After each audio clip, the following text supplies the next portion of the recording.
All right, good evening, everybody. I will now call the public hearing of Tuesday, July 21st, 2026 to order. And note that this meeting is being held in person and by electronic means. Council members and the public may, of course, participate by either method. Any council members that are joining electronically are reminded to please enable your video to confirm quorum. For the public, the meeting is being live streamed on the city's website and YouTube. Meeting progress will be updated on X and Threads, Van City Clerk. Though please note, due to the new posting limits, updates will only cover essential items such as vote results. Speakers are encouraged to monitor the live stream to track meeting progress, but please note that might be slightly delayed. Please call in or arrive soon after receiving your reminder email so you are ready when your name is called. In the event of an emergency that requires evacuation, there are 2 exits located beyond the glass doors and to the left. Should the glass doors be blocked, please use one of the 4 additional exits within the chamber. Don't use the elevator, use the stairs instead. And if you require mobility assistance, remain where you are and security staff will guide you to a safe location. A defibrillator is available at the end of the hallway outside the chamber. I do want to acknowledge that we are on the unceded homelands of the Musqueam, Squamish, and Tsleil-Waututh peoples. We thank them for having care for this land and look forward to continuing to work with them in partnership together. I also want to take a moment to recognize the City of Vancouver's immense contributions from our team, who work hard each and every day to help make our city an incredible place to live, work, and play. Clerk, without further ado, can we have the roll call, please? Deputy Mayor Kirby-Yung in the chair, Councillor Dominato, Councillor Bly, Councillor Fry, Councillor Montague, Present. Councillor Klassen, Present. Councillor Meisner, Present. Councillor Joe, Present. Councillor Orr, Councillor Maloney, and Mayor Sim is on a leave of absence for personal reasons all day. This meeting has quorum, Deputy Mayor Kirby-Yung. Thank you very much. Okay, so before we jump into it and begin, I have a few announcements. The public may speak in person or by phone or may submit written comments to Mayor and Council. Speakers may only speak once and will have up to 5 minutes to comment on the merits of the application. Please remember to state whether you support or oppose the application and if you are a resident of Vancouver. If you represent 4 or more individuals or groups, including yourself, you can speak for up to 8 minutes, and each person in a group being represented must confirm their name and presence in person or by phone and may not speak separately. Written comments can be submitted through the Mayor and Council public hearing feedback form on the city's website. If you pre-register with the presentation, say next have the clerks advance your slides. And as a reminder, at public hearings, Council does act as a quasi-judicial body and must focus solely on the merits of the rezoning or heritage application. Members may ask clarifying questions of staff or speakers, including the applicant, but should reserve debate until the close of the speakers list. After hearing from speakers, Council may approve the application in principle, approve the application in principle with amendments, refuse it, or refer the application to staff for further consideration. And finally, if all speakers are not heard this evening, the public will recess and reconvene at a future date, which will be confirmed. But Council, before we jump into it, I believe we have a comment from our city manager. Please go ahead. Thank you, Chair. Council, I've had the opportunity to speak to some of you, but not all of you. As you may know, the applicant on the 3rd item of 4, the 2396 to 2400 Kingsway property, is in fact the city. Given that the city is the applicant, should Council wish, I would recommend that Council vary the agenda. It would require a 2/3 vote to put the city 4th out of 4 in that queue. Just that way, the city is probably best positioned to manage the timing should there be any delay on that process. So further, the clerk's team advises me, should Council go past 10 o'clock tonight, requiring 2/3 vote that does not involve a deliberation or decision, they advise that any deliberation or decision that they would advise that the time of Monday, sorry, I had it right here, Monday, July the 27th at 6 p.m. would be the time they would recommend deferring any decision or debate to for items 2, 3, or 4. So that is all. Thanks. Okay, so just recapping for everybody so we're clear. We have a potential option from the city manager to vary the agenda. And then separately from that, in order to continue getting through speakers and ensure the public has the maximum opportunity to be heard, we can refer debate and decision on specific items as we go through them, depending. So Councillor Dominato, you have the floor. Thank you, Chair. I'd like to move that we vary the agenda to move item 3, the Vancouver ODP amendment for 2396-2400 Kingsway and 2441-2493 East 33rd Avenue, to make it item number 4, and move item 4 to be item number 3. Okay. Okay, so moved by Councillor Dominato and seconded by Councillor Meiser to vary the agenda so that item 3 comes at the end of the proceedings. Councillor Fry, comments on the motion? Yeah, just out of an abundance of caution, just to identify my personal conflict, my wife works for the proponent in application 3, so I, out of an abundance of caution, won't vote on varying the agenda. So recognizing it does require a 2/3, I hope that's permissible with the clerks. It is, I appreciate that very much, Councillor Fry. It is a 2/3 of the councillors present. I'm going to leave the room. If you may be taking a short break, then absolutely. Okay, are there any further comments on the motion that's been moved and seconded? I'm not seeing Move. any. So it's been moved and seconded. I'm going to call the vote then. Let's try this by a show of hands and see if we hear any opposition. All in favor? Any opposed? Okay, hearing none opposed. So just confirming that item number 3, Vancouver ODP amendment and CD1 rezoning for 2396 to 2400 Kingsway and 2441 to 2493 East 33rd Avenue will now be at the last item on the agenda. And item 4, CD1 rezoning 1905 Ogden Avenue, will now move to item 3. Okay. All right. Thank you very much. Thanks to the city manager. Thanks to council. Okay, we will now commence with item number 1, which is the Vancouver Official Development Plan and Regional Context Statement amendments for the former Molson Brewery site. Before we begin this item, does anybody have a conflict of interest that they would wish to disclose? Okay, seeing none. Now it's the clerk to read the application, the summary of correspondence received. This is an application by the General Manager of Planning, Urban Design and Sustainability to amend the Vancouver Official Development Plan to change the Generalized Land Use GLU designation of 1550 Burrard Street and 1655 West First Avenue, former Molson Brewery site, from industrial and employment to mixed-use high-rise 2, and to change the regional land use designation from industrial to general urban in their regional context statement. The General Manager of Planning, Urban Design and Sustainability recommends approval, subject to conditions set out in the summary and recommendation, and the Yellow Memorandum dated July 13, 2026, entitled Vancouver Official Development Plan and Regional Context Statement Amendments for Former Molson Brewery Site, Amendment to Appendix A to correct map format.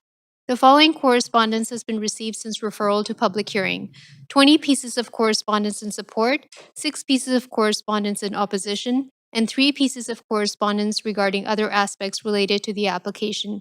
This represents all correspondence received up to 5 p.m. today. Correspondence is presented as submitted and may include multiple or duplicate entries. Thank you very much. Okay, I will now make my first call for speakers. Anyone wishing to speak to this item, please call toll-free 1-833-353-8610, followed by the participant code 1061445#. Before close of the speakers list, the phone number will be displayed as well during the recess.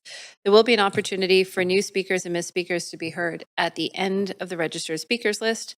And we now have staff from Planning, Urban Design and Sustainability to present the application. Please go ahead when you are ready. Excellent. Thank you. Good evening, Council. My name is Hale Jones-Cox, Senior Planner in the Special Projects Office in Planning, Urban Design and Sustainability. Tonight, I'll be presenting the proposed amendments to the Vancouver Official Development Plan and associated Regional Context Statement Amendment for the former Molson Brewery site. My presentation today will cover a few topics. First, I'll summarize the recommendations of the report. Secondly, I'll outline the previous council directions and provide the site's physical and policy context. Third, we'll walk through how the proposed amendments align with the Vancouver ODP and Metro 2050 regional growth strategy. Fourth, I'll summarize the consultation undertaken and feedback received in the spring. And finally, I'll provide the next steps should council adopt the recommendations. The recommendations of the report are simplified and shown here. Staff are recommending that council amend the land use for the former Molson Brewery site from industrial and employment to mixed-use high-rise 2 in the Vancouver ODP and from industrial and general urban in the regional context statement. And further, that the amendment to the RCS be referred to the Metro Vancouver Board for their acceptance or refusal. And subject to Metro Vancouver's approval of the RCS amendment, an amended Vancouver ODP would be brought back to council for enactment. Lastly, we are asking that council also approve a set of guiding principles and rezoning guidelines to help shape future development of the site. Next, I'll outline previous council direction and the site context. So back in July 2025, council directed staff to report back on 5 industrial areas to identify sites for housing and potential redesignation to general urban in the regional growth strategy. These areas included the former Molson Brewery, which is unique from the other 4 areas in that it is a standalone site rather than a larger planning area requiring further study. Staff assessed the site against the city's existing framework for considering housing on employment and industrial lands policy. And based on the framework, housing could be considered on this site as it's a unique site surrounded by non-industrial uses. It's no longer suitable for industrial use given its proximity to high-density residential and lack of access to regional rail and trucking network. And conversion to general urban would not increase pressure to convert other industrial sites nearby as there are none. In terms of the site's physical context, the former Molson Brewery is located at the foot of the southern end of the Burrard Bridge and is currently zoned M2 heavy industrial. The brewery was constructed back in 1953 when False Creek was surrounded by heavy industrial uses and connected regionally via the now decommissioned CP railway tracks. And since the brewery was built 70 years ago, the area has transformed significantly into a mixed-use neighborhood of residential, light industrial, creative employment, and parks uses. And immediately adjacent to the Molson site, the Squamish Nation is currently constructing Sanok, a high-density mixed-use project of over 6,000 purpose-built rental units. Considering the immediate proximity to residential uses and its lack of connectivity to the regional rail and trucking network, the site is no longer suitable for standalone heavy industrial uses. Instead, staff recognize there's an opportunity to capitalize on the large site's central location in the Metro Core and set the stage for redevelopment of a compact mixed-use community integrating employment, housing, amenities, and transportation connections on the site. The application is city-led, and staff have not yet received a rezoning application from the landowner for the site. A key component of the proposal, secured through the associated guiding principles and rezoning guidelines for approval tonight, is the provision of intensified job space, including at least 1-to-1 replacement of existing industrial floor area with a broader mix of employment uses, including light industrial, office, retail, tech, and hotel uses. The proposal also includes a range of housing options, including strata, market, and below-market rental, and social housing. And new public amenities and open spaces would be incorporated, such as childcare facilities, cultural spaces, and plazas and green spaces. We'll also note as well that the site has strong access to transit, walking, and cycling routes. Next, I want to briefly summarize the recent applicable council direction. In February 2026, council directed staff to initiate the ODP amendment process, including consultation with the local nations, stakeholders, and the public, and to begin discussions with Metro Vancouver staff. And in June 2026, council directed staff to refer the changes to the Vancouver ODP to the public hearing today and to apply to Metro Vancouver to amend the RGS to redesignate the site from industrial to general urban. And I'll note as well that as directed, staff have began the formal RGS amendment process with Metro Vancouver. And taking a further step back is just kind of a reminder that there are effectively 3 key steps in the city and Metro processes to amend the Molson site's land use to enable mixed-use development. The first is an amendment to the city's Vancouver ODP to change the site's municipal land use designation. The second is an amendment to Metro 2050 RGS to change the site's regional land use. And the third would be an applicant-led rezoning for the site from M2 to a CD1 zone permitting high-rise mixed-use development. Next, I'll walk through how the proposed amendments align with the Vancouver Official Development Plan and the Metro 2050 Regional Growth Strategy. The proposal is well aligned with site-specific, citywide, and regional policies, and there are various applicable city policies which apply to the site, including housing policies such as the 10-year Affordable Housing Delivery and Financial Strategy, which sets targets for affordable housing delivery, Transportation 2040 sets ambitious mode share targets to reduce car reliance and shift towards increased walking, cycling, rolling, and transit use. Various climate sustainability policies seek to reduce and mitigate the impacts of climate change and support overall resilience. And the city's rezoning policy for sustainable large developments would also apply to this site, which sets requirements for affordable housing, green mobility, and sustainable site design on sites over 2 acres. All of those policies are effectively nested within the Vancouver Official Development Plan, the city's legally binding land use framework to guide how Vancouver will grow over the next 30 years. And via the city's regional context statement, all of the above are tied to the Metro 2050 Regional Growth Strategy, which provides direction for how the broader region will grow over the coming decades. To supplement the existing city policies, staff developed a set of site-specific guiding principles and rezoning guidelines covering a variety of important topics, which I will unpack over the next few slides, and their alignment with the Vancouver ODP and Metro 2050 Regional Growth Strategy. These guidelines are also recommended for council approval today to inform a future rezoning application for the site. The first guiding principle is to honor the city's commitment to reconciliation with the Musqueam, Squamish, and Tsleil-Waututh nations by committing to early and ongoing collaboration with the nations, honoring the area's cultural significance, and strengthening cultural representation and Indigenous visibility on the site. This principle is well aligned with the UNDRIP strategy, the foundational principles of the Vancouver ODP, and especially its arts, culture, and heritage policies in particular. The second guiding principles address land use considerations. The guiding principles seek to deliver significant new jobs and employment space, including that minimum 1-to-1 replacement of existing industrial floor area with a broader mix of employment uses, including light industrial, office, retail, tech, and hotel uses. And the principles also require a range of housing types, tenures, and affordability in alignment with other existing policies at the city and their targets. These land use goals align with goals 2 and 4 of the Regional Growth Strategy to support a sustainable economy and provide diverse and affordable housing, and are aligned with directions of the Vancouver ODP to reinforce Metro Core Broadway's role as the principal center of business, employment, cultural, and entertainment activity for the city and region. Guiding principles on urban design encourage development that cohesively integrates with the neighborhood context and supports regenerative and climate-responsive site design. These policies align well with RGS Goals 1 and 3 to create a compact urban area and protect the environment and respond to climate change. They also address Vancouver ODP policies regarding climate change and its directions to create equitable, resilient environments that have distinct identities, encourage social connections, create better communities, and integrate ecological functions into design. Guiding principles regarding transportation and connectivity prioritize sustainable travel through active mobility and a car-light approach while seeking opportunities to improve transit access in collaboration with regional partners. These principles are well aligned with RGS Goal 5 and ODP Policy Area 5 in particular, which both prioritize sustainable transportation options. With regards to public benefits and public spaces, the guiding principles seek to support an equitable, livable, and inclusive neighborhood complete with shops, services, public amenities, and public spaces that support vibrant community life. These principles align with RGS Goal 1 and policies of the ODP regarding Metro Core and parks and public spaces. And last but not least, the principles include direction regarding phased and predictable implementation and delivery of jobs, housing, and public benefits as the site develops. And this aligns well with the Vancouver ODP implementation policies.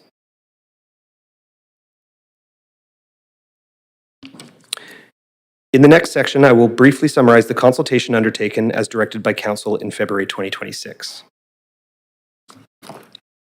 City staff engaged with the local nations and a variety of stakeholders on the proposed amendments and associated guiding principles. The local nations emphasized the site's cultural significance and supported stronger cultural representation, improved transportation connections, public benefits and open space, and compatibility with the nearby Sanok development. The Department of National Defense, with regards to the adjacent Seaforth Armory, stressed the need to protect security, prevent unauthorized access, maintain reliable military and emergency operations, and to be involved in technical design discussions through the rezoning process to come. The province raised concerns about industrial land loss, but encouraged replacement employment opportunities, especially light industrial and tech jobs, and supported diverse housing, climate-resilient design, and sustainable transportation. Metro Vancouver supported additional housing and employment uses while emphasizing the needs to address transportation, parking, transit opportunities, and public benefits. And TransLink encouraged collaboration on future transit service, stronger active transportation connections, transit priority infrastructure, and efficient streets good movement. Engagement with the local school boards included both the Vancouver School Board and the Conseil Scolaire Francophone, expressing interest in coordinating school planning with residential development as plans advance further through the rezoning process. In addition, staff received public feedback through an online open house, Shape Your City survey, and a question and answer forum. Key feedback themes include the desire for diverse, affordable housing with mixed sentiments about heights and densities appropriate for the site, support for mixed employment uses with some concerns about industrial land protection, the need for planning for vehicle traffic, parking, and transit capacity to respond to neighborhood growth, and strong support for public benefits, including gathering spaces and community amenities, with some concerns about amenities keeping pace with population growth. Lastly, I will cover the next steps should Council approve the amendments proposed. The RGS amendment application will receive first reading at the Metro Vancouver Board on July 24th, this Friday, and targeting final reading in late September. And if approved by the Metro Board and subject to approval of the recommendations of the report before you today, the ODP and RCS amendments would be brought back to Council for enactment in October. One last important note, there is a yellow memo for Council to consider along with the recommendations, which is a minor amendment to adjust map formatting in the regional context statement, but has no material impact on the content of the application. Thank you very much. We have planning staff from the Special Projects Office, the Employment Lands and Vancouver ODP teams, as well as engineering staff here for questions. Thank you. Great. Thank you very much. So Council, I do want to note that the applicant for this item is the General Manager of Planning, Urban Design and Sustainability. So saying that, does the applicant or their designate have any further comments? No, they do not. Okay. All right. At this point, are there any questions from Council to staff of the applicant? I see we do have some. So Councillor Bly, please go ahead. Thanks very much. And I appreciate this report or application coming forward. I just have a few follow-up questions. One is related to the integration with Sanok and connected to the seawall. It is a comment that I think I've made before, and we had a good conversation about it at the Metro Regional Planning Committee meeting, which I know folks were on, just around the opportunity to the experience of people living in and around these two major sites, Sanok, of course, which is started, but certainly not fully built out in its full vision, and this site, and the opportunity to create a really strong expression of pedestrianization that integrates the sites, so that connection to transit, but also seawall to the bridge. And so just would like to get a bit of a high level. I've got 3 questions, so if you could get, but just really high level, what does that conversation look like? Are there active conversations that you know of between both landowners for the 2 major sites there? And what can we expect as a council in terms of how those conversations could progress?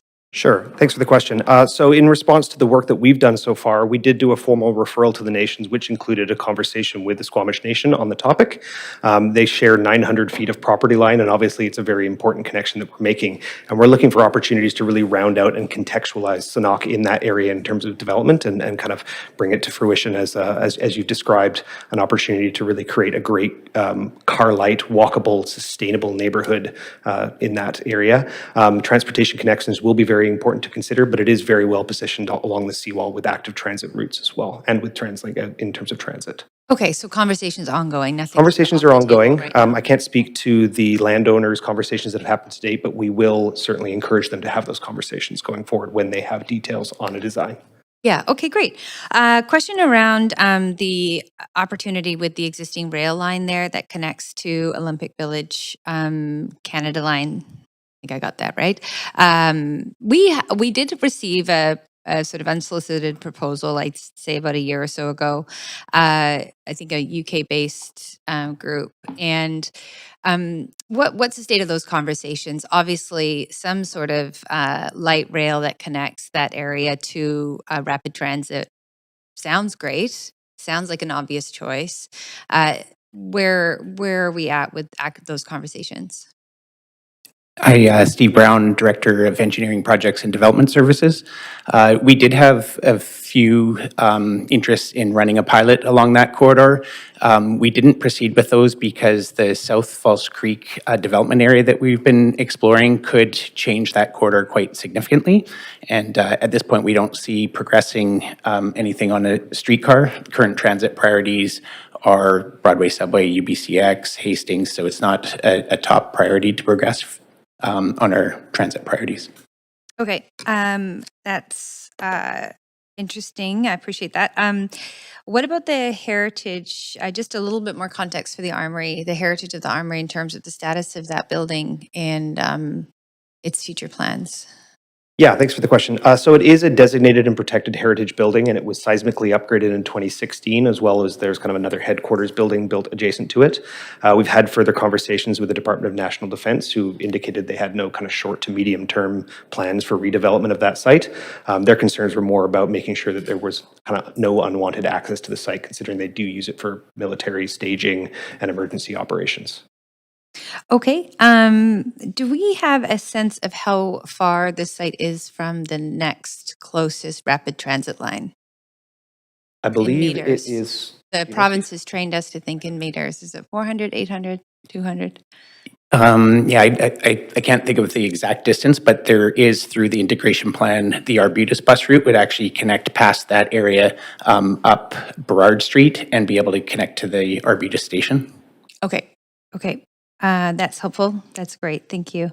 And just in terms, just really quick, just in terms of what we envision in terms of housing type and affordability.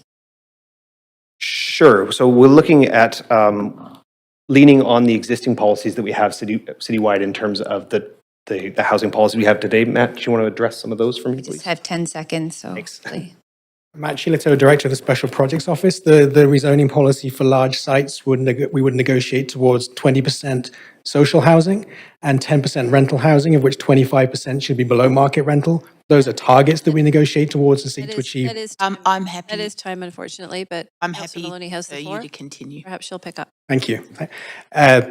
Slightly slower this time. The rezoning policy for sustainable large sites sets targets for housing affordability on sites like this, 20% social housing and 10% rental housing, of which 25% should be below market rental.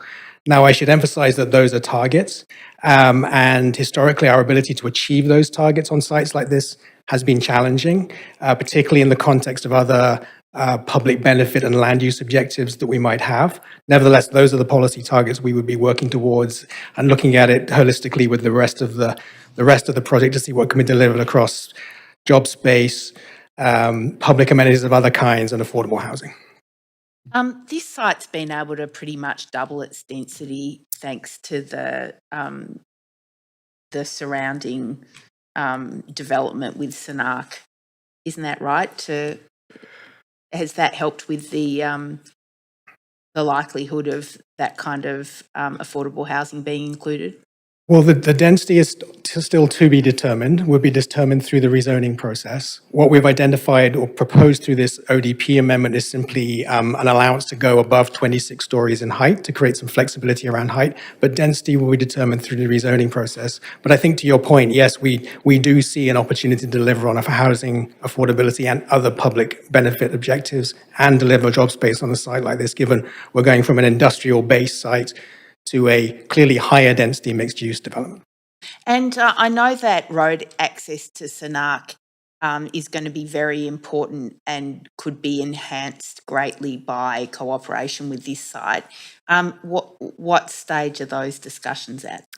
They're at an early stage. As Hale mentioned, we've had some conversations with the Squamish Nation about their interest in the area. They've certainly expressed access and circulation and collaboration with the landowner here in this development to be a big part of their objectives in moving into the rezoning stage.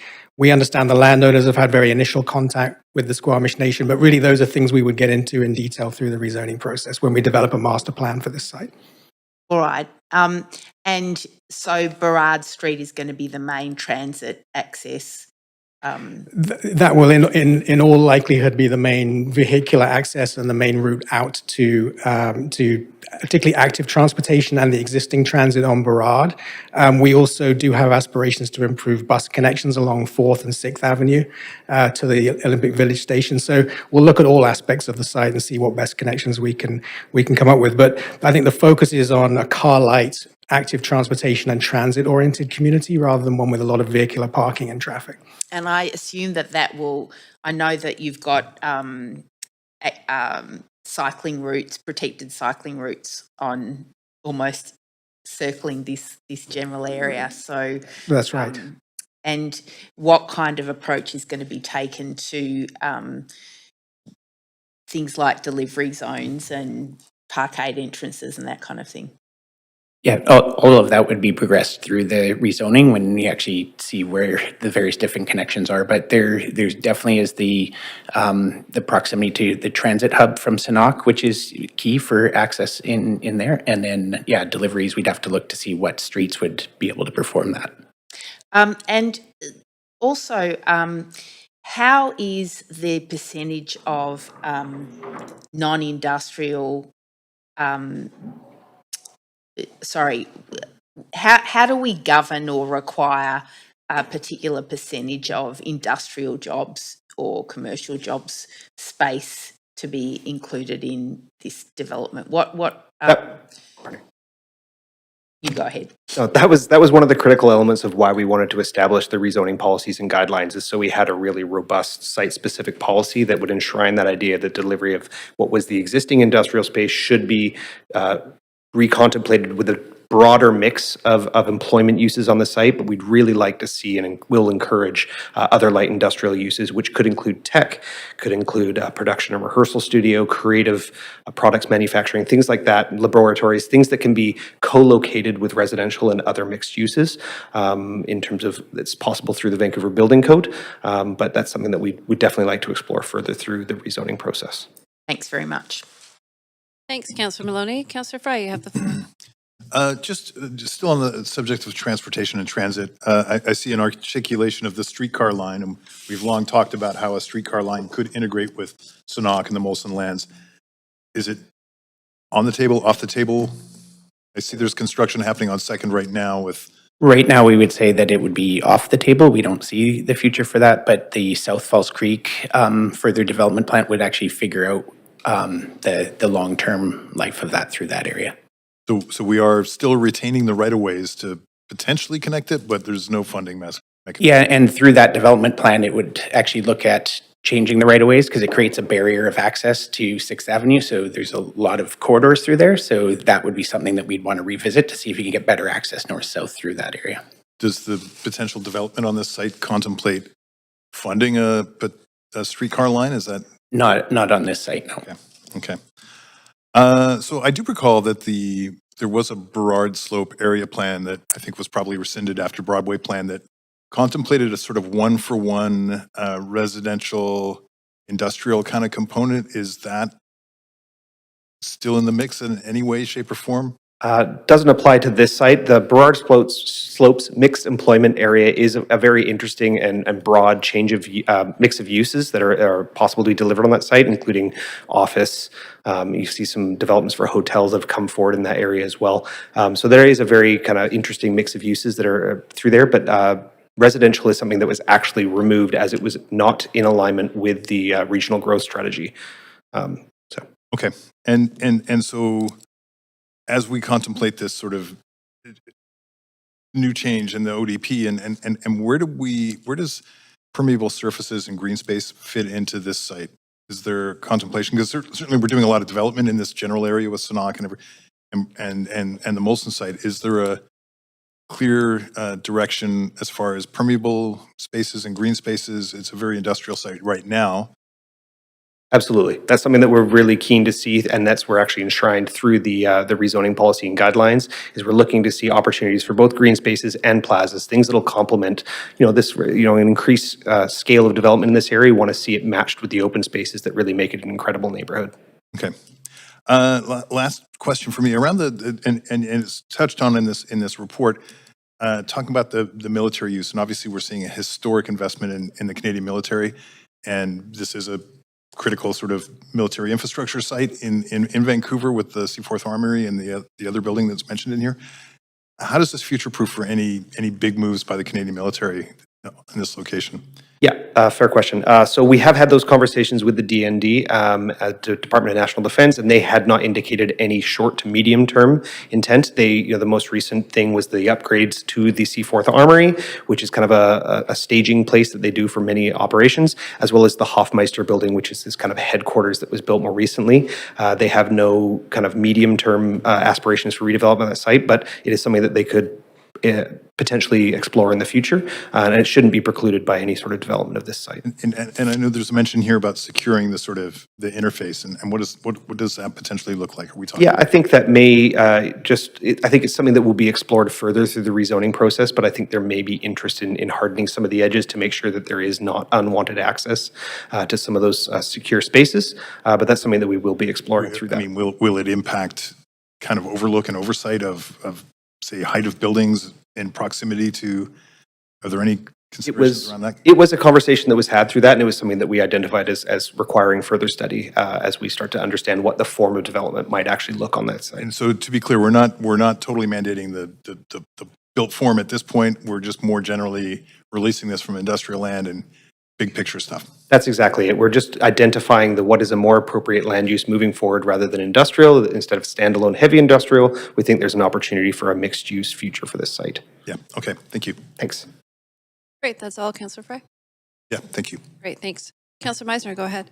Yeah, thanks, Chair. Many of my questions have been touched on already, but I just wanted to clarify a little bit on the industrial one-for-one replacement.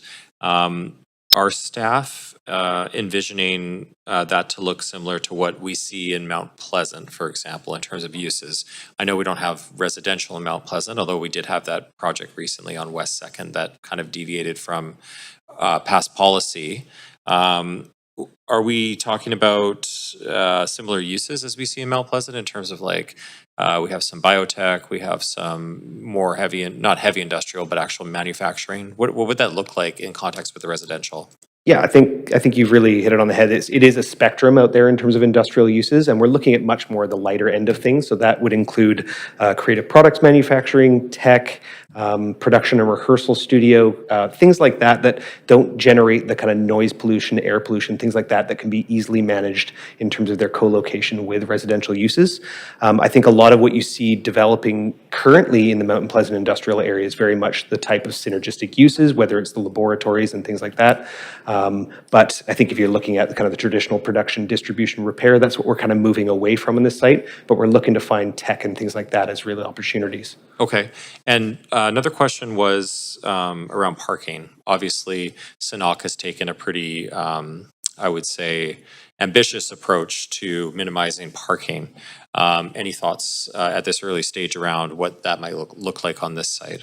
Yeah, and we'd like to adopt a very similar approach here. We're looking for a car light design that really leans on its strengths and its connections to the neighborhood through cycling, through rolling, through walking, through transit, all of that, in order to not kind of add, a significant burden to the existing transportation network, other than like to add transit capacity and things like that. Mm-hmm. And how about retail? Any opportunities, do you think, for larger format, or any thoughts around that at this stage? I don't think up to the applicant. It would definitely be up to the applicant when it comes to come forward with the rezoning application that we might see in the future. That's something that we could explore at that time, but we don't have a mixture of uses. We are essentially just kind of enabling the slate of uses that could be considered. Mm-hmm. Okay, and my last question is around timelines, and should this be approved, here, and then at Metro, and then the rezoning, do you have any sense from the applicant as to what the timeline looks like in terms of getting going on something on the site? So planning staff have bi-weekly meetings with Concord on the 3 major sites that they actually have in the downtown area, and we discuss them, and they've indicated that this is a real priority for them and something they'd like to move forward. So we don't have a date. We don't know exactly when that application might be coming forward, but they have indicated that it is a priority for them. Okay. And then in terms of the Molson building that's there right now, am I correct in saying that there isn't any heritage value to that officially? Like, it's not officially designated or anything like that? It is not a designated building, no. Okay. Okay, great. Thank you. Thanks, Councillor Meisner. Councillor Orr, please go ahead. Oh, yeah, thanks. Yeah, some good questions already. Again, yeah, I think on one-to-one, we're talking about, are we talking about like sort of one-to-one? What is that? What does one-to-one refer? Like we're not replacing one job with one job. It's one space with one space or 1 square foot or what does that look like? That's exactly it. You got it at the end there. So 1 square foot for every square foot of existing industrial development on the site, we'd be looking to mirror that. And so effectively, it's about one FSR, about like one FSR, 1 square foot would be delivered of different compatible job space uses Yeah. instead of the industrial there. Yeah, I'm just thinking just in terms of like well-paying jobs could mean, different things because that was what the province sort of encouraged. They encouraged the provision of well-paying jobs in the former site. That could mean too, compared to, 500, people working at a brewery. This could mean just a few sort of, tech CEOs, right? Essentially, right? Yeah, we'll definitely be looking for more intensive employment uses. So whether it's office and things like even the light industrial you see today would Okay. actually be a more employment generating use than kind of the standalone heavy industrial. There was at some point the maximum was ever about 200 to 250 jobs that were on that site, and we've done some back of the napkin kind of calculations as to what we think it could deliver, and we think it's about 700 to 800 jobs are realistic to be considered on the site. Oh, interesting. So actually increasing Significantly increasing the Just number of jobs, number but of the jobs. same floor space potentially. floor space and then and a different mix of jobs, obviously different intensities, as you said. Okay, that's actually very interesting. And then just by doing this now, like just walk me through. I mean, you kind of already touched on this, but like, does the city lose any sort of leverage at the rezoning sort of phase in terms of what it can ask for by doing this process now? I don't believe so. That's why we've established those rezoning policy and guidelines. We want to be really clear about our expectations up front, and then there's the opportunity to negotiate fully through that process. As it will move forward, the zoning will still be M2 Right. and everything will be based on that. But essentially, we're setting the stage for a future redevelopment, and we're getting the approvals through Metro Vancouver to consider an alternate. Right. So okay. So we still have to go through that whole process. We still have that. Okay, that's interesting too. And then, of course, yeah. Somebody should ask about schools in terms of what the school board sort of flagged at kits being at 104 and projected 107. Is there a provision to include a school on the site at all or? We can continue to explore that through the rezoning process, and we'd like to continue to have those conversations with both the VSB and the Conseil Scolaire Francophone, who both expressed interest in having those further conversations. There is an expected population growth increase for the school capacity or enrollment to increase along with that. I will note as well that through the Broadway plan, we did more detailed testing as to what we expected to see, and there was the VSP has already made funding requests to expand certain other schools in the area, but eventually it was anticipated that an additional elementary school would be required to 300 to 550 students in the area, eventually through the Broadway plan development, and this is kind of nearby and would be anticipated to something we could kind of look at further through those kind of tier 2 processes. Through those processes, but not necessarily this process? Or It's something that we will continue to explore through this, but through also this through as that. well? Okay, interesting. And then, yeah, just sort of further to that sort of question around amenities, there's sort of general references to public spaces and stuff like that. What kind of amenities could we expect from this, in terms of childcare, community spaces, cultural facilities, parks, and things like that? I think you just identified the list of things that we'd be really keen to see. I think childcare is a great example, as well as lots of great parks and open spaces, things like that. Something that we would explore through the future rezoning process, absolutely. Okay, awesome. Yeah, those are all my questions. Okay, thank you. That concludes councillor questions. I'll now make my second call for speakers. Should you wish to speak to council about this item, please call toll-free 1-833-353-8610, followed by the participant code 1061445# before the close of the speakers list. The number will also be displayed during the recess. We will now hear from the public. Any speakers who are in the council chambers can come forward to the podium when it is your turn, and the podium height can be adjusted using controls on the right for you. Phone-in speakers will be unmuted when it is your turn.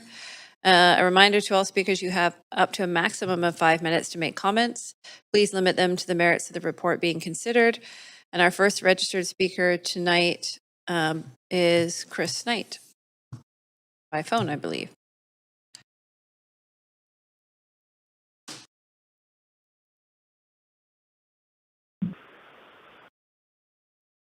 Do we have Chris? Hello, good evening. Can you hear me? Yes, we can hear you, Chris. Can you identify if you're a resident of Vancouver or not, please, just for the record? I am a resident of West Vancouver and I work in the Armory District. Okay, great. Please go ahead. You have maximum 5 minutes. Thank you. So my name is Chris Knight. I'm an architect.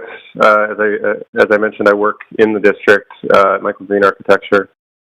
And I'm speaking tonight in support of the proposed ODP amendment. And the way I see it, this is a rare opportunity, a 7.7 acre self-contained industrial parcel at the foot of the Burrard Bridge, already surrounded by the residential towers of Sanok. This is exactly the kind of site that should be redesignated for housing and other vibrant mixed uses. Unlike many other industrial areas in Vancouver, this site is not contiguous with true active industrial lands per the Metro Vancouver Regional Growth Strategy. So redesignating it doesn't compromise the city's broader industrial land strategy or displace working industrial uses. In my opinion, it offers an opportunity to enhance and complement the neighboring Armory Design District, which already carries more flexible use permissions. With our office located in the neighborhood, I see daily and directly how the site cuts the area off from the water. And I think there's an incredible opportunity to create a vital pedestrian connection between the Armory and Kitts Beach along Cornwall, as well as creating a more porous pedestrian connectivity through and around Sanok. Redevelopment here is an opportunity to reconnect the Armory District neighborhood to the waterfront. In addition, our office has also assessed a number of sites in the adjacent IC2 zone for redevelopment, and we've consistently found it difficult to make these projects pencil under the current industrial zoning. It's a pattern we've seen repeatedly, and it suggests that the zoning derived from the ODP is out of step with demand and is contributing to unoccupied land and a failure to capitalize on new development types which could further enhance a mixture of residential, retail, and employment uses. So as this moves toward rezoning, I'd ask Council to hold the future application to a high standard on sustainability, design quality, and in particular, treatment of public realm. And I also ask that transportation capacity be looked at carefully given the load coming from Sanok and the site together, and that public waterfront access be prioritized in the site planning. And finally, I'd encourage a broader rethink of the IC2 district as well, which could better align and allow the district to better integrate with Sanok and the brewery site and encourage appropriate growth and diversity in the Armory district. Thank you for your time. Great. Thank you very much. Speaker number 2, Nathaniel Stewart. Nathaniel? Hey everybody, can you hear me? Yes, we can. Please go ahead. Awesome, yeah, Nathaniel Stewart, and I'm a resident of Vancouver. Good evening, Mayor and City Councillors. I've been a resident of the area for over 5 years, and I'm pleased to add my voice in the support of this proposed land use change. As someone who drives past the Molson site every day, I believe it certainly can be put to better use than what currently exists. I think that we can all agree that the site is no longer a suitable place for heavy industry. And I'd also like to just thank staff for leading the ODP amendment process to date with respect to the land use changes to reflect the needs of future residents and the area. Vancouver's land is already naturally geographically constrained, which makes every parcel extremely valuable. So I welcome any actions to free up land so many more people can live and work in the city, raise families, contribute to the city's social fabric and economic well-being. So just quick and short tonight, but I wholly support this change and consider it a step forward for Vancouver's growth and livability. Thank you. Great. Thanks very much. Speaker number 3, Dana Garcia. Hello? Hi, Dana. You have up to 5 Can you minutes. hear? Yes, we can hear you. Please go ahead. Perfect. Thank you so much. Good evening, Mayor and Councilors. My name is Dana Garcia, and I am the Executive Director of the South Gamil Senior Center in Fairview. Our center provides meals, programs, and essential services to more than 2,000 local seniors each year. Many of our members are active older adults who enjoy walking, cycling, and spending time outdoors in our neighborhood. For that reason, we support the proposed land use change for the former Molson Brewery site. The existing concrete structure has long acted as a barrier, separating parts of the community and limiting opportunities for people to enjoy the space.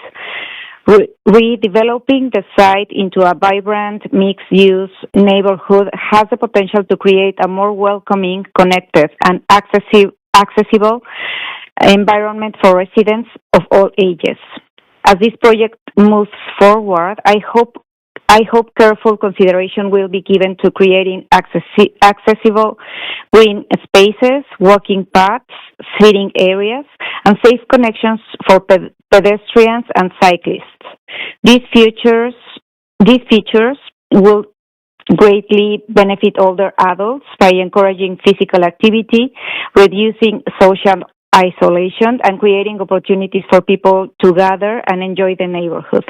Thank you for your time, your consideration, and the opportunity to speak this evening. Great. Thanks very much, Dana. Speaker number 4, Sean Rusek.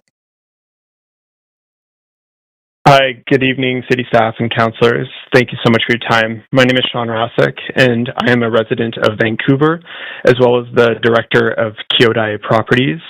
We are a property and asset management firm and part of the Rennie family group of companies. Kyodai is a landowner in the neighborhood, and we strongly support the land use change in front of the council today. As we all know, Vancouver was a very different place in the 1950s when the brewery was built and used CP rail to move their goods. Today, the rail line is closed, and part of it has been transformed into the Arbutus Greenway for the enjoyment of walkers and cyclists. I know our family uses it weekly, and we greatly love what it has done to the public realm. It seems equally appropriate to update the land use of this site to benefit the residents of today's Vancouver. This location, steps away from Granville Island, Fairview, Kitts, and Sinnock, is a prime spot for redevelopment to align with its surroundings. Additionally, I'd like to switch hats for a moment and speak as an entrepreneur. I'm one of the owners of Mishmish, which is a bakery in the Fraser Hood. Our business values the importance of placemaking within neighborhoods, with this being one we would love to expand into. I respectfully ask you to approve this land use change. Thank you so much for your time this evening. Great. Thank you for speaking to council. Speaker number 5, Hitesh Neb. Hi, can council hear me? Yes, we can. Please go ahead. Fantastic. Hi, good evening, Mayor and City Councilors. My name is Hitesh Neb. I'm a partner at Wonder Architecture, and our offices are located 2 blocks away from the contemplated site today. I'm also a resident of Vancouver, living in the neighborhood in Kitsilano. This is a exceptional site, 7.7 acres, an impactful landmass that could transform the south end of Burrard Street Bridge. This area has been consistently growing over the last decade, and the brewery has been closed since 2019, and the land and the use of the building has been abandoned. Since then, a lot of changes have happened, including the Broadway plan, which is obviously slotted the area to be densified along the Burrard corridor. The Armory District has evolved over those years, obviously. And, we have this bare piece of land that's sitting in a prominent area in Vancouver that isn't contributing to the contemporary context. I highly support the ODP amendment for the site, especially given the diverse use that has been laid out as staff has sort of presented today. We highly encourage staff to hold the applicant to a higher standard of architecture, obviously the design intent of the spaces in the project, and access to existing public infrastructure, which we use daily. And the last thing that I would say is there is a missed opportunity that I think could be addressed by council and staff around a transit node in this neighborhood. It is getting busier and busier as time goes on, and there's a lot of people using Burrard Street Bridge, and the access into downtown this has become a very busy thoroughfare, and not having an access node for a neighborhood that's evolving so quickly, and not having seen very many plans to kind of expand that, I think is troublesome. So that would be something that I would highly recommend council and staff to hold the applicants for the site. Thank you for your time. I appreciate it. Great, thank you for your comments. Speaker number 6 in person, Michael Mortensen. Hi, Michael. The other to your left. I know we switched it. To the chair, council, thank you very much for your time, and thank you for your hard work over the last four years, week in and week out, helping to shape our city. I'm Michael Mortensen. I'm an urban planner. I'm a resident of Vancouver for the last 30 plus years and a never-ending student of the city, in addition to somebody who's pretty active in its evolution. I'm here to support the proposal. I think the post-industrial future of this city, of this area, was written with the South Falls Creek Official Development Plan in 1974, which is a key pivot in Vancouver's history, where the city decided to abandon industrial uses along this part of the waterfront. So your decision today on this parcel really builds on sort of the vision from 1974.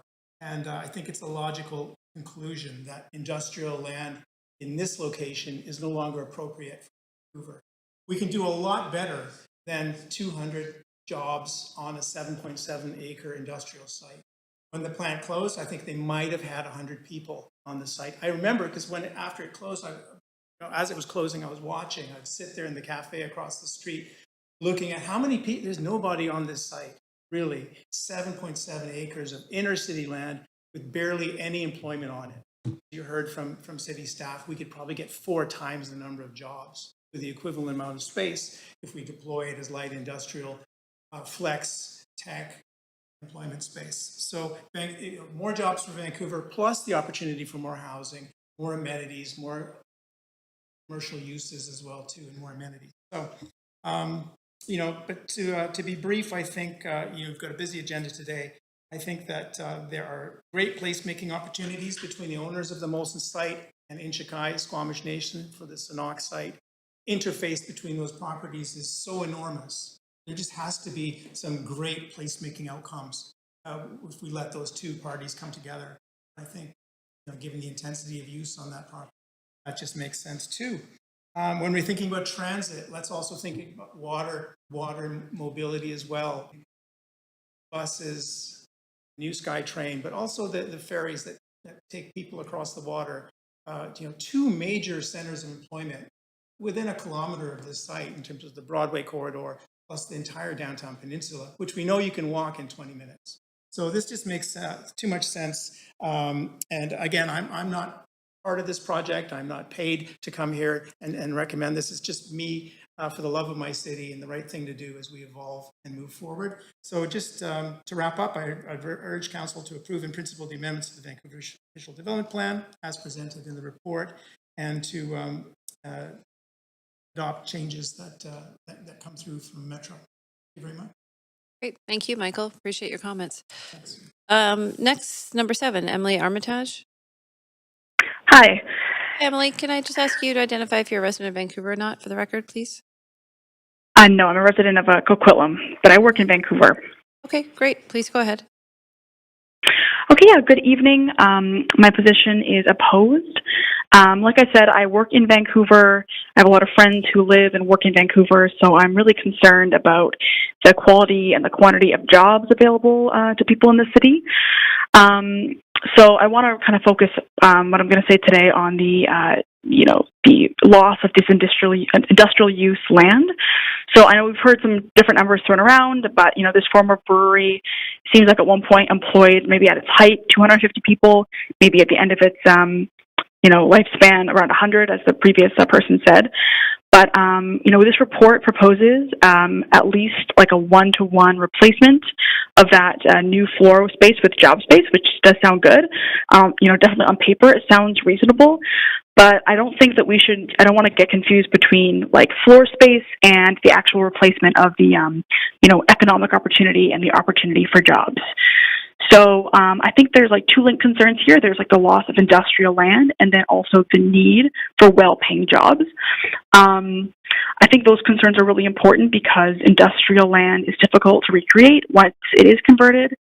So, production, repair, laboratories, all these different sectors, they need suitable space in our city, and that comes with like certain restrictions and certain considerations. So I'm just worried, if these functions are mostly replaced by things like restaurants, hotels, shops, offices, we could end up in a situation where the city is meeting a floor area target, but still losing like the diversity and resilience in a local economy.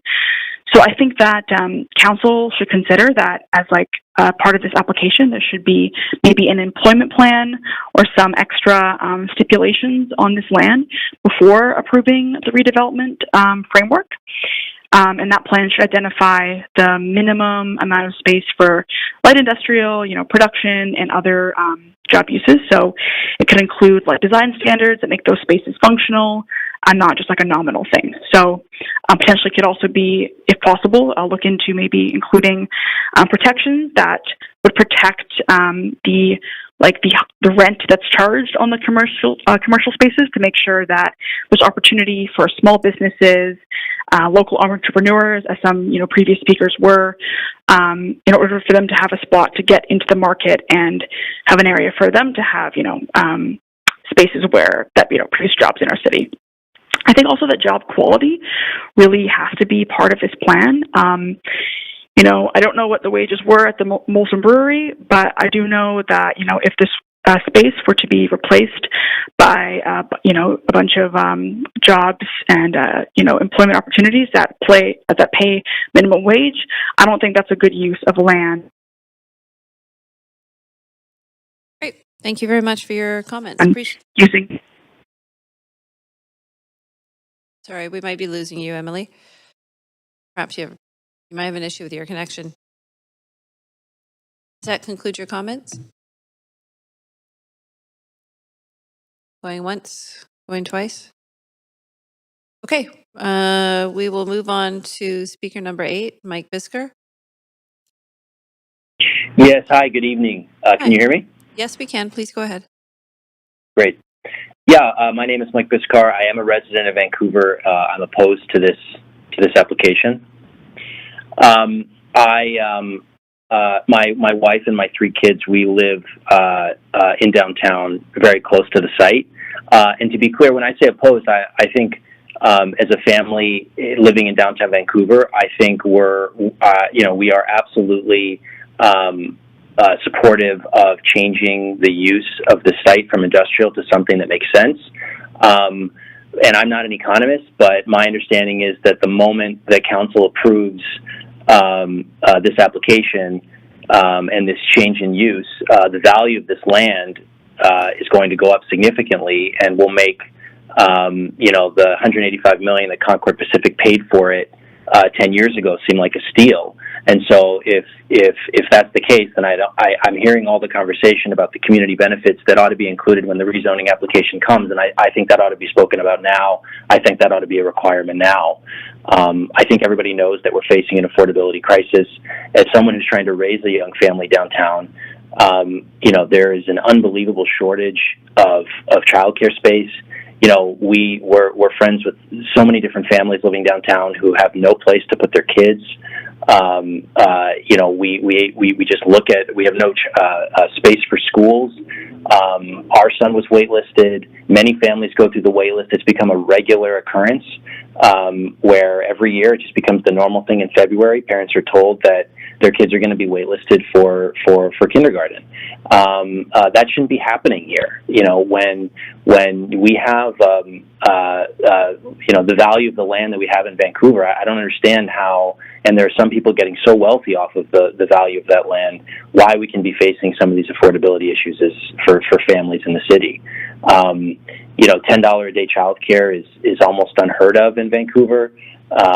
It's something that I think that the city ought to be grappling with. It's not just a provincial issue. I think the cities ought to be looking at situations like this, and they're changing uses of land. I mean, this is really one of the main powers that you have in the city, is what this land ought to be used for, and it seems to be wasted when we're approving these reuse on the idea that we might get some benefit later down the line. And so I think that I think in terms of childcare space, I think in terms of the lack of school space. I heard conversation about that. I don't understand why that can't be approved now. I don't understand why there can be a proposal now that this be changed from use to build an elementary school. I don't know where all the kids are supposed to go when we drive by the massive project across the street. I don't know where all these kids are supposed to go to school. We've got wait lists now at the schools in downtown and just outside of downtown across Burrard Bridge. We have families that are being priced out of the city. I haven't heard anything about the quality of the jobs. I've heard a lot of conversation tonight about the fact that the amount of jobs is going to increase. I can't speak for others, but I don't know that there's any commitment here now or will be in the future that these are going to be good jobs, that people can make a living wage. People making $30, $40 in Vancouver can't live in the city. So I don't know how someone making minimum wage on this site is going to, working in a retail or a restaurant is going to be able to afford and live in the city where they work. So we seem to be wasting an opportunity to have a conversation that if we're going to be switching this from an industrial use, then what is the commitment that we're getting now, not down the line maybe, but now that there's going to be genuine community benefit to address some of the affordability issues that people are facing across the city.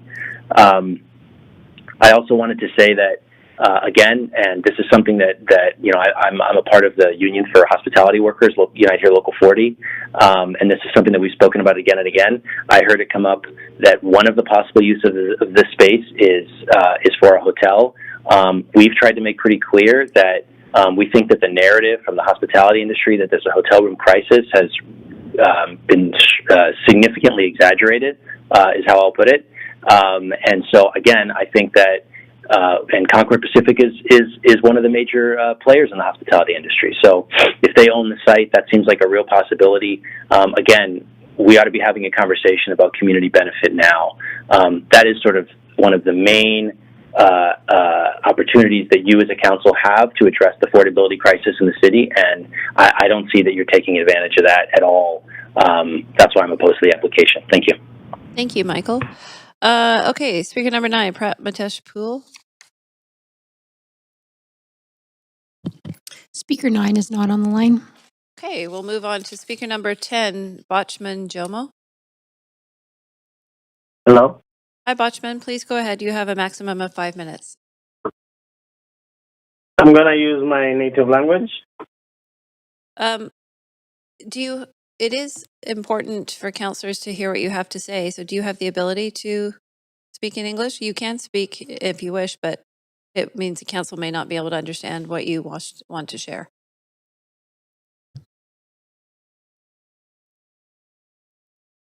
Translator. He has a translator here as well. 1 second, please.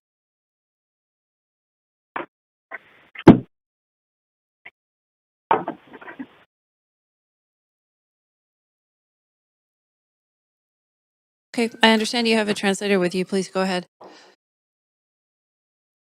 Dumela.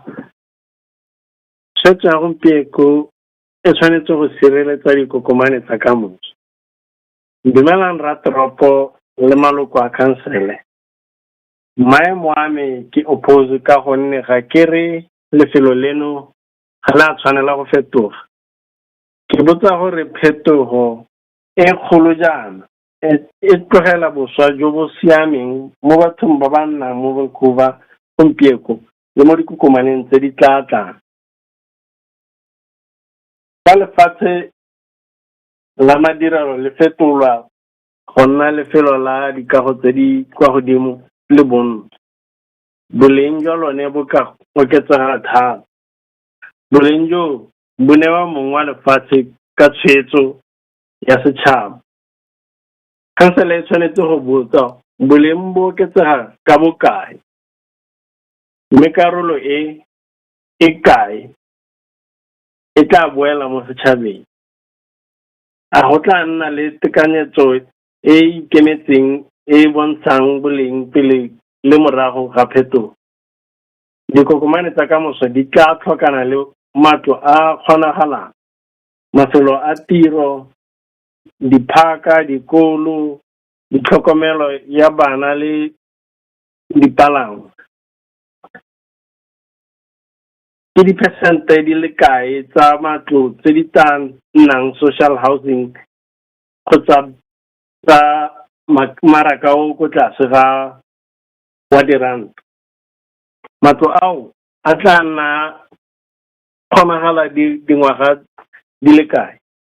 A go tla nna le matlo a malapa, batho ba ba nnang le bogole le bagodi, ga go sena dipalo le nako e e tlamang, tsholofetso e ka nyelela pele bana ba rona ba gola. Re tshwanetse gape go sireletsa bokgoni jwa ikonomi. Province e tshwenyegile ka tatlhegelo ya lefatshe la madirelo le ka tlhokego ya ditiro tse di duelang sentle. Go busediwa ga lefelo le ga gore bolelele boleng jwa ditiro. Ke ditiro di le kae tse di tla nnang tsa nako e tletseng.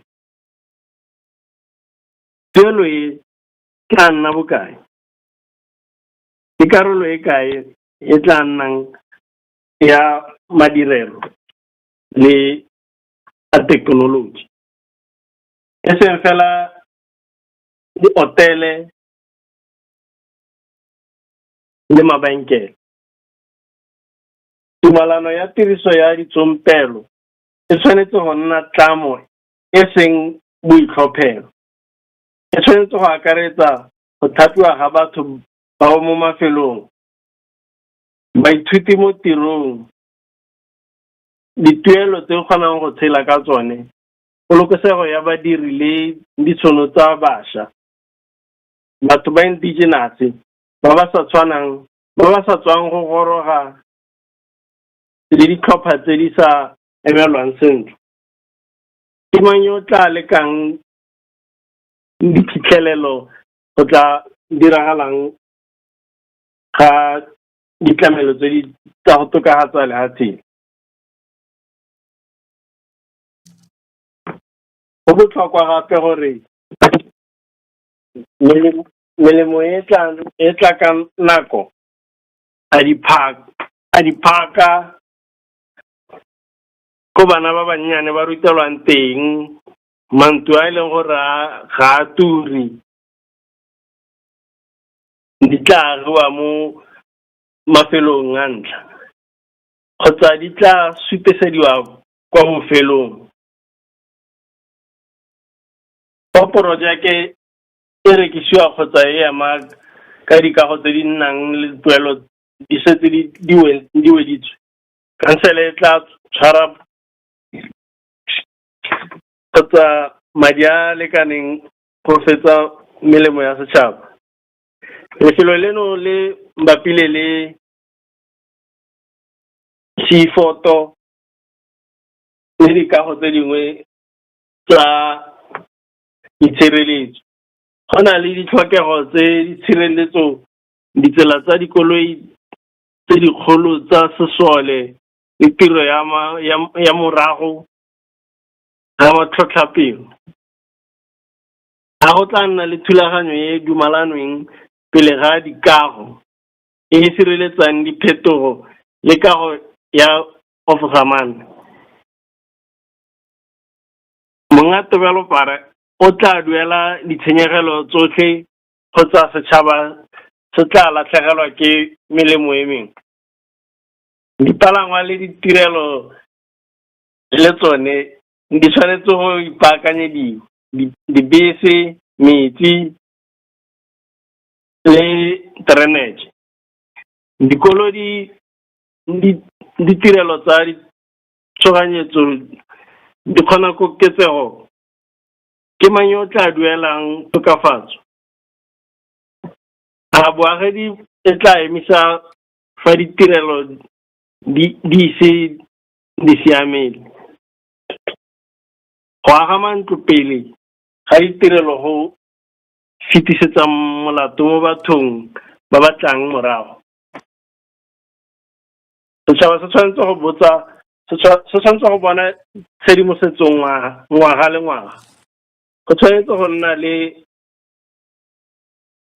puisano e bontshang matlo a kgonagalang, ditiro, dituelo, ditshenyegelo, melemo e feditsweng le maitlamo a sa dirwang.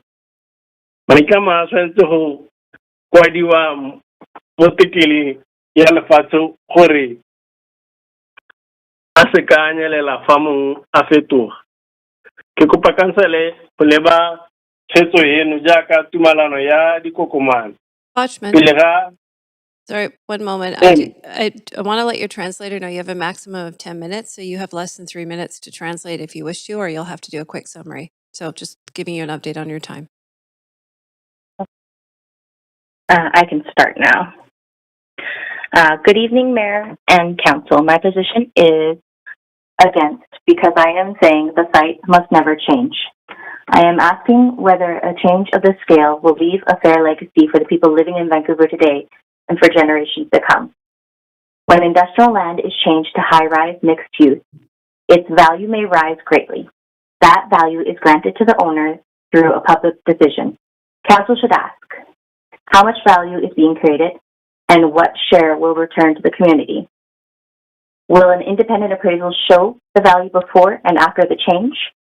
Future generations will need affordable homes, employment spaces, parks, schools, childcare, and transportation. What percentage of homes will be social housing or below market rental? How long will affordability last? Will there be family accessible and senior housing? Without binding numbers and duration, the promise may disappear before these children grow up. The city must also protect economic capacity. The province is concerned about industrial land loss and the need for well-paying jobs. Replacing floor area alone does not describe job quality. How many positions will be full-time? What will they pay? What share will be light industrial and technology employment rather than mainly hotels, restaurants, and retail? A community benefit agreement should be mandatory. It should include local hiring, apprenticeships, a living wage, worker safety, and opportunities for youth, Indigenous people, newcomers, and underrepresented groups. Who will measure the results? What will happen if the developer fails to meet the commitment? Benefits must also arrive on time. Will parks, childcare, affordable housing, and employment space be built in the first phase or postponed to the end? If the project is sold or stops after profitable buildings are completed, will council hold enough bonds or financial security to finish the public benefits? This site is next to the Seathorpe's Armory and the Hofmeister building, operated by National Defense. Security routes for large military vehicles and post-disaster operations must be protected. Will agreed upon framework be completed before construction? Will the developer pay all related costs or community lose the benefit? Transportation and services must be ready as well. Can buses, water, sewage, drainage, schools, and emergency service handle the growth? And Who will pay for the thank you very upgrade? much. That is Botchman's time. You're at 10 minutes. Thank you. I will note that the majority of our upcoming speakers have not indicated if they're a resident of Vancouver, so I'm going to be asking those that have not. But we'll start right now with David Kleinbaum by phone. Speaker 11 is not on the line. Okay, speaker number 12, Zelita Chan. Aquí estoy. Necesito traducción. Zelita, are you going to be speaking to council in English or not? I'm going to be in Spanish. Do you have a translator with you? I do. Okay. Please make sure that you allow time for the translation. Go ahead. Actually, before you begin, I have a point of question from Councillor Dominato. Yes, go ahead. Yes, thank you, Chair, and appreciating your managing the meeting. Could we ask speakers to alternate in the translation? Because in the last speaker, we didn't actually get the full representation of the constituents' views, which makes it very, well, impossible for us to make our decisions. That is a very good point. So I think they need to alternate or do it in exactly the 5 minutes and 5 minutes so that Because otherwise I think that the public hearing could be out of order if we're not able to understand and the speakers who are presenting to us, because we do have to make our decisions based on what we hear. So I would ask that it be divided equally or that they alternate in short sentences and so that's my request. Yeah, that is a very good point, Councillor Dominato. And also note for council, I've just asked the clerk to just review and affirm the rules around speaking in non-English language and translation so that we make sure we're all clear on them. And I think information around bylaws can be circulated to council. But yes, speaker, before you begin, it would be very helpful so council can understand if you could either translate as you go or ensure you leave equal time for translation in your time. So please go ahead, Zelita. Okay. Buenas noches, alcalde y miembros del consejo.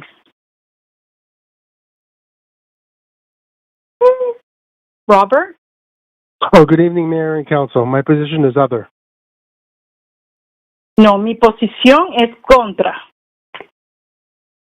Other. It's opposed. Robert is opposed. Yeah, is opposed.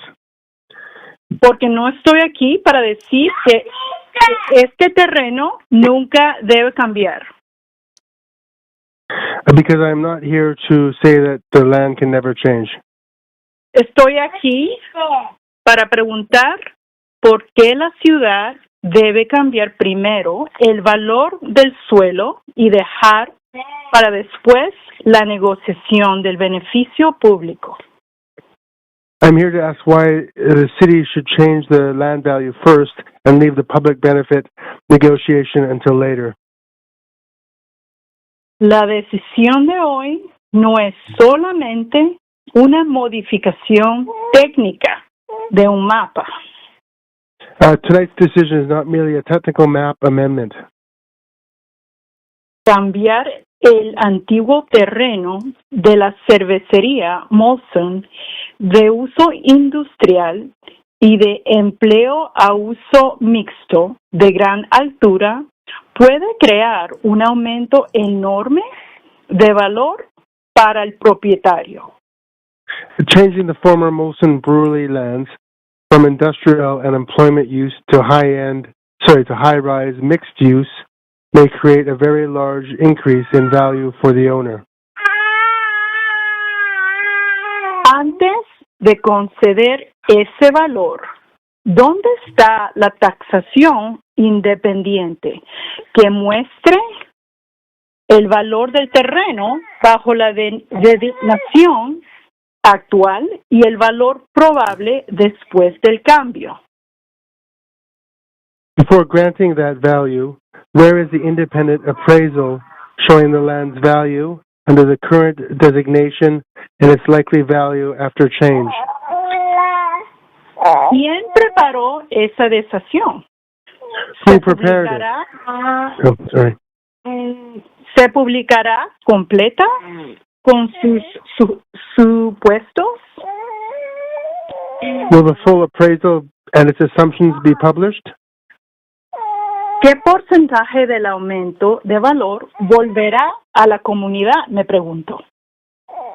What share of the uplift will be returned to the community?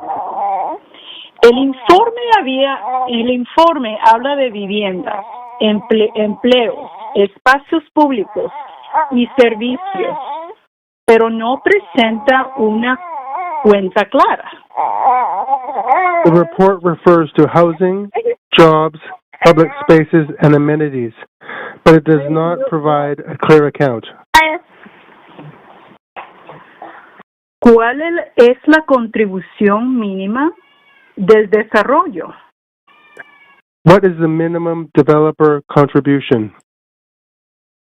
¿Se expresará como una cantidad fija, como una proporción del aumento de valor o como una combinación de dinero, terrenos y construcción directa?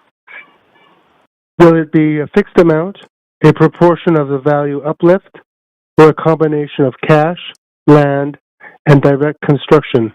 ¿Cómo evitará la ciudad contar dos veces la misma contribución. Por ejemplo, llamando beneficio público a una plaza que también aumenta el valor comercial del proyecto. How will the city prevent double counting? For example, describing a plaza as a public benefit when the plaza also increases the project's commercial value. También necesitamos saber cuándo se entregan los beneficios. We also need to know when benefits will be delivered. Weird. Sorry, When benefits we're hearing some background noise, speaker. se pagarán antes del primer permiso de construcción por etapas al final. Okay, Y el mercado sube. We're hearing, Well, contribution- speaker, I'm wondering, perhaps you have a crowd gathered with you, I don't know, but we can definitely hear a lot of background noise. On our teams. Yeah, hold on a second, please. What? We're just trying to make sure we've got some background ambient noise, trying to see whose side it's on. Okay. Are we good? Okay. Okay, go ahead again. Y el mercado sube durante 10 o 15 años. ¿La contribución se ajustará automáticamente? Will contributions... we also know when benefits need to be delivered. Will contributions be paid before the building permit, in stages, or at the end? ¿Habrá indexación por inflación y por crecimiento de valor del suelo? If the market rises over will it be indexed to inflation and the land value growth? ¿Qué garantía tendrá la ciudad si el proyecto se vende a otra empresa? ¿Se divide en fases o queda incompleto? What security will the city hold if the project is sold, divided into phases, or left incomplete? Una comunidad de beneficios no puede depender de la buena voluntad del desarrollador. A community benefits agreement cannot depend on developers' goodwill. Debe ser obligatoria, negociada con representantes de trabajadores y residentes. It should be Y mandatory. respaldada por un acuerdo legal. It should be mandatory, negotiated with worker and resident representatives, and secured through legal agreement. Incluirá contracción local, aprendizajes, salarios dignos, compras a empresas locales, metas para grupos históricamente excluidos y reportes públicos.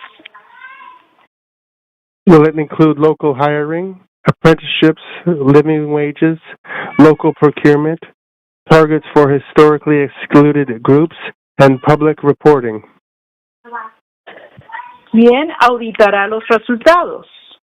¿Qué sanciones se aplicarán si no se cumplen?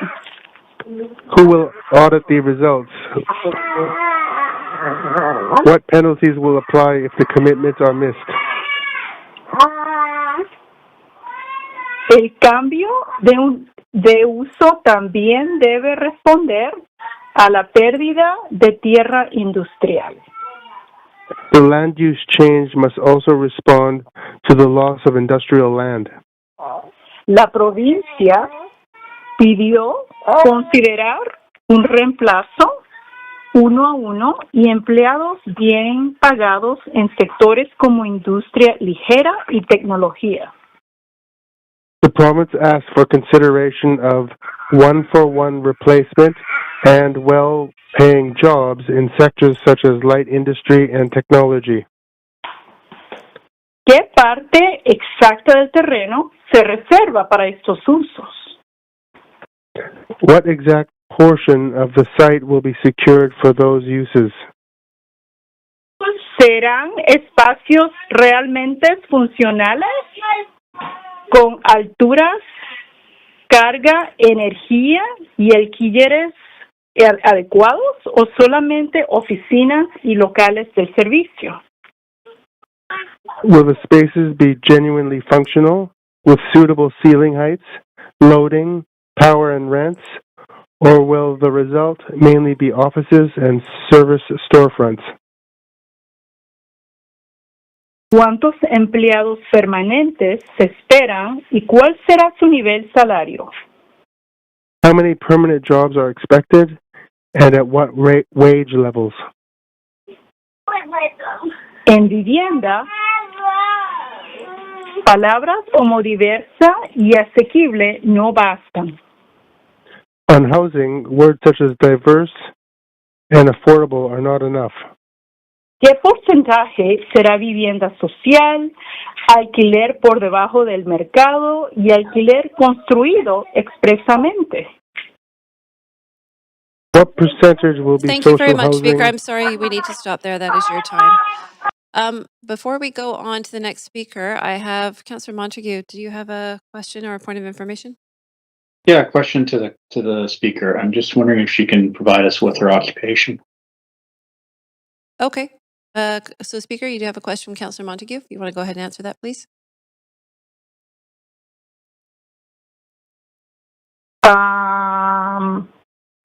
What question? ¿Qué pregunta? Please repeat it, Councillor Montague. Yeah, I'm just wondering what your occupation is.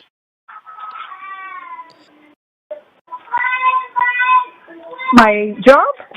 Yes, that is the question. Okay, I work with con el sindicato, con la unión.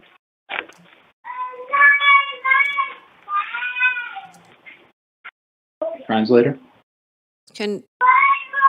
Translator, can you translate that for Councillor Montague, please? Can you translate the answer?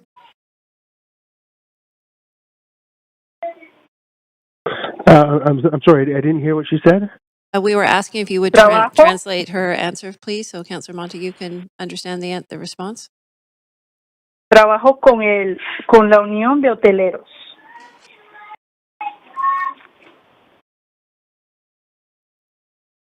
Hotel Workers Union. Yeah, she's with the Hotel Workers Union. What is? You're the president of that union, correct? Yes. For British Columbia? Sí. Yes. Okay. I'm just, thank you. That's all my question, Chair. I'm just curious as to why the translator was needed. I hear other than to filibuster. Okay. Thank you, Councillor Montague. But I do note the speaker was able to answer the question. Now we have Councillor Klassen. Do you have a point or a question? It's through you, Chair. Prefiero hablar en español. Speaker, it's not your time now. You finished your time. Councillor Klassen, do you have a question? Yeah, question through you, Chair, to staff. I'm getting questions and comments from the speakers talking about components of the urban design, the level of employment expected, the level of ceiling heights. To my knowledge, none of these aspects are germane to this application from staff. If I'm correct, this is merely about a land use decision. It doesn't get into the minutiae of building design. All of those things will come at the point when we are looking at the actual building form design. Is that not correct?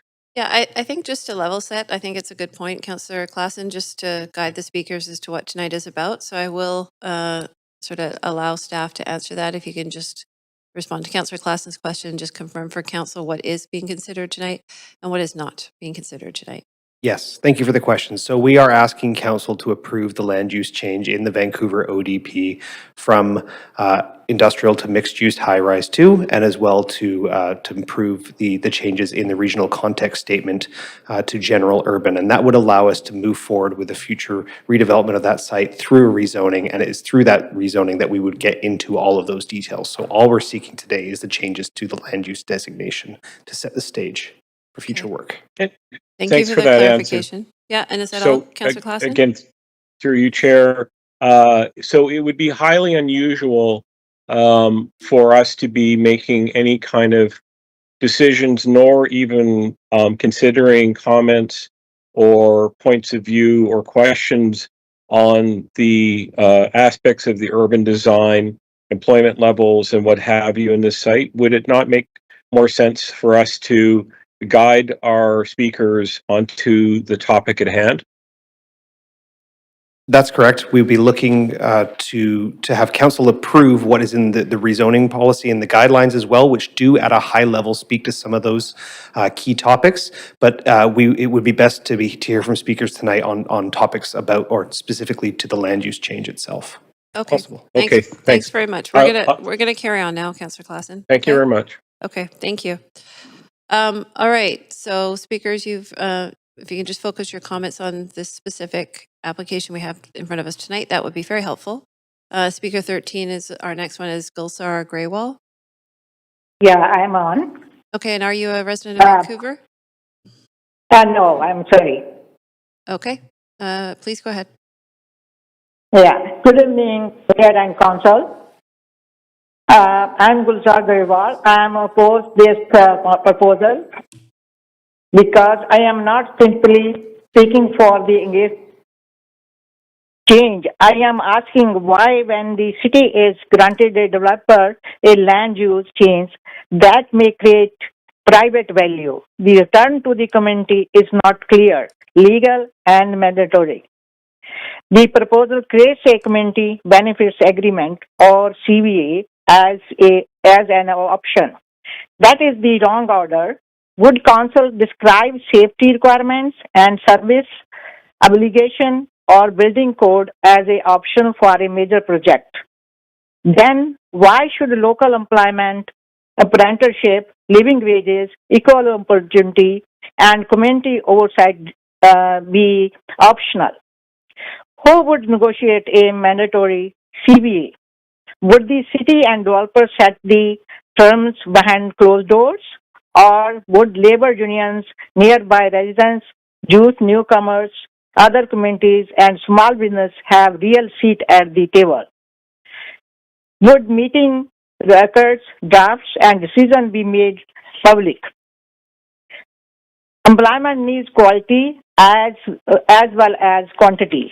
How many permanent full-time jobs will be created? How many positions will be rejected? Only during the construction. Will wages tied to Vancouver is living wages standard? Will the developer and the major constructor are required to report wages, benefits, and safety performance? What would local hiring means in practice? Would there be a clear percentage? How would local be defined? Would there be a separate targets and the apprenticeships for women and the young people facing barriers of unemployment? If there is targets are missed, would penalties, permanent holds, or financial security apply? The CBA should not be end when construction ends. What labor standards will be applied in future hotels, restaurants, retail space, office, or technology business? The province has called for well-paying work and light industrial employment. Will the city ensure that the project does not rely mainly on the low-wages service jobs? Housing should also be connected to the agreement. Will some homes be affordable at the income level of the people working on the site? How many social low markets and family homes will be secured? Will the developer be able to pay cash and avoid building generosity and affordable housing on the site? Without independent monitoring, an agreement is only a promise. Who will we verify the data? How will the report be issued? Will jobs numbers, wages contacted, apprenticeship and housing outcomes be posted on the public dashboard? Will the community have a clear complaint and remedy process? My request is that Council approve a mandatory CBA framework before changing the land designation. It should contain measurement, targets, dates, audits, plenties, and the formal community rules. When a developer receives major private value, the public deserves enforceable rights, not only good intentions. Thank you.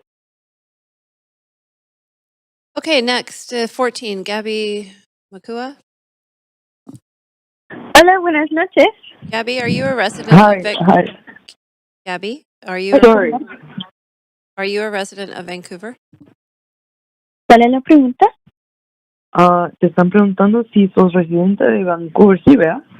Sí, vivo aquí. Yeah, she lives in Vancouver. Okay, and are you able to speak in English? No, necesito traductora. She needs translation, so I'm just on here to translate. Okay, please go ahead and please, if you can, translate as you go. Gracias. Hazlo línea por línea. So I'm just telling her to, as I'm coordinating so that we translate efficiently. Go ahead, dale. Hola, buenas noches. Una ciudad puede aprobar densidad en una mapa mucho más rápido de lo que puede construir en un asiento escolar. Good evening. A city can approve density on a map much faster than it can build a school seat. Aumentar la capacidad de una tubería o agregar un autobús. Increase the capacity of a pipe or add a bus. Esa diferencia es tiempo y precisamente mi preocupación con este plan. That timing gap is exactly my concern with this plan. El informe reconoce que los detalles de densidad, viviendas, acceso y servicios se decidirán en un futuro rezonificación. The report acknowledges that density, housing, access, and servicing details will be decided through a future rezoning. Sin embargo, el cambio de designación abre la puerta a una población considerable. Yet, the designation change opens the door to a substantial population.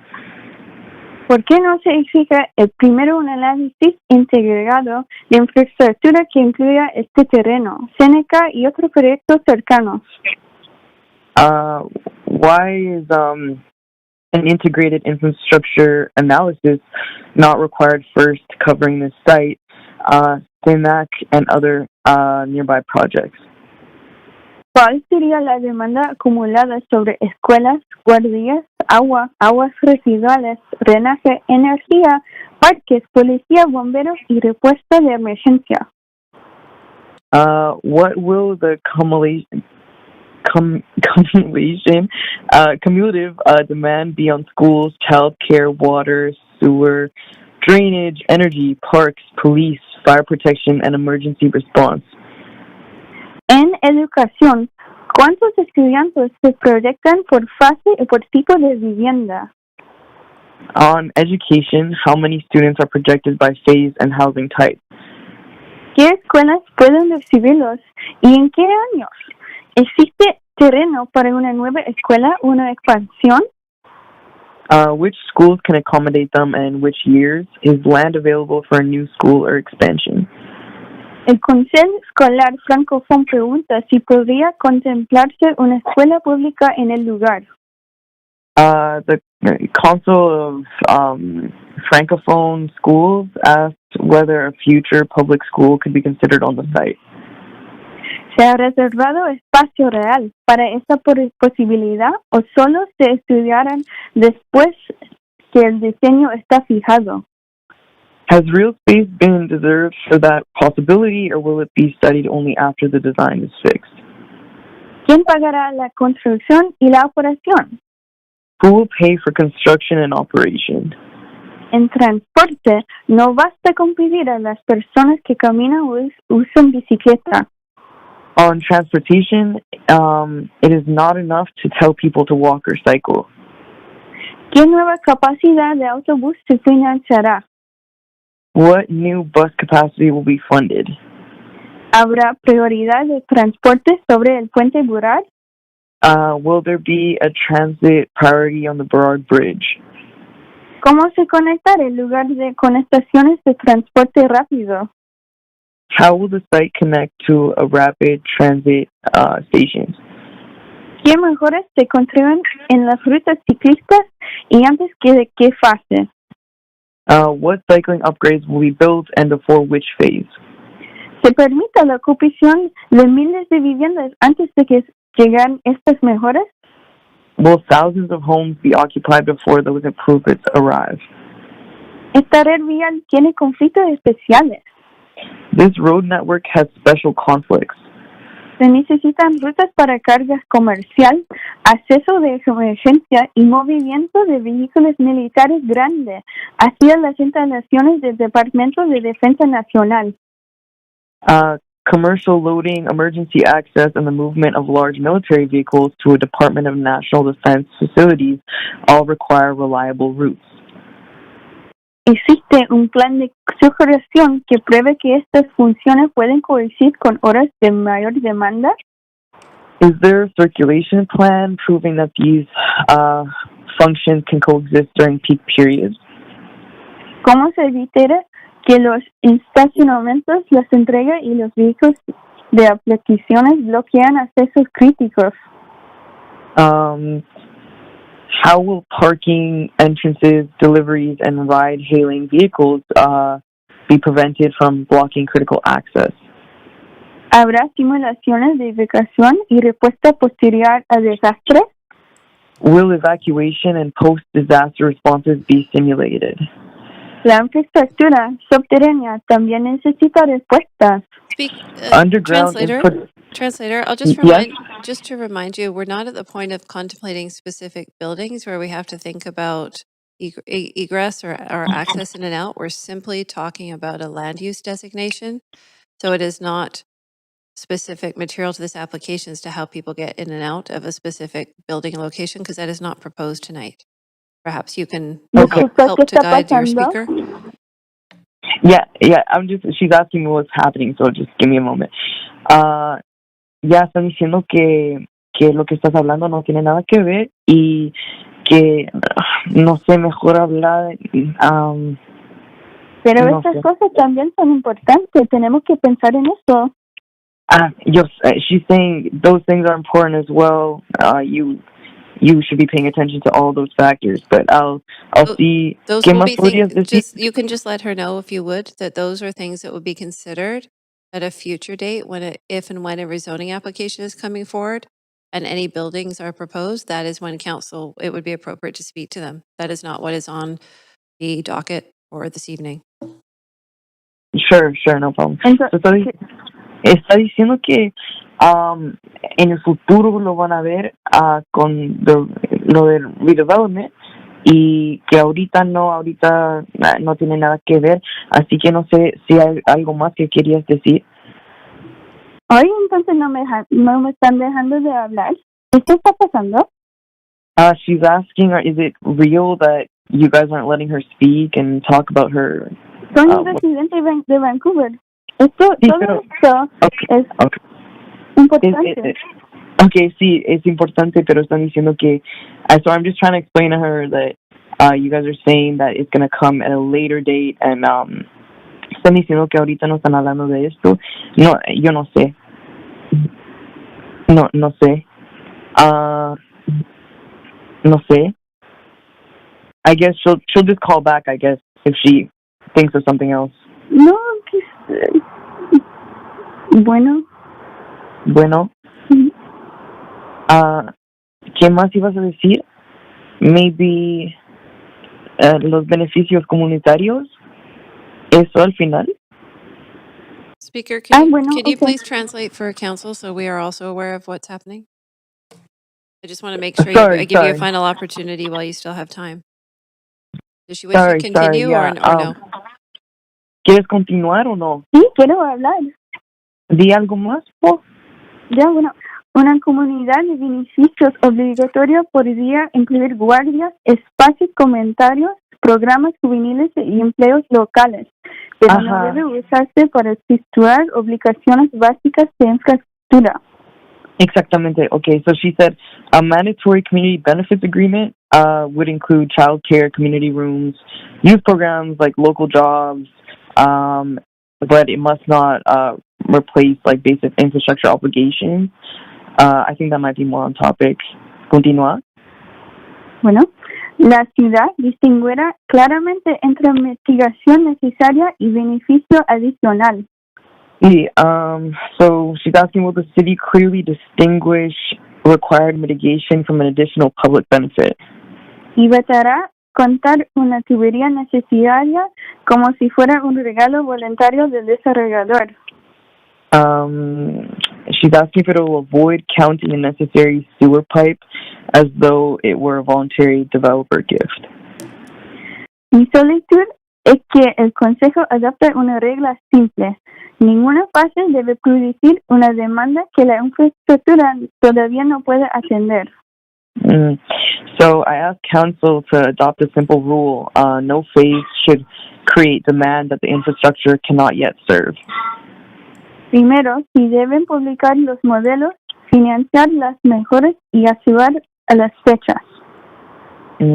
Publish the models, fund the upgrades, and secure the Okay, dates first. Thank you very much. That is your full 10 minutes. Thank you for your comments to council.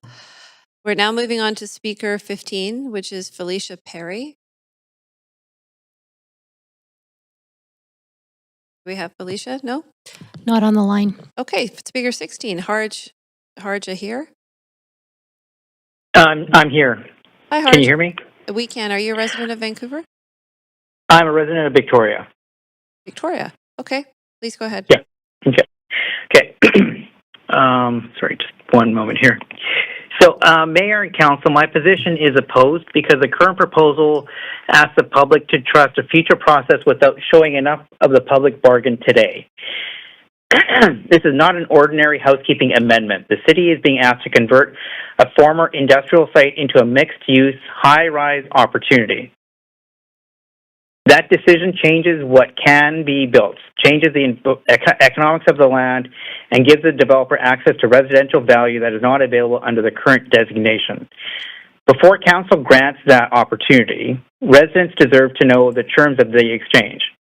At present, the public benefits are described in general language. We hear about housing, jobs, public space, childcare, culture, transportation, climate responsive design. All these ideas are welcome. The problem is that a list of the possible benefits is not the same as a commitment. A future rezoning may negotiate details, but the city loses leverage when the land use principle has already been approved without clear minimum expectations. Council should establish a benefit floor now. It should state the minimum affordable housing percentage, the minimum amount and quality of publicly accessible open space, the number of childcare spaces, the required employment floor area, and the amount of infrastructure expected from the developer. It should also define which benefits must be delivered in the first phase, not after profitable residential phases are completed. I'm especially concerned about the language on jobs.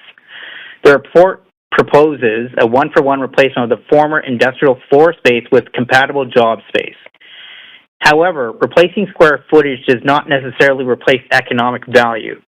Industrial and production jobs can provide stable, skilled, and well-paying employment. Service and hospitality jobs are important, but many are lower paid and less secure. If the future development relies heavily on hotels, restaurants, shops, and personal services, what will the city do to ensure these are good jobs? The answer should include living wage expectations, benefits, predictable scheduling, union access, apprenticeship programs, targets for hiring local residents. The province has already warned about industrial land loss and encouraged well-paying employment. Council should not simply count doors, desks, or floor area. It should measure wages, job quality, and long-term economic contribution. That is why a community benefits agreement should be mandatory. A binding CBA can connect development rights to local hiring, training, procurement, affordable commercial space, and community facilities.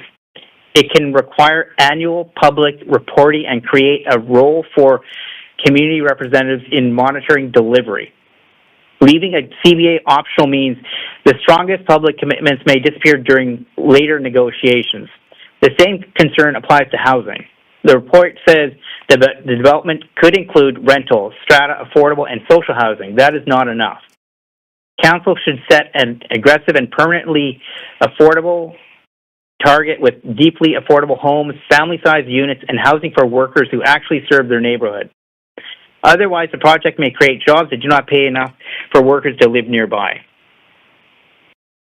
There are serious operational questions besides the Seaforth Armory and the Hofmeister building. The Department of National Defense identified security risks, large military vehicle movements, emergency operations, and the need to protect structural integrity of the post-disaster facility.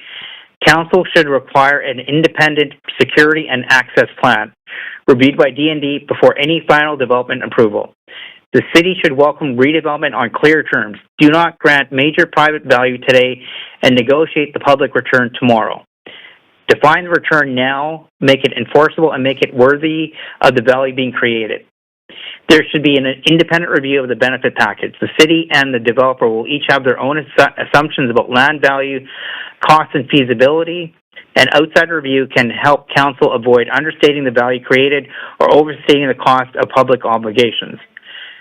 That review should be released before the final vote so the community can comment on the actual exchange. Thank you. Thank you. Speaker 17, Preet Sangha. Hello, I'm Preet's translator. All right, can you please tell us if you are a resident of Vancouver or not? Preet is not a resident of Vancouver. You are not. Okay, please go ahead.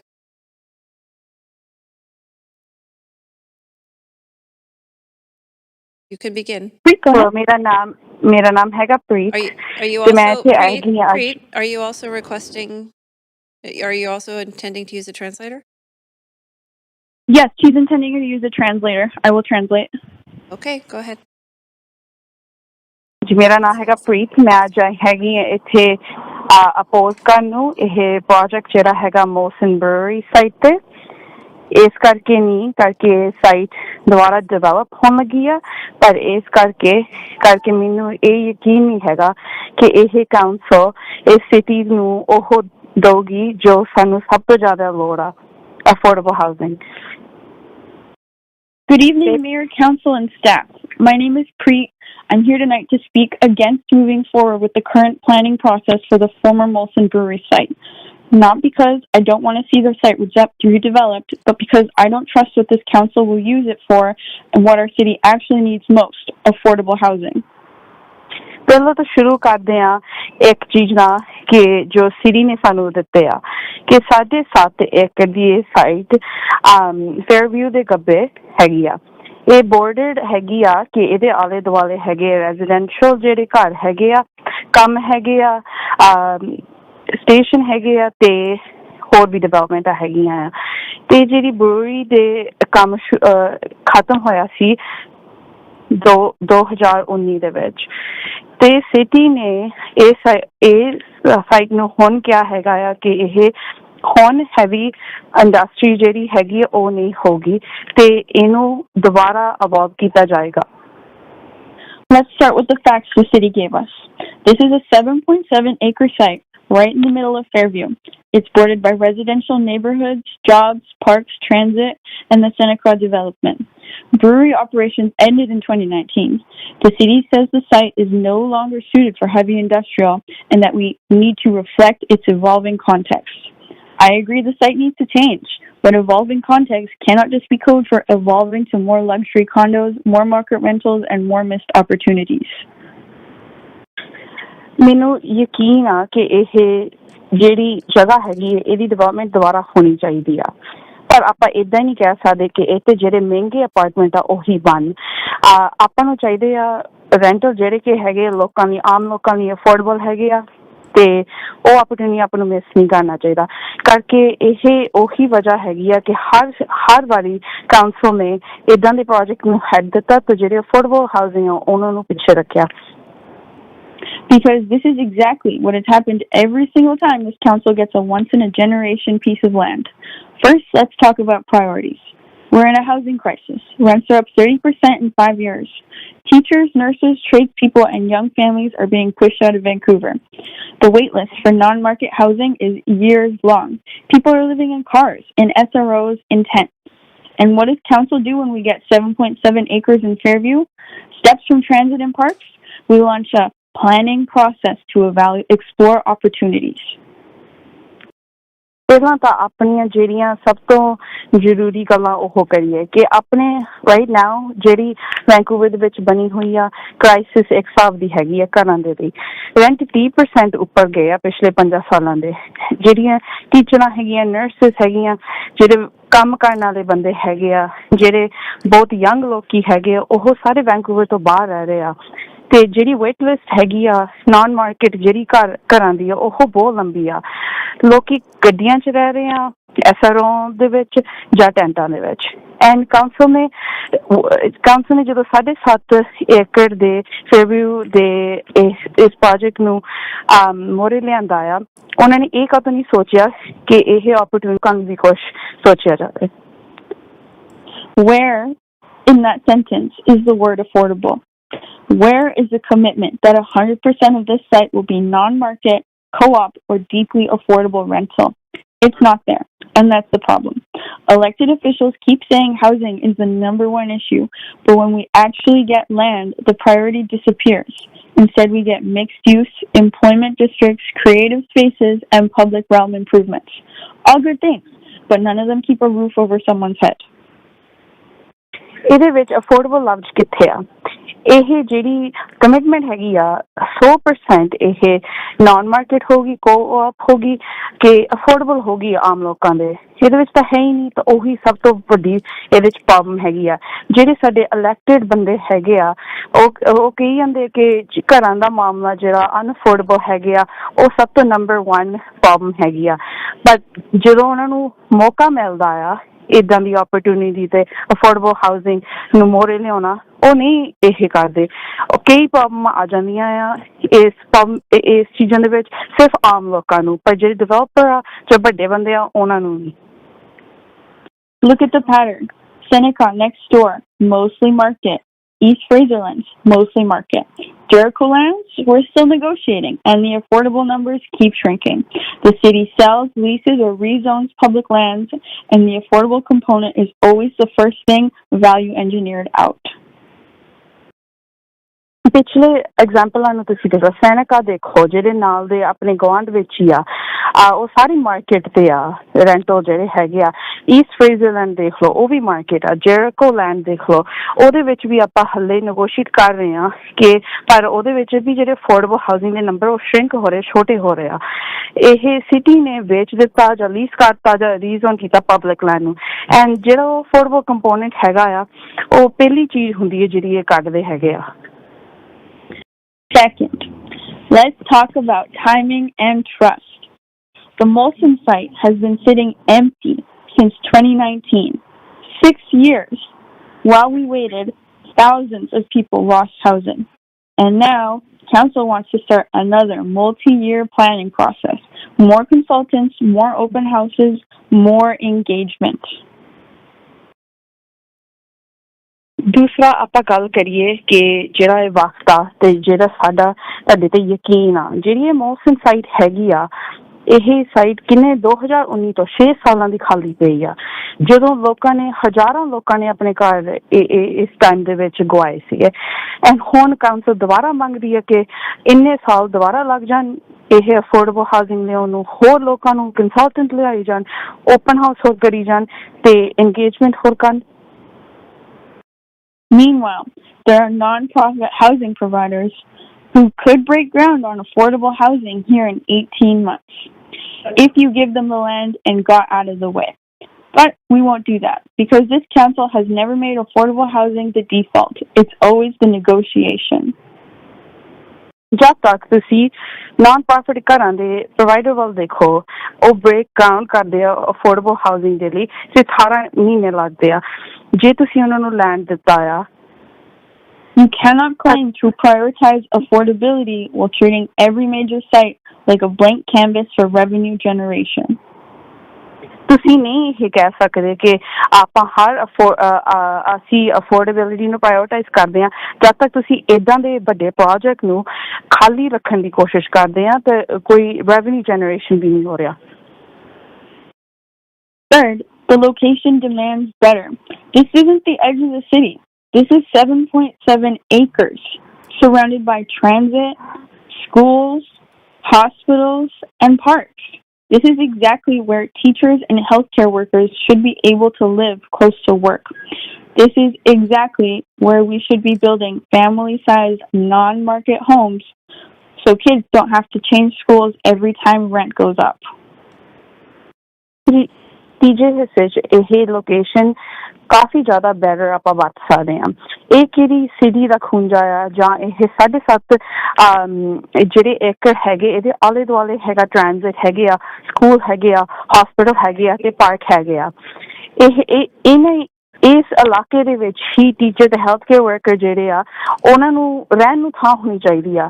ਜਿਹੜੀ ਆਪਾਂ ਨੂੰ ਹਮੇਸ਼ਾ problem ਪੈਂਦੀ ਹੈ ਕਿ ਉਸ city ਦੇ ਵਿੱਚ ਅਫੋਰਡੇਬਲ ਘਰ ਨਹੀਂ ਹੈਗੇ ਇਹਨਾਂ ਪ੍ਰੋਫੈਸ਼ਨਸ ਨਹੀਂ ਉਹ ਆਪਾਂ ਨੂੰ ਪ੍ਰੋਬਲਮ ਹੁਣ ਸੋਲਵ ਕਰਨੀ ਚਾਹੀਦੀ ਆ.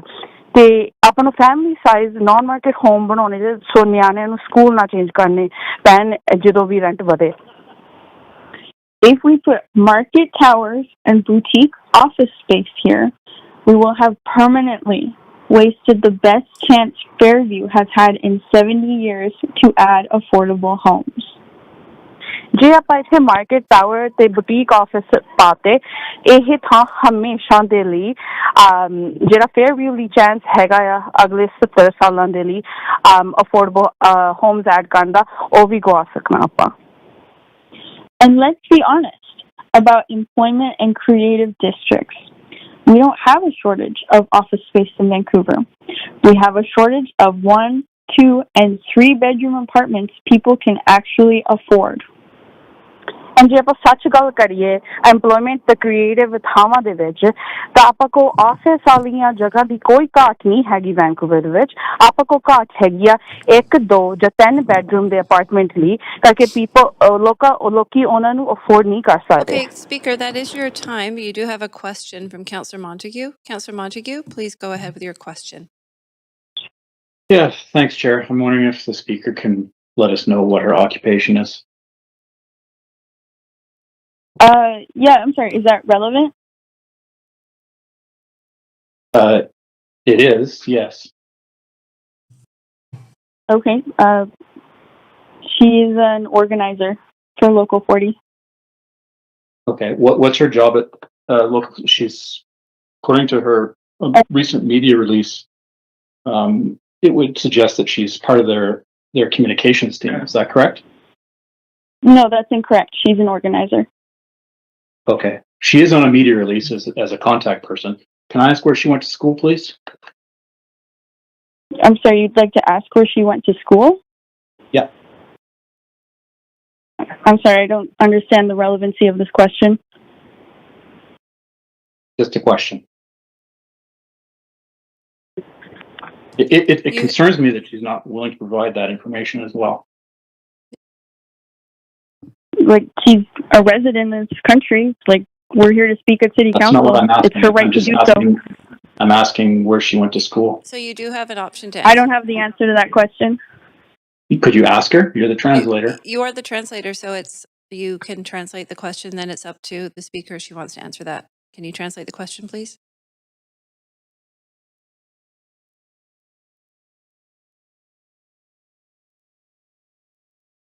If you're acting as a translator, please. I'm actually wondering, Chair, if the translator actually... She went to Delta High School? Delta High School? Okay. I'd actually like to hear the translator ask the question in the language. Okay, I don't speak the language. I'm reading off of the translation that she provided me. You are the Okay. translator. So translator, you are, what I'm hearing, just to confirm, is that you are translating but do not have capability in the language, therefore you cannot be a translator. I was provided with the translator. It's really unfortunate. Are not a translator. We have this provision. One second, Councillor Montague. Translators should be acting fully as translators if somebody does feel that they are not able to fully convey their thoughts in English. But you cannot read off pre-prepared remarks or scripts. You need to translate literally what a speaker is saying. That is the role of a translator. So Okay, I don't think that was anywhere in the rules that we saw. So Bree felt that she wanted to speak at this council in her language. That is her first language. And she provided me a translation of the speech so that I could translate for her the speech, which is what we were doing. So you're not translating, you're just reading. Okay, It's a well then, translation of what she's saying. thank you for the clarification. Councillor Montague, anything further? Yeah, just to say, Chair, that, we have these provisions in our bylaws so that residents who have a challenge with the English language can participate in our processes. And it's really unfortunate that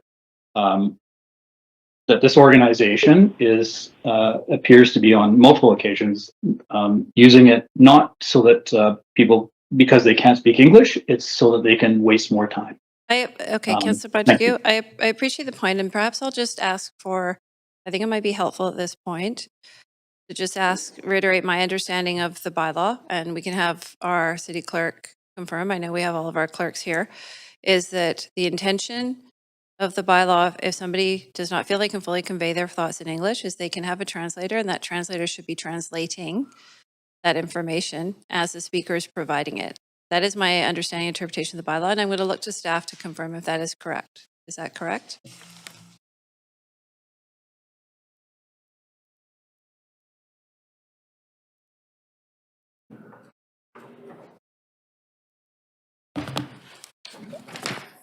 Because it is understood, it is appropriate that a translator should have proficiency in the language in which a speaker is choosing to speak. Is that a fair interpretation of the bylaw?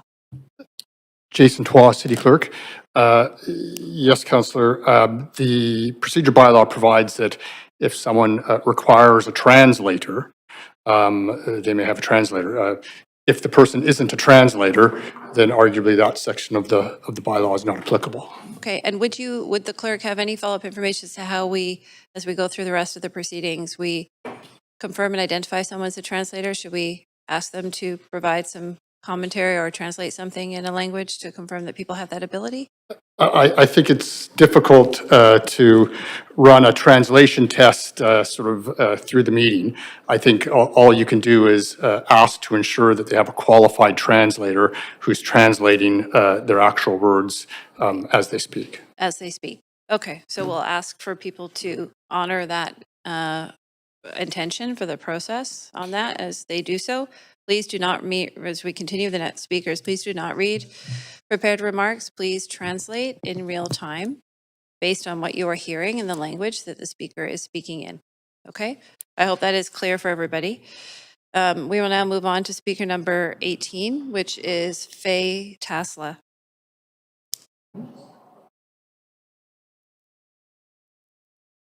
Faye, are you on the line?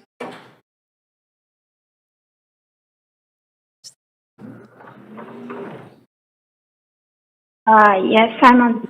Hi, Faye. Are you a resident of Vancouver? Yes, I am. Okay, please go ahead. Good evening, Mayor and Council. Large development are often presented through skyline image or towers, view and iconic design that people live at the ground level.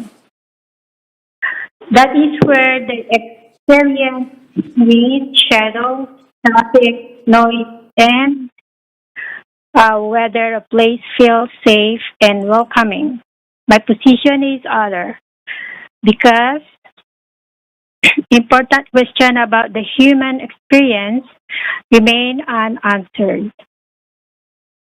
What maximum height and total density may be considered, even if those numbers are for a future rezoning? Why is there no public range now? How will shadow on venue park, nearby streets, and public plazas be assessed one image? 1 hour is not enough. Will there be seasonal shadow studies from morning to evening? Multiple towers can create uncomfortable wind. What wind standards will apply to seating, walking, play, and cycling? Will independent wind tunnel testing be required? If the completed project performs poorly, who will pay the retrofits? Will there be post-occupancy measurement? Tower placement also affects privacy and security. How close could be balconies, windows be the Stratford Harmony and Hopeminster building? Could they create direct sight lines or camera views into sensitive operations? What minimum steps, backs, and screening will apply? How will unauthorized access from rooftops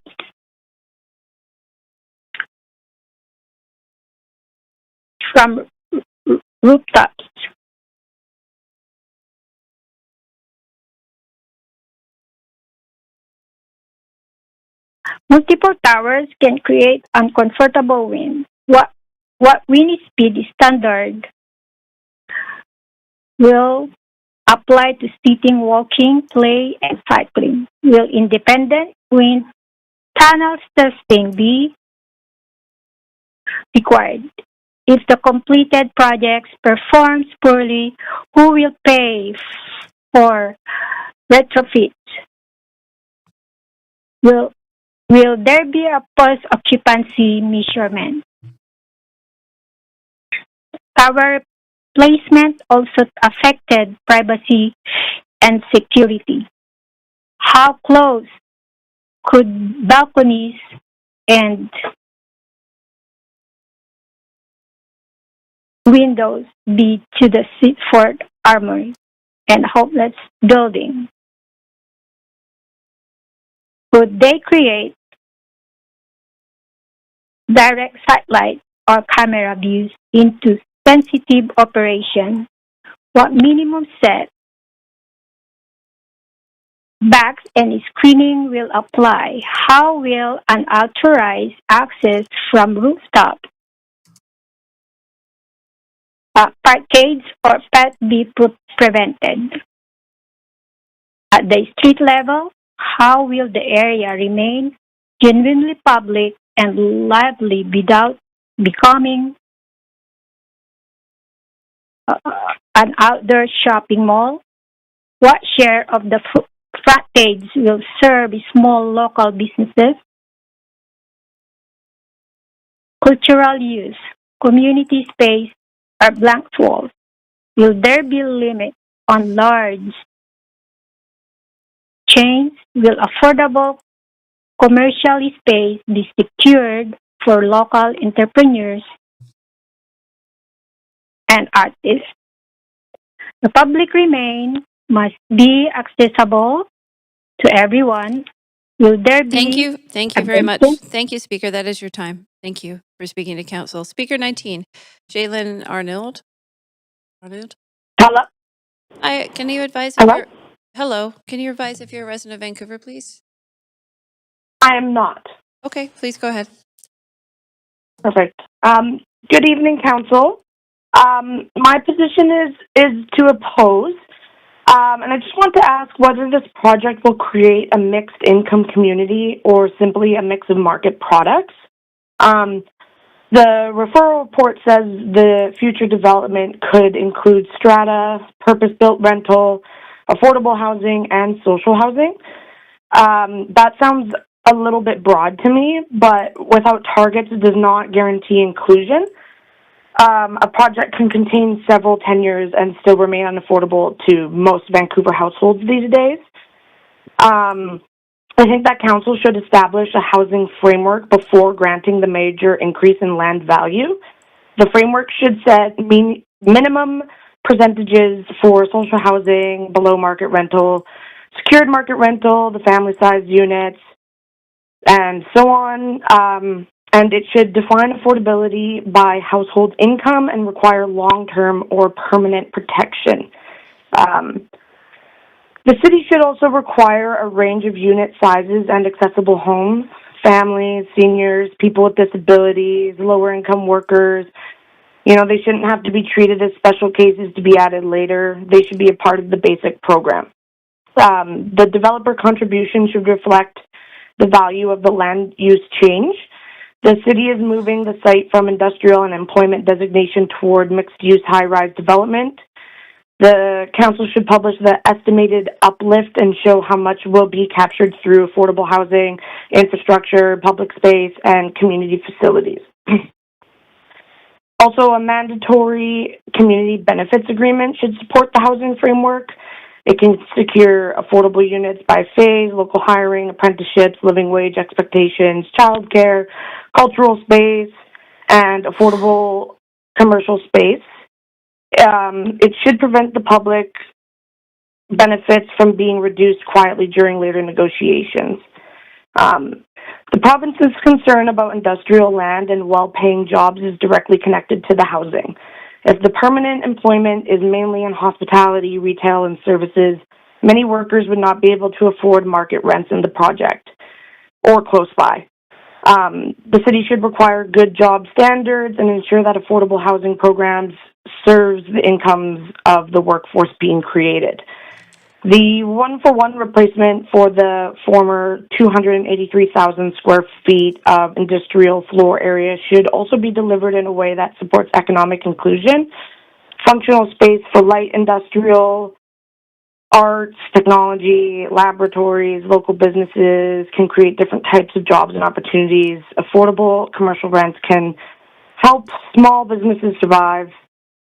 Public amenities must serve all residents as well, not only owners or customers. Parks, plazas, community rooms, childcare, cultural spaces, so on and so forth, should be publicly accessible and delivered early.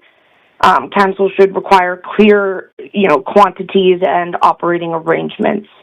The Department of Hello? I'll just ask you if you can focus your comments to the land use to the best of your ability, which is what we're considering tonight. That would be helpful. Okay, yeah, sure. The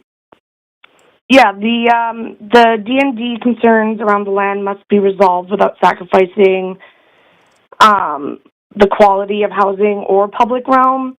Secure boundaries, emergency access, large vehicle routes, structural protection should be integrated into the design from the beginning. Again, I think you're making similar points to speakers earlier, speaking about buildings and exits and that, but we're not contemplating specific rezoning or buildings tonight. I know. People kind of made my points earlier, so.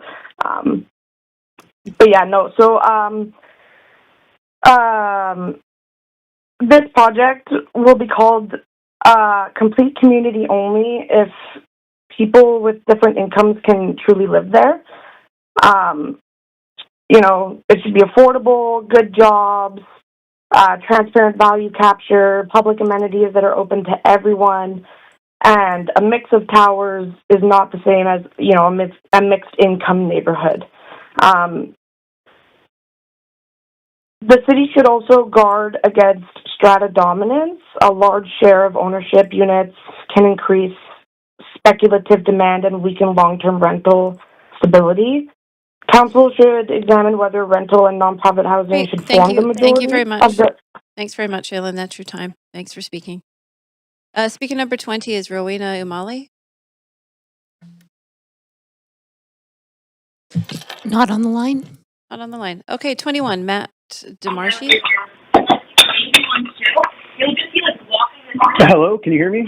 Yes, is that Matt? Yeah, this is Matt speaking. Can you confirm if you're a resident of Vancouver or not, please? Yes, I am a resident of Vancouver. Okay. And I would like to, sure. I would like to thank council and acting mayor for hearing us tonight and hearing us, throughout these last few weeks. I know it's been a lot of meetings and time. But yes, I would like to speak in opposition of this proposal. I do think that the proposal does not go far enough. I think we need to have more housing in Vancouver that is for working class people, for people who can actually who want to live in the city. And as we know, most people that live in the city, they make somewhere in the $25 or $30 an hour range, especially a lot of the people I know. And these kinds of rentals and these kinds of buildings and these kinds of developments, like the one that's going to be taking place on this site, are very unaffordable for people who make that amount of money. And those people are struggling every day, and they are moving further and further out of the city. And I think this is a great site. It's obviously very walkable to the downtown core right over the bridge. It's very, centrally located. It's a location that, in the past has been a little bit more upscale. And so adding housing for people who are working class, I think would bring a great mix to this community, would bring a great opportunity for people to live closer to work. We're building all these hotels and other things downtown. We want a lot of jobs downtown, and so we need to have people who can work downtown. And this is a prime location where people could very easily walk across, get downtown, work downtown, and then walk home. They wouldn't add to the traffic, they wouldn't add to the car traffic that's constantly taking place, and those kinds of things, and the congestion. These would be people who, but for the most part, would be walking or taking transit downtown. And I think that these kinds of communities, we really have to take a look at how we're zoning them to make sure that these working people can afford to live there. Because right now, as we've seen, working class people are moving further and further out. It makes it so difficult to do the jobs in the city when people have to commute an hour and a half. That's 2-3 hours they're spending away from their family. I would really like to see council prioritize, working class families, especially working class families that work in the city. I know that your staff is very creative and can come up with ways so that people who actually work in the city can live in the city, and that we can target developments for people who work in the city. I think that would be an incredible way forward. And I would say council should ask, on this site particularly, council should ask their staff, is there a way to ensure that people who are working class people who are making between $20 and say $35 an hour, if those people can afford to live here, how do we earmark this site for those people?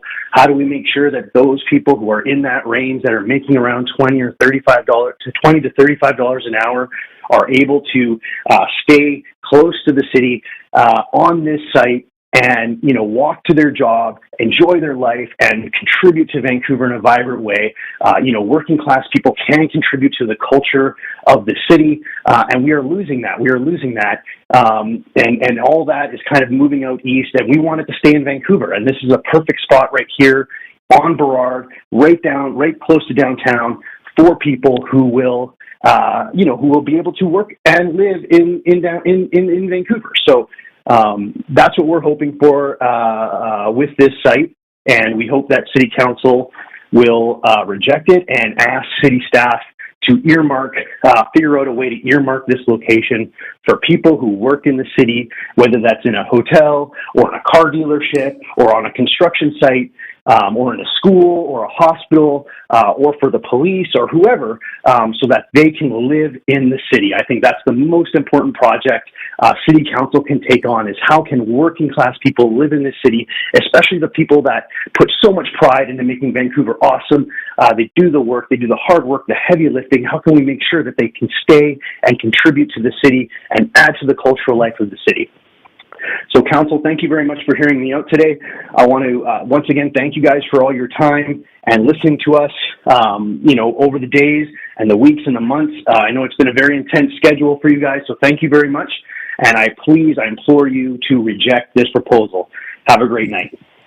Thank you. Speaker 22, Kiara Harkins. Hello? Hi, Kiara. Can you advise if you're a resident of Vancouver or not, please? Yes, I am. Okay, please go ahead. Good evening, Council. My position is opposed. I want to ask who carries the risk in this redevelopment and who receives the reward. The land use change creates a clear reward for the developer, which is access to more valuable residential and commercial uses on a major central site. The public, however, may carry many risks such as infrastructure costs, traffic pressure, school crowding, delayed amenities, loss of industrial capacity, and uncertainty about affordable housing and job quality. Council should not approve something like this in which the private benefit is immediate and the public benefit is conditional. The city should identify the value created by the redesignation and secure the public return through binding agreements before the project advances. The referral report includes conditions stating that approvals do not create legal rights and that costs are incurred at the applicant's risk. That protects the city procedurally, but does not answer the broader policy question of what happens if the project is approved in principle and later market conditions make the affordable housing, job space, or public amenities difficult to deliver. Will the city reduce the commitments, or will the developer carry that risk? A clear answer requires financial security, phasing conditions, and a mandatory community benefits agreement.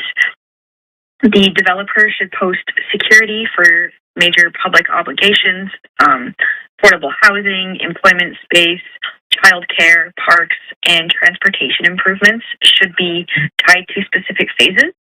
And if obligations are not met, later phases should not proceed. The province's concern about industrial land shows why risk matters. Once industrial land is converted, it is difficult to restore. So the city should require functional and protected employment space, not only promise of future job uses. If the mix becomes mainly hospitality and retail, council should require good job standards so the public does not absorb the loss of industrial capacity in exchange for lower wage work. Housing risk must also be addressed. The report names several possible tenures, but sets no aggressive target. Council should require permanently affordable, social, and family-sized housing now because that's what we desperately need.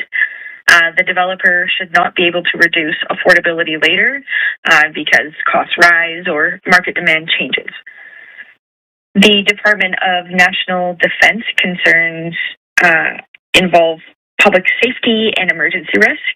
The Seaforth Armory and Hofmeister building require secure access, large vehicle movement, structural protection, and uninterrupted disaster response capability. The developer should bear the cost of mitigation and provide technical studies, construction protocols, and design changes required by D&D. Council should also protect residents from operating cost risks.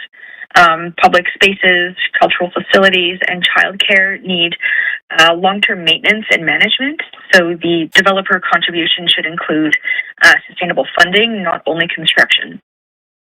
The basic principle should be fairness, where the party receiving the development value should carry the cost and risk of delivering the promised benefit. Please require transparent valuation, strong financial security, a mandatory CBA, aggressive housing targets, protected job space, and D&D approved mitigation. Do not allow the community to receive uncertainty while the developer receives certainty. The city should conduct a sensitivity analysis showing what happens under lower sales prices, higher interest rates, construction inflation, or slower absorption. Public obligation should be structured to survive realistic market changes. If the project only works when affordable housing and community benefits can be reduced during a downturn, then the original approval is not financially or socially resilient. Risk allocation should be written into every major agreement. Cost overruns for private construction should not automatically justify reducing public benefits. Insurance, bonding, warranties, and contingency reserves should protect the community and the city. The city should also ensure that taxpayers are not left with unexpected remediation, servicing, or maintenance costs. A full cost allocation should identify private and public responsibilities before construction begins. Thank you. That is your time. And I'm going to move on to the next speaker. Thank you for speaking. We are hearing a number of the same comments repeated over and over. So I would encourage speakers, if you have something new to add to the consideration for council, we would love to hear that. Okay, we will now move on to number 23, which is Robert Demand. Do we have Robert? Not on the line. Not on the line. Okay, speaker 24, Christina Figueroa. Hola, ¿me escuchan? Hi, Christina. Can you advise, please, if you're a resident of Vancouver or not? Hola, Cristina. ¿Eres una residente de Vancouver? Sí, claro que sí. Yes, she's a resident. Oh, so she was able to respond to my question in English, but she is requesting a translator? I translated the question for her. Okay, just clarifying. Okay. And you are going to be able to translate live for her? Correct. Okay, great. Please go ahead. ¿Comienzo? Cristina, sí, ¿Comienzo? dale nomás, sí. Va. Pues bueno, buenas noches, alcalde y consejo. Esto no es un terreno ordinario. Dale. Good evening, Mayor and Council.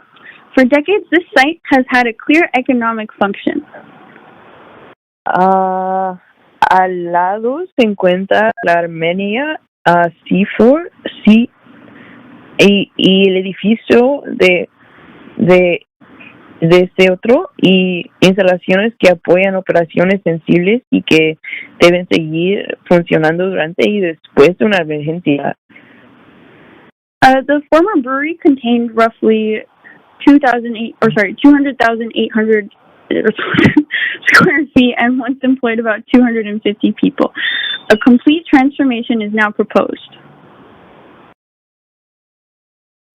Por eso mi posición es contra. Antes de cambiar el uso, necesitamos respuestas técnicas que todavía no están frente al público. That's why I oppose this. And ay, perdón, ¿lo puedes decir de nuevo? No lo tienes el papel, Gaby. Estás leyendo español 3, ¿cierto?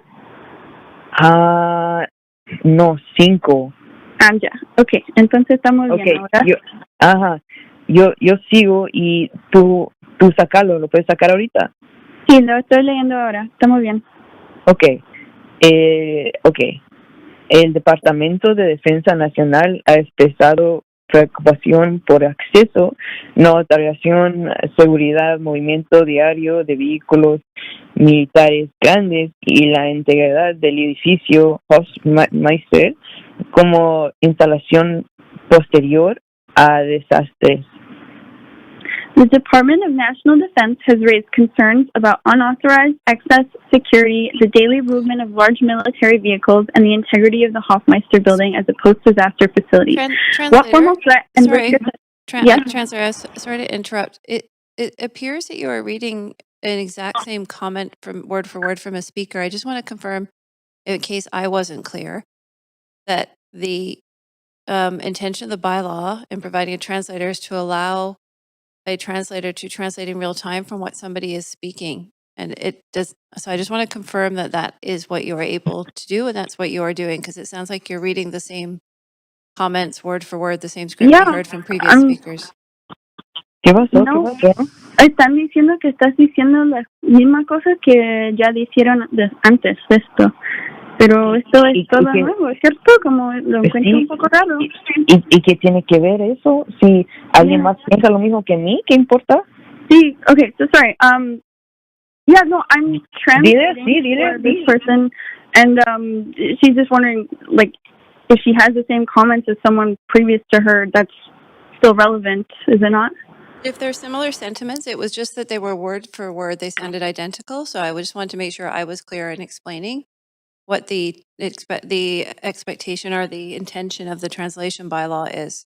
So it would be, I just want to confirm that the speaker expresses themselves in their own words, and then you are able to translate that person's words to us, so council can hear those comments in real time. That is the Yes, intention that's for what the we're bylaw. doing. Okay. Okay, please Okay, dale, continue. sigue. Ok, vamos en... ¿Y qué pasó? Están diciendo que solo de esto de los bylaw, que se supone que no podemos hablar de las mismas cosas, pero en los sentimientos que tú tienes, así que puedes seguir nomás diciendo lo que quieres. Wow, ok. ¿Por qué no le damos por acá el diseño? Puede crear riesgos de muchas maneras. Speaker, it sounds like you're having a conversation as opposed to translating what the speaker was saying. Sorry, I was just translating what you had said to me, to her. She had asked me. We're continuing with the speech now. Thank you. Thank you. Please go ahead. Okay. Okay. ¿Cómo hago? Dale, de nuevo, por favor. Okay. El diseño puede crear riesgos de muchas maneras. Design can create risk in many ways. ¿Qué distancias se requerían entre edificios nuevos y propiedades militares? What setbacks will be required between new buildings and military properties? ¿Cómo se tratan balcones, azoteas, ventanas, cámaras, iluminaciones y líneas de visión? How will balconies, rooftops, windows, cameras, lighting, and sightlines be addressed? Los espacios públicos o caminos podrían facilitar el acceso no autorizado. Will public spaces or pathways facilitate unauthorized access? ¿Qué barreras y controles se necesitan sin convertir el barrio en un lugar hostil para peatones? What barriers and controls are needed without turning the neighborhood into a hostile place for pedestrians? La circulación es igualmente crítica. Circulation is equally critical. ¿Qué rutas utilizaron los vehículos militares durante operaciones normales y emergencias? What routes will military vehicles use during normal operations and emergencies? Ajá. Y bueno, ¿cómo se mantendrán libres de camiones de construcción, entregas, taxis, bicicletas y colas de estacionamiento? How will these routes be maintained and kept clear during construction for trucks, deliveries, taxis, bicycles, so on? ¿Quién tendrá autoridad para cerrar una calle o plaza si ocurre una emergencia? Will there be protected access for people managed around the clock? La construcción puede ser el peligro de mayor riesgo. Who will have authority to close a street or plaza if there's an emergency? Una evacuación profunda, pilotaje, vibración o cambio de aguas subterráneas podría afectar estructuras cercanas. Deep evacuation, pile driving, a vibration, or changes to groundwater could affect nearby structures. Se exigirán estudios geotécnicos independientes, monitorear continuo y límites de vibración. Will independent geotechnical studies, continuous monitoring, and vibration limits be required? Habrá un plan para detener trabajos inmediatamente si aparecen movimientos. Will there be a plan to stop work if movement is detected? El desarrollador proporcionará una garantía financiera suficiente para repartir y continuidad operativa. Will the developer provide enough financial security to cover repairs and so on, and operational continuity? ¿Todavía tengo tiempo? ¿Cuánto tiempo tengo? No sé, pero sigue, estamos bien. Okay. También debemos considerar largo plazo, los edificios pueden durar 100 años y cambiar de propiedad muchas veces. We must also consider the long term. Buildings can last up to 100 years and change ownership many times. Mira, preguntarle cuánto tiempo tenemos porque voy a pensar lo que voy a decir. Oh, sorry. She's asking how much time we have left, if we may know. You have under a minute. Okay, Tenemos menos de un minuto. En conclusión, podría ser, pues, mi conclusión es que la compatibilidad con instalaciones de defensa no pueden quedar como una frase general para una futura etapa. My conclusion is that compatibility with defense facilities cannot remain a general phrase for a future stage. Sí, antes de aprobar el cambio de diseño, exigían un marco técnico acordado con el Departamento de Defensa, responsabilidad financiera clara, a monitorear independiente y condiciones vinculantes para cada fase. Before approving the designation change, require a technical framework, agree with the National Defense. Thank you. That is your time. Thank you very much. Okay, we're going to go on. I'll just remind speakers again, we're not considering specific buildings. We're not considering the lifetime of those buildings or those sorts of details. We're specifically considering land use and a change in designation. Any specifics around buildings, around access, around the length of them, around things like windows would be appropriate time to comment on that at any future rezoning application. So again, if we can just ask speakers to comment on land use, that's what council is considering tonight. Speaker number 25 is Jackie Fay. Not on the line. Okay, speaker 26, Aaron Oy. Not on the line. Speaker 27, Christina Benzi. Not on the line. 28, Ranjith Rajendra Babu. No, not on the line. Speaker 29, Robert Bader.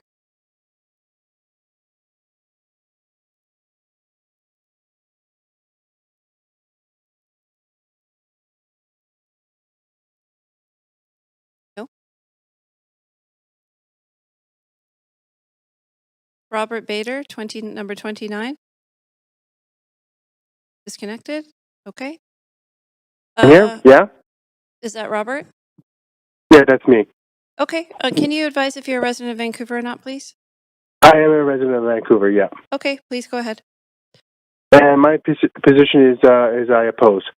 And I wanted to focus on one issue that's easy to lose in the language of mixed use, and that is the quality of jobs that may replace the industrial use. The former brewery was a very large industrial space and employed a lot of people. The report proposes a one-for-one replacement of that floor space with new job space. On paper, this sounds responsible, but the public should not confuse the replacement of a floor area with the replacement of economic opportunity. The province has raised two linked concerns: the loss of industrial land and the need for well-paying jobs. Those concerns are important because of the industrial land is difficult to recreate once it's converted. Production, repair, laboratories, creative manufacturing, and technology uses need suitable space, loading, ceiling heights, servicing, and long-term affordability. If these functions are replaced mostly by restaurants, hotels, shops, and offices, the city may need a floor area target while losing the diversity and resilience of the local economy. Council should require an employment plan before approving the redevelopment framework. The plan should identify the minimum amount of space for light industrial production, cultural production, and other job-intensive uses. It should include high design standards which make those places functional, not merely nominal. It should also protect the space from being converted later into high-rent commercial uses. Job quality should be a part of the plan. What percentage of the jobs will be paying a living wage? What benefits, training, career pathways will be available? How many apprenticeships will be created during construction and in permanent operations? Will local residents and Indigenous workers receive real opportunities? Will there be affordable commercial space for small businesses, artists, and local service providers? The economic discussions that have to be connected to the land value increases. The proposed land use change gives the developer access to much more valuable uses. Council should publish an estimate of that uplift and explain how much of it will be returned to the public through housing, infrastructure, amenities, and employment commitments. Residents should be able to compare the value granted with the value received. Housing is another part of this economic equation. Workers in hospitality, retail, childcare, arts, and community services often struggle to afford Vancouver rents. If the city approves a major new mixed-use district, it should require aggressive targets for permanently affordable rental and social housing. Family-sized homes should be included, and affordability should be tied to actual household incomes, not just a discount from an expensive market price. The site should support a modern employment district alongside housing, but that will not happen automatically. Council should require real production space, good jobs, strong affordability, mandatory community benefits, and transparent account of public return. Please measure success by job quality and community value, not by square footage and tower height. Council should also examine the number of jobs per acre and the amount of payroll generated by future development. These measures would show whether the site is becoming more economically productive or simply more valuable as real estate. The employment strategy would be reviewed every few years so that promised sectors and workforce outcomes are not lost in leasing decision changes. Thank you. Have a good night. Thank you. Speaker number 30, Justin Passis.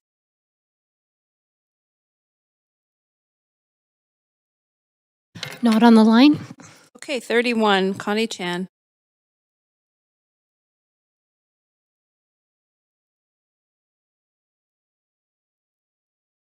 Connie, are you on the line?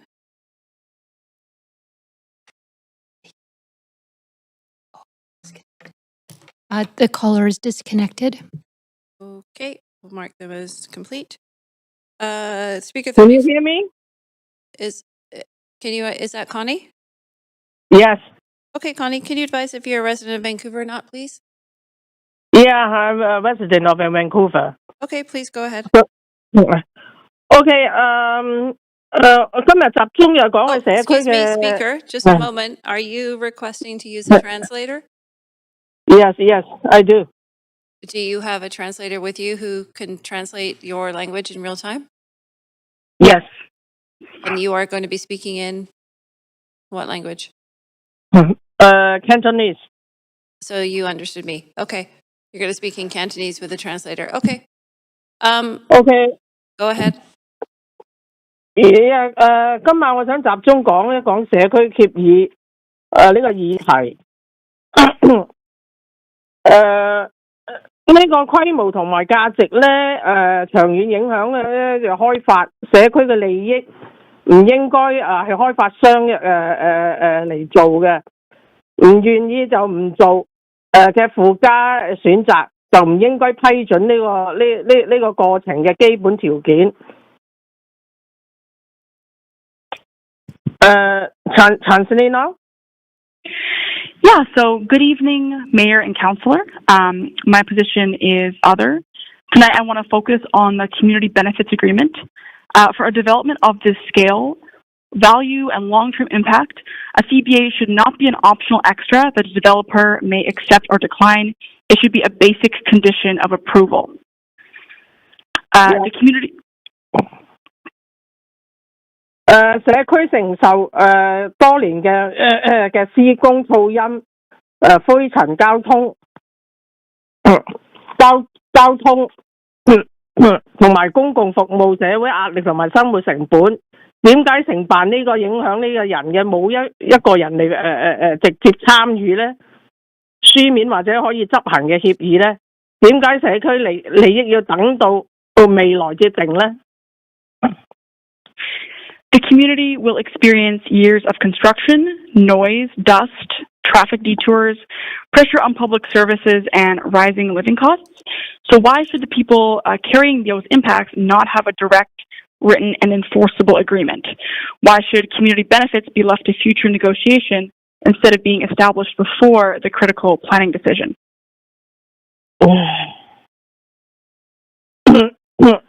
點解唔可以？對，點解唔可以公開透明呢？應該要發布幾時至發布嗰個譬如好似工資啊，或者係履行個來源啊、培訓啊。如果呢啲數據冇公開，居民點樣去判定佢啱唔啱或者脫唔脫現呢？如果違反呢個協議又會有咩情況出現呢？罰款啦，定還是扣嗰個保證金呢？暫停嘅建築嗰個許可證呢？如果冇真正嘅後果，咁呢啲都係好似宣傳嘅文件，所以義務嚟講係個有冇成效呢？呢個咁樣做法。Who will participate in negotiating the agreement? Only the city and the developer? Will nearby residents, renters, youth, seniors, small businesses, and community service organizations have a formal seat at the table? Will there be meeting records, draft terms, and financial information be public? If the community can comment only after the agreement is completed, that is not meaningful participation. 呢家第一頁同埋第四頁嗰度所講嘅社區嗰個諮詢公開嗰啲咧執行咧，我係最擔心係咩咧？係咪可唔可以咧？ What will the agreement contain? Will it include living wages, predictable hours, apprenticeships, hiring local youth for employment, training for newcomers and youth? Will it require procurement from local and social enterprises? Will it provide childcare, cultural space, community service funding, and affordable commercial space? Will the targets be specific numbers or vague, like best efforts language? 個環境治理啊，同埋個城市會唔會有清楚嘅區分呢？嗰個費用啊、項目啊、減緩施工嗰個利益？ 公眾需要知道好多發展商嘅基本責任，呢啲係我哋要知道佢哋真正嘅新增嘅回報。施工嗰陣時實際問題啊，汽車嘅路線啊、施工時間啊、空氣質素污染啊、道路安全啊、商戶嘅通知同埋個投訴機制，好多問題我哋應該要公開。 俾市民知道咁啦。 Who will monitor compliance? Is self-reporting by the developer sufficient? Will there be an independent auditor and a community oversight committee? And how often will reports be published? Will the data include wages, worker origin, training completion, contract value, and facility delivered progress? If this information is not public, how can residents judge whether promises have been fulfilled? 我請求呢個會議咧就強制個社區個利益協議咧就列重要分區嘅條件咯。需要有社區嘅代表啦、量化目標啦、獨立嘅監察啊、土地嘅鎖定同埋違法嘅罰款。社區利益嘅協議必須有市民能夠知道入邊嘅內容同埋個談判嘅關鍵。 What happens after a violation? Can the city impose fines, draw on financial security, suspend building permits, or refuse approvals for later phases? Without meaningful consequences, the agreement may become a promotional document. Will all obligations run with the land so that they remain binding if the project is sold to another company? 做社區嘅利益啦，必須係市民能夠知道入邊嘅談判內容個關鍵，唔係等到嗰個即係出嚟個後果係點樣處理。咁邊個係代表社區咧？譬如好似嘅租戶啊、原住民啊、附近嗰啲商鋪啊、殘疾人士啊、青少年同埋低收入嗰啲市民有否可以參與咧？會議是否公平咧、公開咧？或者草擬個提供嘅不同語言俾我哋唔識英文嗰啲人知道咯。I'm also concerned that a CBA could be used to replace costs the developer should already pay. Community benefits must not substitute for infrastructure upgrades, development charges, affordable housing, or environmental remediation. Will the city clearly distinguish statutory charges, project mitigation, and additional community benefits? The public needs to know what is a basic developer responsibility and what is a genuinely additional return. 開發商係咪可以選擇自己編號嘅組織嚟簽署合同咧？定還是有透明度嘅代表嚟選拔嘅呢個程序咧？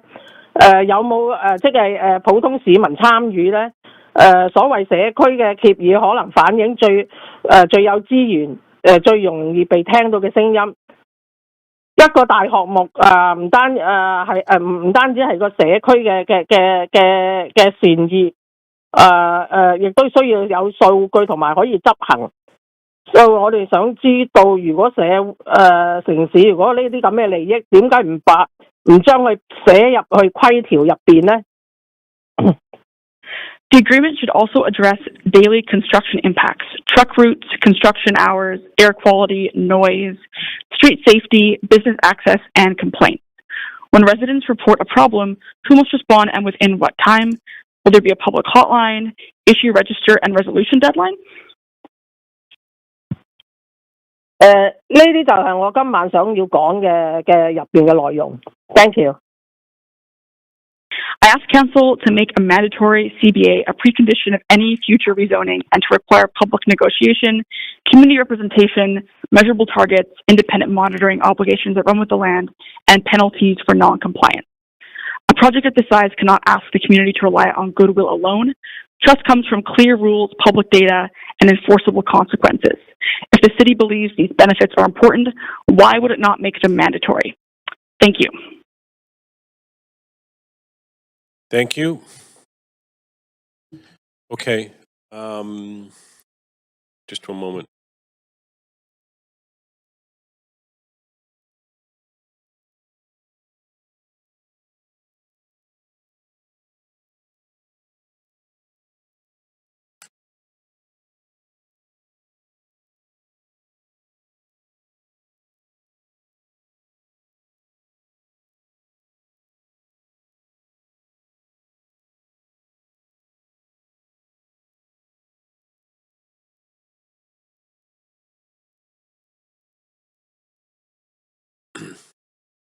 The next speaker is Gibby Chirian. Gibby, are you there? Not on the line. Speaker 33 is Sheila May Uliker. No, not on the line. Speaker 34 is Aswin Morali. No. Speaker 35 is Matthias Ramos. No, not on the line. Speaker 38 is Anged Rain. Speaker 38 has withdrawn. Okay. Speaker 39 is Lovepreet Kaur. No. Speaker 40 is Paul Gatto.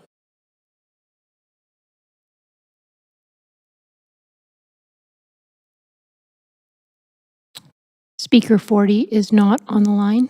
Speaker 41 is Pinderjeet Kaur.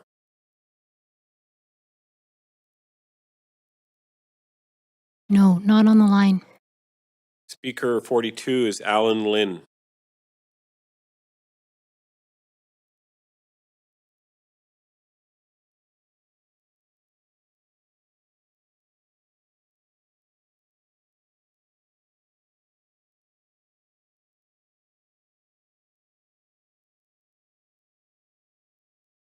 Speaker 42, Alan Lynn, are you there?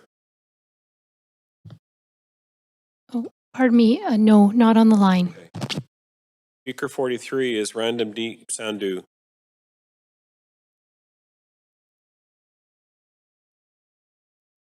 No. Speaker 44 is Annika Anderson.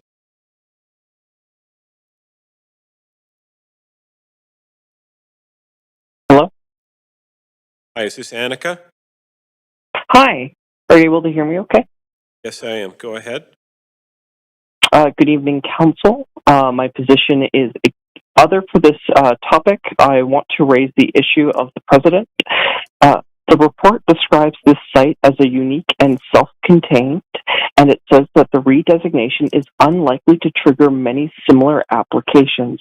Even so, Council's decision will send a message about how Vancouver handles industrial land conversion and private land value increases.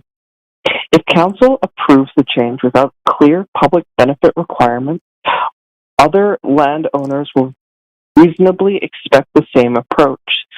Secure the new designation first and negotiate with the community later.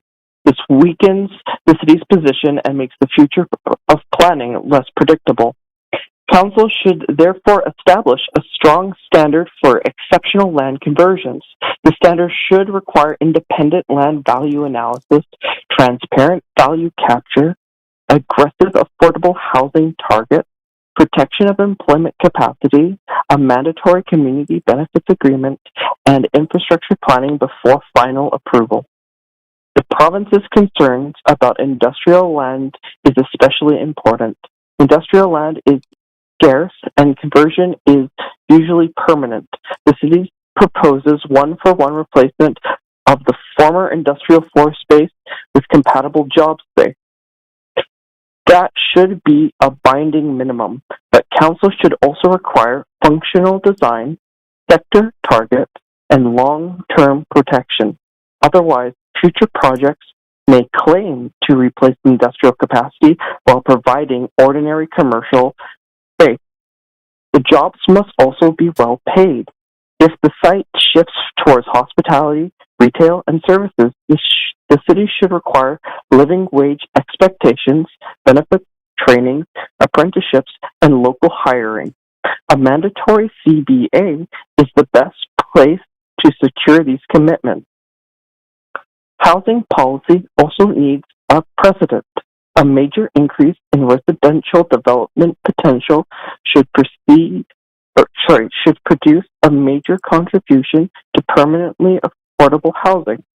Council should not rely on whatever policy happens to exist later. It should set a strong minimum now, including social housing, below-market rental, secured rental, and family-sized homes. The public benefit package should be specific. How much park space will there be? How many childcare spaces? And at what size and allowance of those childcare spaces? Will there be transportation improvements? Will there be a school capacity contribution? Will there be any cultural facilities or reconciliation acts? When will each item be delivered? These questions are left unanswered. The precedent will be that public benefits can remain vague at a land use stage. The Department of National Defense concerns are another reason for a high standard. The site is beside sensitive operations and a post-disaster facility. Security, large vehicle access, structural protection, and emergency functions need binding conditions. Future developers should understand that critical neighboring operations cannot be left to informal contradiction. Council can approve change while still protecting the public's interest. The way to do that is to make this project a model of transparent, enforceable, and proportionate value capture. Please set a precedent that exceptional development rights require exceptional public benefit and public information. A clear precedent would also help developers. When the rules for value capture, housing, employment, and CBAs are known in advance, landowners can price land and design projects accordingly. Uncertainty often produces pressure to weaken communities later. Council can support both fairness and predictability by adopting a standard that applies whenever exceptional industrial land is considered for conversion. The standard should also require a cumulative regional analysis. Industrial conversion in different municipalities may each appear small, but together can reduce the land available for production, repair, logistics, and essential services. Metro Vancouver should receive clear evidence about long-term regional effect, not only the circumstances of this single parcel. Council should also commit to reviewing the policy after this case, so lessons from the process become formal guidance rather than remaining project-specific. Thank you very much. You are at time. Thank you for speaking. Okay, speaker 45 is Dale McClanahan. Hi, yes, Dale McClanahan here. Hi, I'm Dale, a resident. You are, sorry, go ahead. You were saying you're a resident? Yes.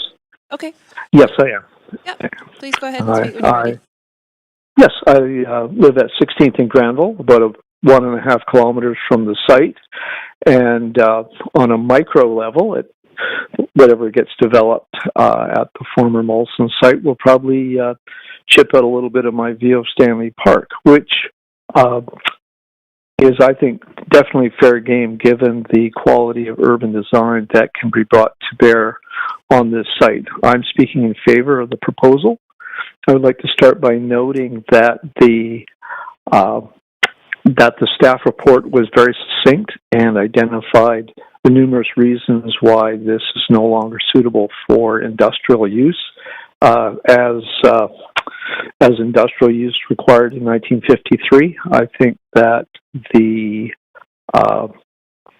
possibilities on this site, as envisioned in Vancouver's standard approach to large sites that's evolved over the last 30 or 40 years, is quite sophisticated. And I would encourage all speakers to have a chance to look through in detail in the reports, because there'll be numerous steps to deal with the micro and macro aspects of this site, which I think offers many good opportunities. I'd like to close by mentioning two aspects that I think are important opportunities to seize. I think one is it will enable an east-west movement of pedestrians and bikes and better continuity for the seawall. And secondly, I think that the linkage between Kitts Point and Kitsilano generally and the waterfront, particularly to the east to Granville Island, will also enhance better utilization of these cultural amenities that are available, the recreational amenities that are in the area, and provide for what looks like a thoughtful mix of both industrial, commercial, employment generating, as well as housing. Thank you. Thank you very much for speaking to council. Appreciate it. Speaker 47, Rolando Guillermo.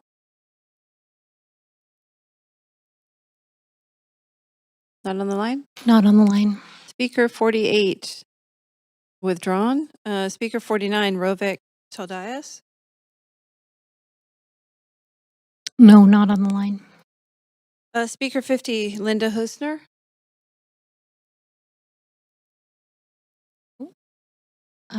No, not on the line. Okay, Speaker 51, Michelle Travis.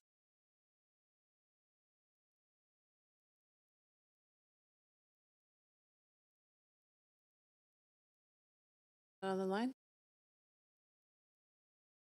Okay, do we have Michelle Travis on the line? Not hearing anything, clerks.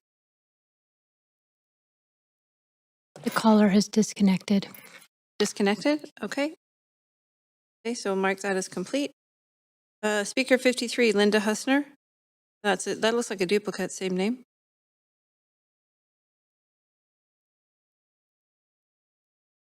Not on the line. Okay, not on the line. So that is the end of the registered speakers. If there are any additional speakers in the chamber at this time, please come forward to the podium. Clerk, do we have any additional speakers on the line?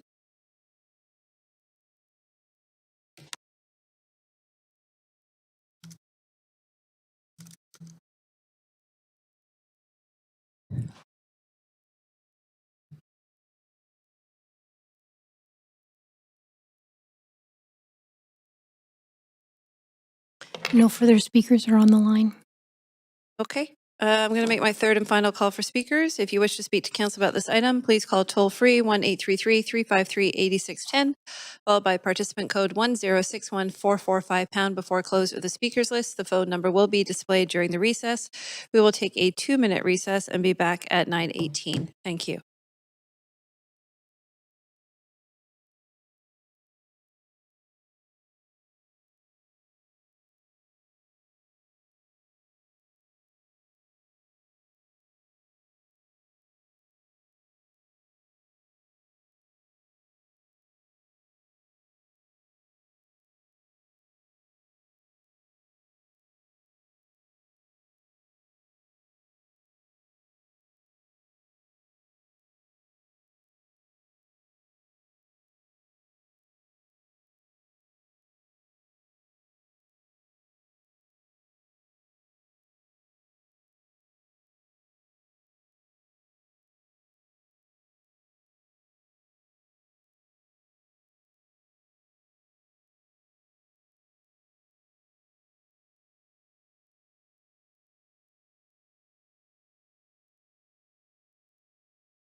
Okay, council, we are back at this point, and I'm going to ask, do we have everybody in the room? We have enough people.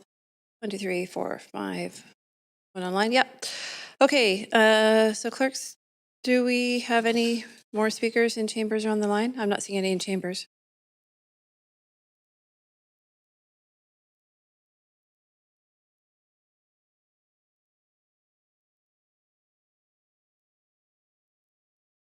Okay.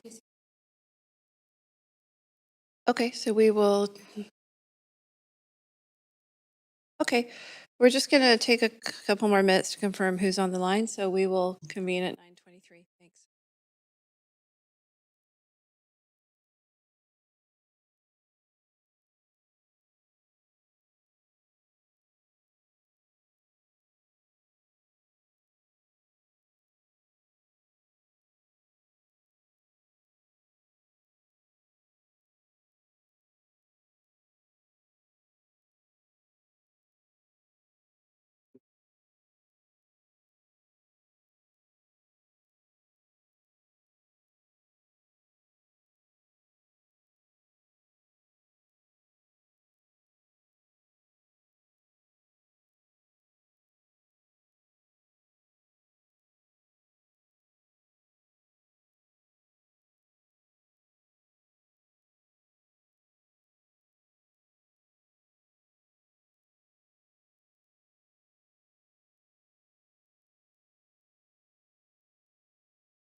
Okay, Council, we are back, but before we proceed, I have Councillor Dominato on the queue. Councillor Dominato? Yeah, thanks, Chair. So Council, I'd like to propose two motions just in light of the hour and the number of speakers. The first one is that we extend, if needed, beyond 10 p.m. to complete speakers and do debate and decision on item 1 of our agenda, which is the former Molson Brewery site. So that's one, and that requires You're doing that as a separate motion? moving that as a motion now. Can I suggest we deal with that one Yeah, first? let's do that, and then I'll one at a time? introduce the second. Okay, so I think it's fairly straightforward. Do we need to email that in? I think it's fairly straightforward that it's a motion to extend to go past 10 if necessary To to hear complete debate speakers. and decision on item number 1. Debate correct, and decision. Councillor Dominato? Yes, that's correct. So that's moved by Councillor Dominato and seconded by Councillor Meisner. Is there any discussion on that motion? I'm not seeing any. I'm going to try this as a verbal vote if we can, including folks that we have online. So let's try that. All in favor? Aye.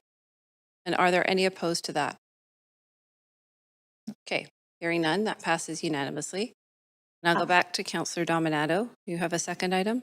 I do, thanks. So Council, I'd also like to, Council's indulgement around extending past 10 p.m. to introduce items 2 and 3, actually, 2 and 3, and to hear speakers for those items and defer questions, debate, and decision to the council meeting of July 28th as unfinished business. Okay, do clerks need a moment to write that? And then I'll probably need some guidance on staff on how to handle what is now item 4, which is the Kingsway. Are the item. clerks able to write that up, or do you need Councillor Dominato to email that? Okay, so let's just give the clerks a moment, please, Council.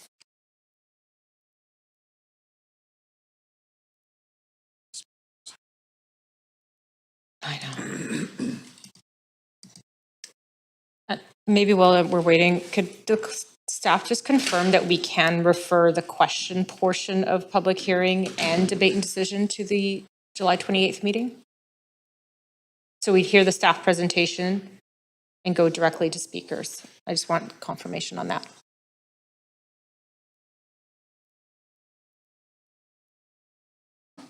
Yeah, we'll give them a moment on that as well.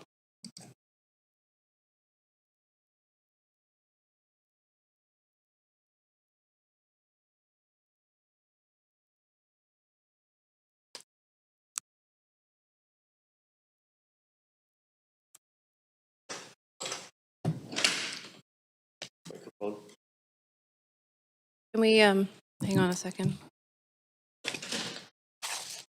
I can't get this microphone working. Can I ask the clerks to turn that one on? You want me to repeat the question? Okay, I can project. No, we have to. No, you need to have. Jason, just a sec. We're trying to get the mic on. It's not coming on for some reason. Do you want to use that one? That one's there. You go. You're on. You're on now. There you go. If staff could have 5 minutes just to consider this issue, that would be very helpful. Okay, thank you.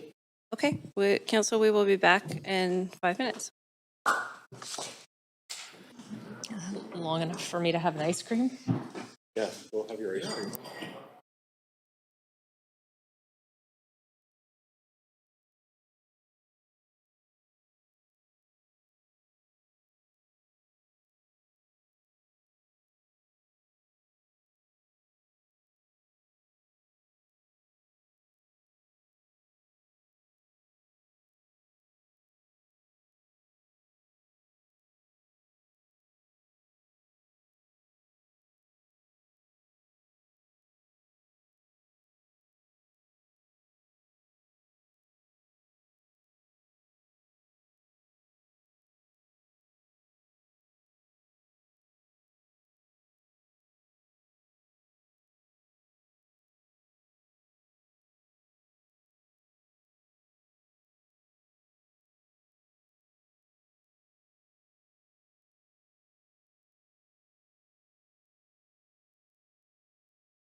City Clerk a chance to respond to the questions with respects to the ability to also refer questions from council. Your mic is on.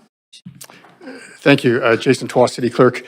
So as I understand, the question from Councillor Dominato is whether council can ask questions of staff at the council meeting on the 28th when it's unfinished business. And the answer is yes, you can.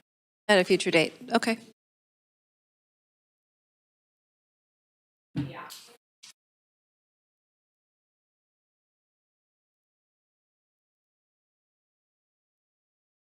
Just to clarify, the time to ask questions the applicant is prior to speakers. So if you're going to ask questions the applicant, it's after the staff applicant presentation. Thanks. I'm going to withdraw the second motion. I'm going to make an amended one. Okay.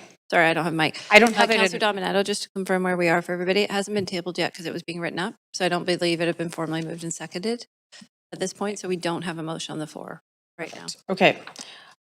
In that case, the motion would be that we move to extend past 10 p.m. To hear item 3, 1905 Ogden Avenue, and to refer questions to staff, debate and decision to the July 28th council meeting. And the second part of the motion would be to refer item 2, the 450 Prior Street, 550 Malkin, 1002 Station Street, 1050 Gore, to the next appropriate reserve next week, which the clerks can confirm. Clerks can confirm which one that would go to. Clerks, would you like to confirm a date if Councillor Dominato is asking to refer item 2 to a future date and suggest, can you confirm if Monday would be appropriate or what that date would be, please? I'll just have to check. One moment, please.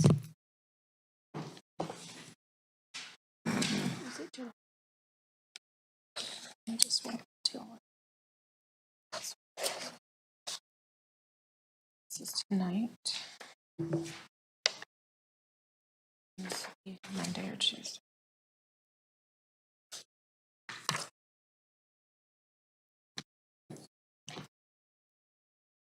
So just wait. I'll explain. Council, we are live at the moment, so just ask if we can just give the clerk. So council, just a reminder, I'll just flag this right now in speaking to moving items around, is that we did vary the agenda earlier this evening. And so item 3, which is the Kingsway item, moved to the bottom of the agenda. So it is now item 4, and 1905 Ogden Avenue is item 3. Yes, thank you. Thank you. Okay, so let's just, council, if we could just not have the chatter in the chamber at the moment. If you have a question, please put yourself on the queue. But now let's hear from the clerks with respects to the date for the motion that Councillor Dominato is attempting to move. The reconvening date would be July 28th at 6 p.m. July 28th at 6 p.m. for item 2. Okay. So Councillor Dominato, you now have your motion.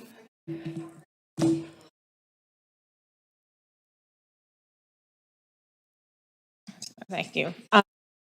The first motion is to extend past 10 p.m. to deal with item 3 on the agenda, which is 1905 Ogden Avenue. It is to introduce the item, to hear from speakers this evening, and refer questions to staff, debate and decision to the July 28th council meeting.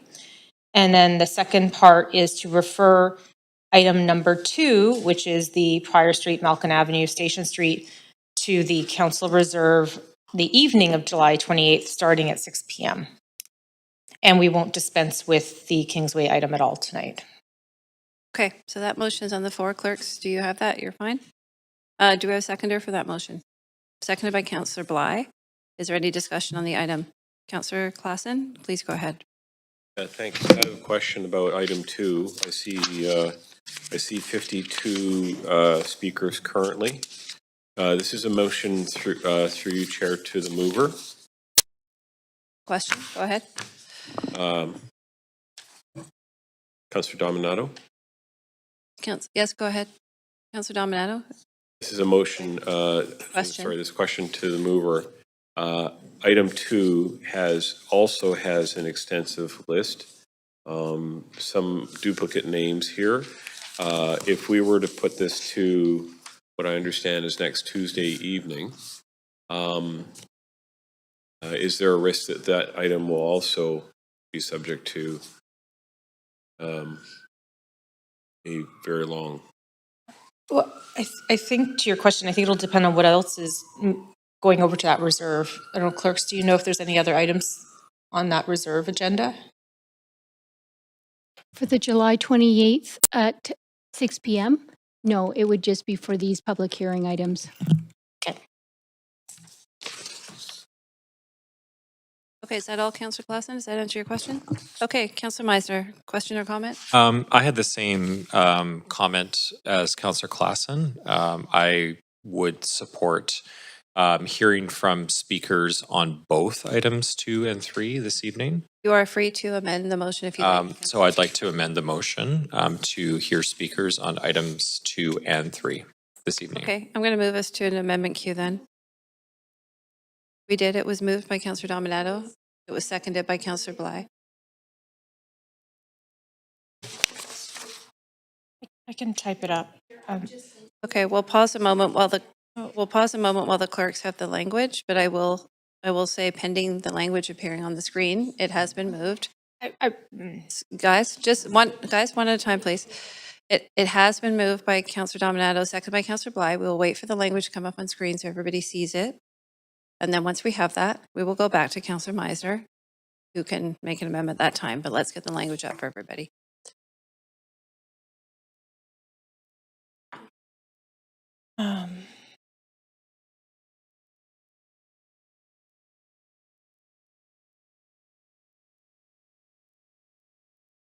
No, I'll just amend it. Just give me 1 sec.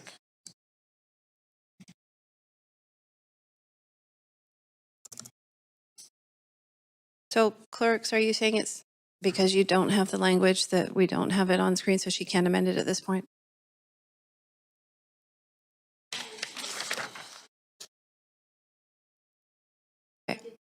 Okay. It's okay.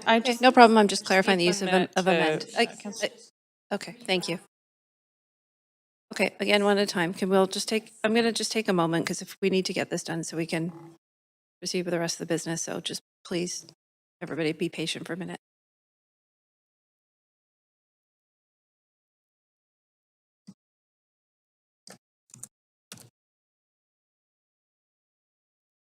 And while we are taking a moment, I would encourage any councillors that are pending on the queue that intend to make amendments. If that is the case, please have your language ready.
Okay, I've just updated that item. I'll just ask the clerks to confirm when you have it.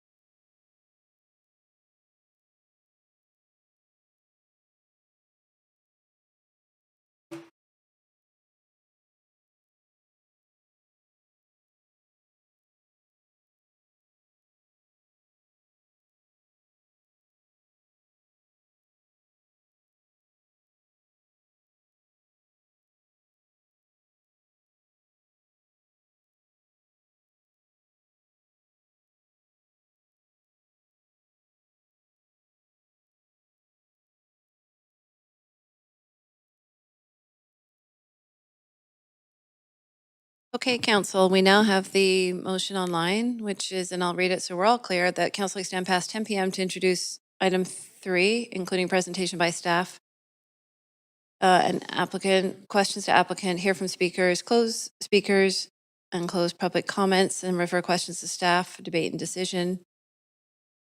I think that should say item, is that what you, on? Okay, Okay, we're gonna take a recess for 2 minutes so that there's no point in us all waiting for this, so that this can be worked out offline, and we'll come back when we have the language. Thanks.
Okay, council, here we go. Guys, one at a time, please. This is the language that we have on screen. I will read it for everybody so we are crystal clear. That council extend past 10 p.m. to introduce item 4 entitled CD1 rezoning 1905 Ogden Avenue, including presentation by staff and applicant, questions to applicant, hear from speakers, close speakers list, and close public comments. Further, that council refer questions to staff, debate, and decision on item 4 to the council meeting on July 28th as unfinished business. And further, that council refer items 2 and 3 to the July 28th, 2026 reconvened public hearing at 6 p.m. That's your intention of what you wish to move, Councillor Dominato? Okay, Councillor Meisner, you have the floor. Yeah, thanks. Unfortunately, I don't have the latest language in my inbox, but I want to amend this language want to to add do? item 2 as well. Okay. So I'm just wondering if the clerks can email that to me, or I'm also willing to do it verbally. I will look to the clerks. Clerks, are you able to, essentially what I'm hearing is modify to do the same process to get through introduction and speakers tonight in simple language? That's correct for item 2. For what are now items 2 and 3?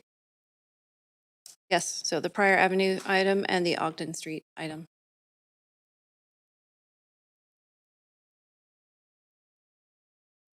Correct. Okay, so the clerks are just adding those changes. Councillor Meisner is moving it. Councillor Klassen has seconded it. Is there any discussion on the amendment to the motion?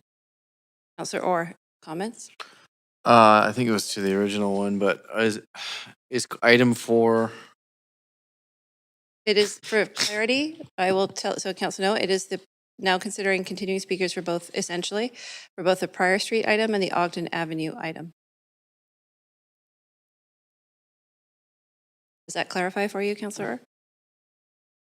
Yeah. Okay, Councillor Dominato, to the amendment to your motion. I was just going to clarify for Councillor Orr is that, while we varied the agenda earlier, apparently the numbering stays the same. We are, I think we have that point. I think Yeah, we're just quite clear because so just to be clear, because, so we had to adjust the numbering as well on it. Yeah, thank you, Councillor Dominato. Councillor Orr, anything further? No. Okay. Are there at this point, clerks, do you have the language? Okay, if there is nothing further, I'm going to, I'm just going to highlight this and then I'm going to take us to a vote. Just to note, the language needs to be changed in the second paragraph as well. Thank you, Councillor Meisner.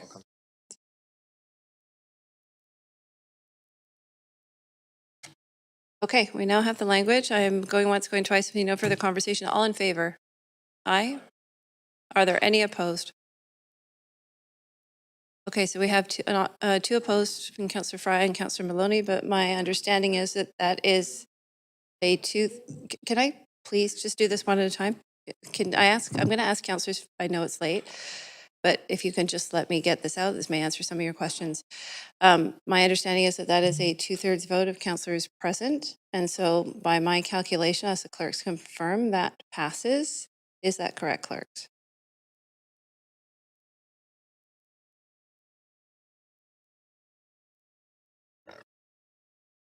I asked for all in favor, and then we asked it. Correct. Okay. You can put yourself on the queue. I would encourage councillors to do, if councillors have questions, please put yourself on the queue, and then we will deal with them one by one. Just a point of order. I think we should do a recorded vote because I counted Okay. against. We can go to a recorded vote.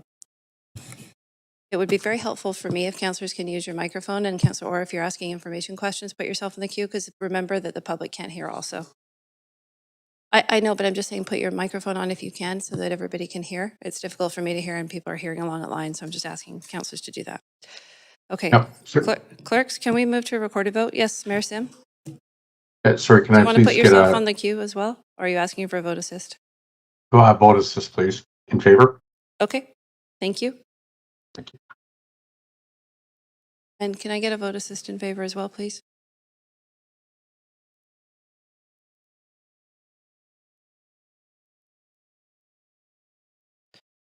Okay, so we now have 4 in opposition. So we will only be dealing with completing item number 1 tonight, as previously agreed upon by council. Okay, council. Council, if you have any questions, please put yourself on the queue. Councillor Klassen. So it seems to me that we lost the required 2/3 by the amendment. So we voted on the amendment. That's right, we did. So maybe the amendment has failed. Can we go back to the original vote? You're right, Councillor Klassen, thank you. That takes us back to the original motion as unamended. So we will now need to vote on the original motion from Councillor Dominato.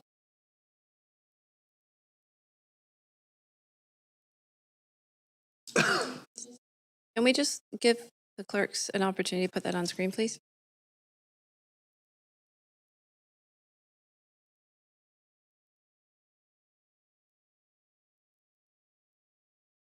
Once it's on screen, Councillor Dominato has called the question. I just want to make sure that councillors can vote or can see what they're voting on. Okay, let's take us to a recorded vote on this, please. The question was called. Just Chair, can I please get ending a Chair, can I please get a vote assist in favor? yes, you can, Mayor Sim. We'll get a vote assist in favor for Mayor Sim and for.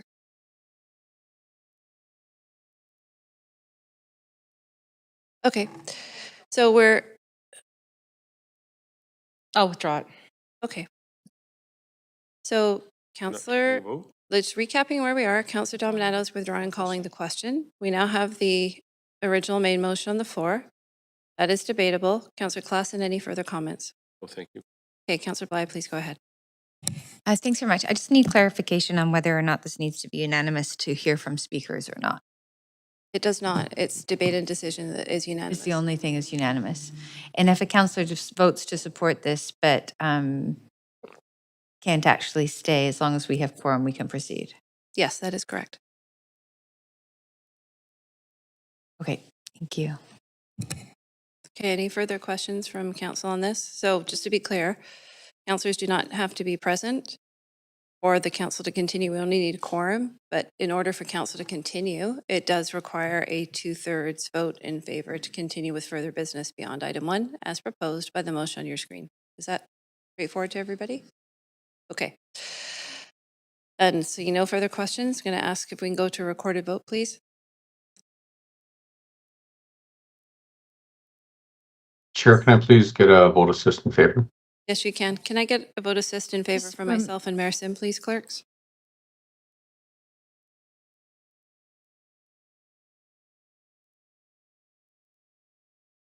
And can we make sure that there's a voting panel for Councillor Miser and all councillors have one?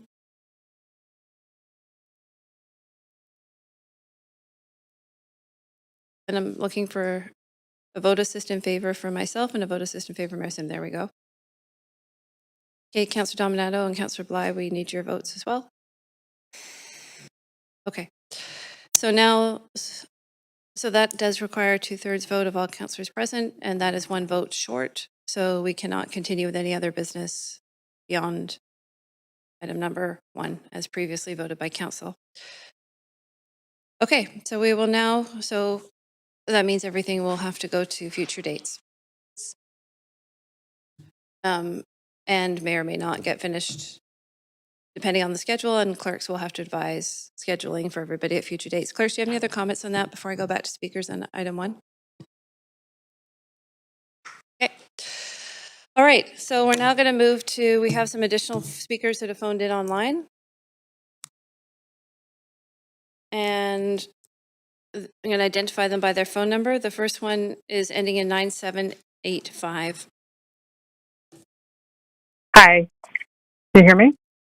Yes, we can. Can you please identify your name if you're a resident of Vancouver or? Yeah, Michelle Travis, and I'm a Vancouver resident. I have great.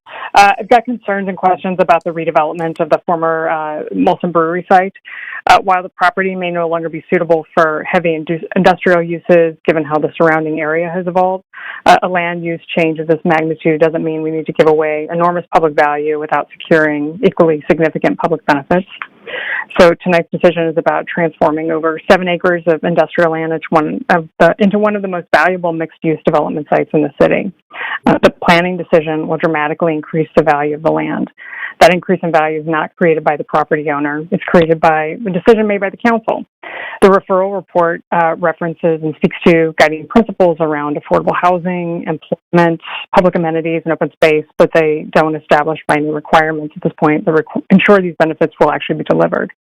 The report also acknowledges that the provincial government has emphasized the need for replacing limited industrial lands. They encourage well-paying jobs in the site. Hopefully that's not going to be limited to just tech jobs, and for providing diverse, affordable housing.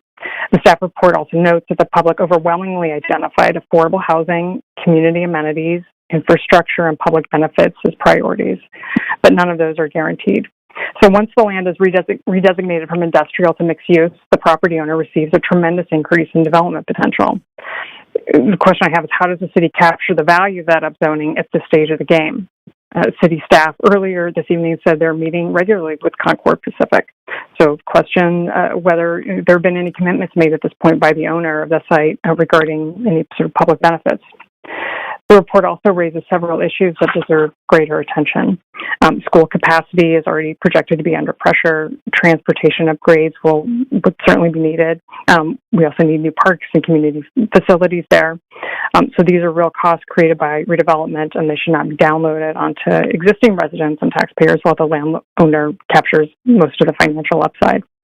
So if this redevelopment is going to create billions of dollars in new real estate value, then it should also create lasting public value, which starts with an enforceable community benefits agreement.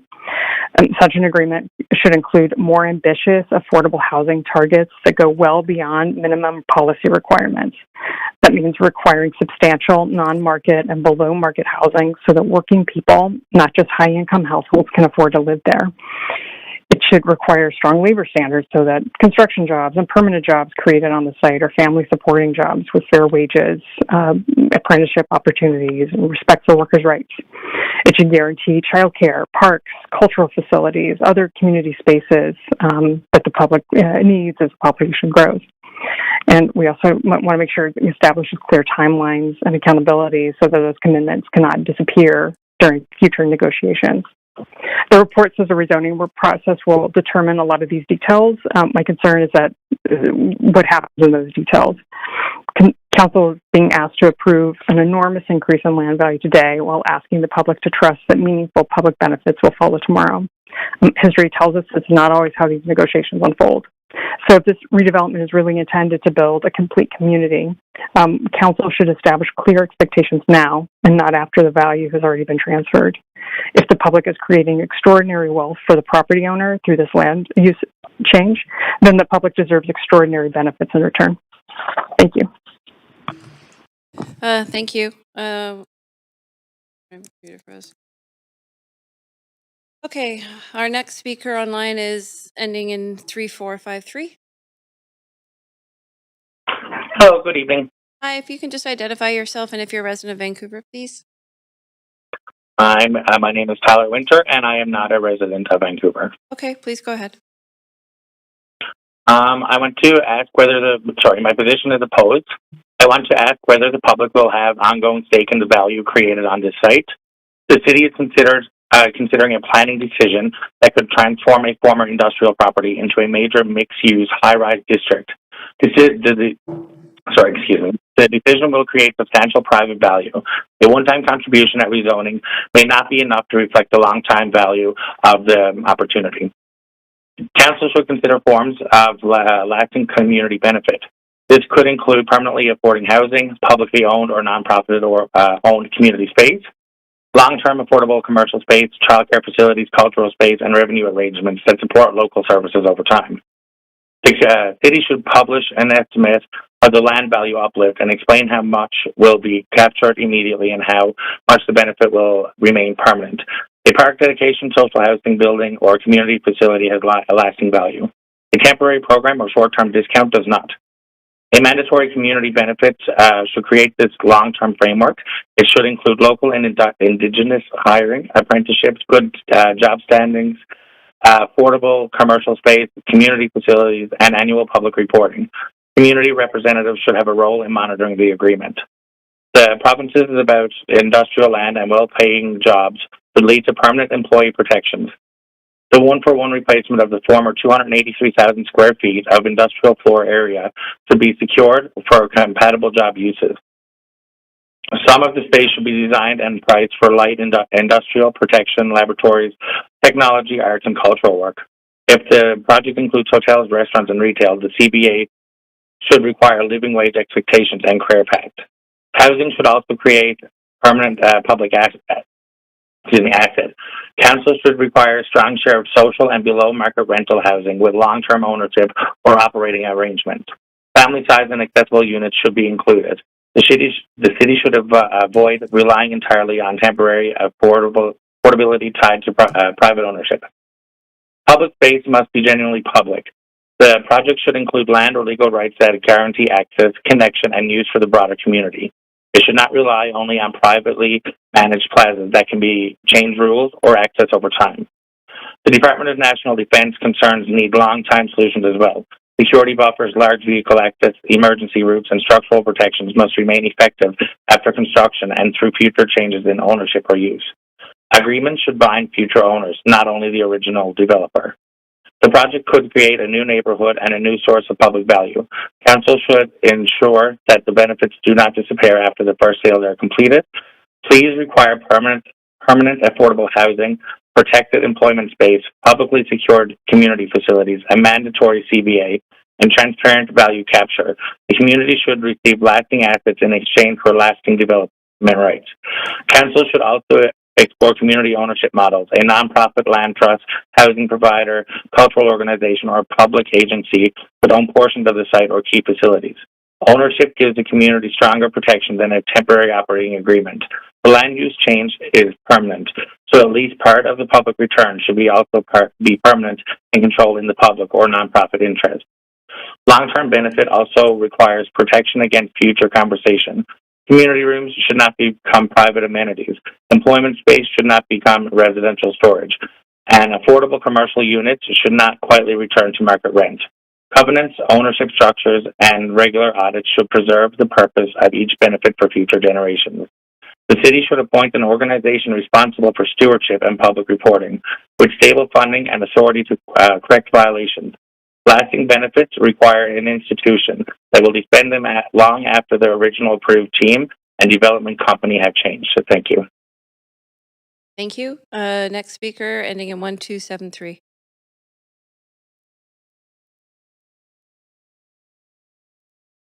No? No 1273? Hello? Can you hear me? Yes, you're 1273. That's your number? Yes. My name is Kaya Holders, and I'm a Vancouver resident, and my position on the issue is other. I'm just going to list a series of questions that should be answered before this plan advances. First, what is the estimated increase in land value created by changing this site from industrial and employment use to mixed-use high-rise development? The public should know the scale of the benefit being granted to the developer. Second, what is the city's required return? How many permanently affordable homes will be delivered? How many social housing units? How many family-sized homes? How many childcare spaces? How much truly public open space? What transportation and school contributions? Broad categories are not enough. Third, will council require a mandatory community benefits agreement? For a development of this size, a CBA should include local and Indigenous hiring, apprenticeships, living wage expectations, benefits, affordable commercial space, community facilities, and public reporting. Why should these commitments remain optional? Fourth, how will the city respond to the province's concern about industrial land loss? The report proposes replacing the former 283,000 square feet of industrial floor area with job space. But what kind of space will it be? How much will be suitable for light industrial, laboratories, production, technology, arts, and cultural work? How will that space be protected from later conversion? Fifth, what will make the jobs good jobs? If the future mix includes hotels, restaurants, retail, and services, what wage, benefit, scheduling, training, and career standards will apply? A floor area target does not guarantee economic security. Sixth, what are the aggressive affordable housing targets? The report lists several possible tenures, but the city should set clear percentages and income levels before land value increases. Affordable housing should be permanent and delivered in every phase. Seventh, when will the public benefits arrive? Will employment space, affordable housing parks, childcare, and transportation improvements be delivered alongside the first residents or years later? What financial security will protect these commitments if the market changes? Eighth, how will school and infrastructure pressures be addressed? The Vancouver School Board has already identified enrollment concerns. Who will pay for the capacity required by new growth? Ninth, how will the Department of National Defense concerns be resolved? The Seaforth Armory and Hoffer-Meister building support sensitive operations, large military vehicles, and emergency response. Who will approve the security plan, access plan, structural protections, and construction protocols? Will DND sign off before final approval? 10th, how will the community monitor the project?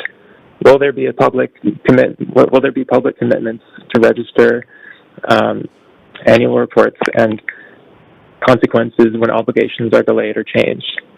These questions are not anti-development. They are questions responsible government should ask when a public decision creates major private value. The site may be appropriate for change, but the change must be fair, transparent, and enforceable. Please do not grant the full development opportunity based only on principles and future intentions. Require quantified community benefits, a mandatory CBA, aggressive affordable housing, protected employment space, good job standards, quality or coordinated infrastructure, and binding DND mitigation. The public should know exactly what it receives before council approves the developer gains. Council should require these answers in writing before the next approval stage and invite the public to respond to them. A decision on this scale should not depend on verbal assurances at a hearing. The conditions should be consolidated into one document, costed, independently reviewed, and linked to legal agreements. That would give both the community and the developer a clear understanding of the rules. The answers should include a clear decision point. If the developer cannot meet the minimum public requirements, will council reduce the density, delay approval, or review the application? Public standards only have meaning when the city is prepared to enforce them. Council should state that the land use change is conditional on a fair and complete agreement, not inevitable. Thank you. Thank you. Next, ending in 9846.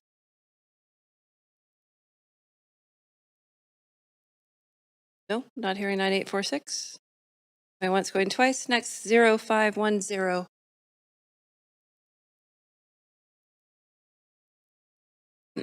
No 0510. No? Okay, next. Hang on. Hi, I'm here. Okay, can you please give us your name and if you're a resident of Vancouver? Yeah, I'm Rowena Omani, and I'm not a resident of Vancouver. I'm sorry, you are or you're not? You're garbled. I'm not. Oh, you're not. Okay, go ahead. Yeah. So good evening, everyone. So I am opposing to this item. The development may take 9 years to build and remain for more than a century. Market owners, staff, contractors, and political leadership will change. The question is not only what is promised today, it is who remains accountable after people and companies change. If Concord Pacific sells the face of our commercial space, will every obligation follow the new owner? Will affordable housing, employment use, public access, security, and maintenance requirements be registered on title? Can the city prevent sale or occupancy if obligations are not properly transferred? A clear governance structure is required. Who will manage plazas, community rooms, child care, cultural space, and employment areas? The strata, a nonprofit, the city, or special trust? Will residents have board representation? How will conflicts among commercial events, resident complaints, public access, and security needs be resolved? Maintenance is not a minor detail. Who will pay for repairs, landscaping, public washrooms, elevators, affordable commercial space, and climate systems? Will a protected reserve fund last 50 or 100 years? If the fund is inadequate, will taxpayers pay or will amenities close? Employment commitments also need protection. If light industrial and technology space really becomes ordinary office or retail, will act. Will there be annual lease audits and vacancy limits? Can leases change without CP approval? Will the city or nonprofit have a right to acquire space that is not used as promised? For affordable housing, how will rent limits and tenant protections last for decades?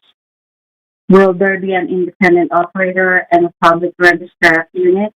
Rent eligibility and turnover? How will affordability survive renovations or ownership changes? Will any lost units require replacement? There are also long-term obligations to national defense, security technology. Military operations and emergency plans may change. Who will pay for future upgrades? Will regular review occur with DND? Will protected routes and structural monitoring remain after the original developer leaves? Public reporting should be simple and continuous. Will annual reports cover housing, jobs, wages, public space access, maintenance, CBA results, security compliance, and infrastructure milestones? Will independent audits occur regularly? Will breaches and corrective actions be posted online? Enforcement must be real. What happens when the commitment is missed? Will fines be large enough to avoid becoming a cost of doing business? Can occupancy permits, business licenses, or development rights be suspended? Will the city hold financial security to correct problems without a long court case? Before approving the designation change, require a long-term governance and accountability plan covering ownership, board representation, title covenant, reserve funds, audit, public reporting, penalties, and transfer rules. Development does not end at the ribbon cutting.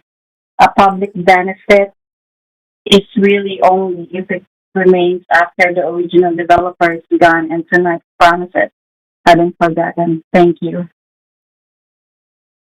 Okay, thank you. Next one is ending in 7680, speaker 15.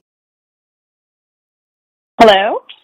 Yes, please identify yourself and if you're a resident of Vancouver, and then you can go ahead. Hi, my name is Felicia Perry, and I'm currently not a resident of Vancouver, but would like to be in the next 2 years. Okay, go ahead. Mayor and Council, my position is opposed. I'm concerned that the discussion of community benefits remains too general, especially for families. I'm not opposed to growth, and I am not opposed to building more housing. Vancouver needs both. However, I do not believe this proposal provides enough certainty for the public before Council is asked to approve these changes to the official development plan and the regional context statement. The applicant has said that today's discussion is only about changing the land use designation and that the details will come later through a future rezoning process. Respectfully, that is exactly why my position is opposed. Once this land use change is approved, the value of the property increases significantly. I believe Council should secure clear on affordable housing, schools, childcare, parks, transportation, and community benefits before granting that increase in land value, not afterwards. Then, when you get to the this issue is personal to me. I am a woman in my late 20s, and every day I commute from Richmond to downtown Vancouver. It takes me about an hour each way because I cannot afford to live in Vancouver on a single income. I work in the city every day but cannot afford to call it home. I know I'm not alone. Thousands of working people who keep Vancouver running, including hospitality workers, healthcare workers, retail workers, teachers, nurses, and many others, are being pushed further and further away because housing has become unaffordable. That is why I believe affordability needs to be guaranteed, not simply discussed. And before approving this land use change, Council should be able to tell families exactly what they will receive, how many affordable homes, how many childcare spaces, what support for schools and parks and transportation improvements. Broad promises are not enough. Families deserve measurable, funded, and enforceable commitments before this land use change is improved. And for those reasons, my position is opposed. Thank you.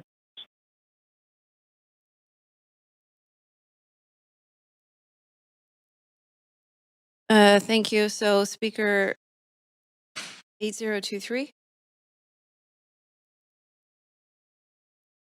Nope. No 8023? Okay, next one is 6962. Oh, no. 8023, last call. Okay, I've called 3 times for 8023. I'm not hearing them. The next speaker is 6962.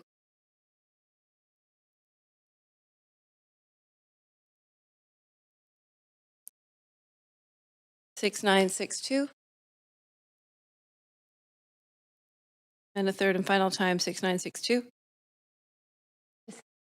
They have disconnected. Okay, next one is 3949.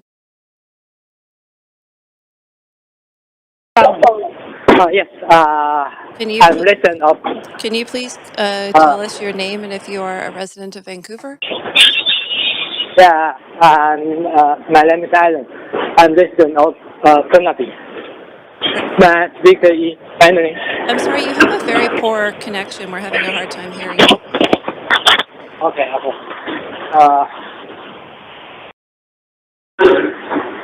我反对市长和各位议员晚上好。I'm sorry, we can't. Do you have a? We're having a very hard time hearing with your connection, and I'm not sure. Okay. Do you have a speaker? Speaker, do you have a translator with you? Yeah, should be. Yes. Okay. I need in English for the speaker's name to be identified, and if you are a resident of Vancouver, before you begin any comments.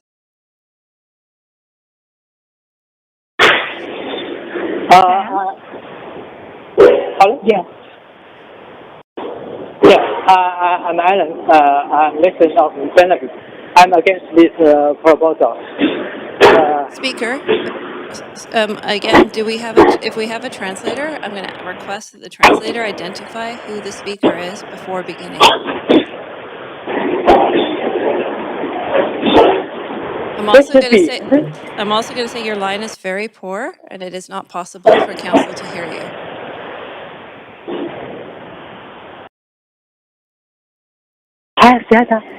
Okay. Continue. Speaker, if you're not able to respond or have your translator respond to the question and council can't hear you, I'm afraid we're going to have to move on. So I'm going to give you the last opportunity to identify the name of the speaker, please. Alan. Full name.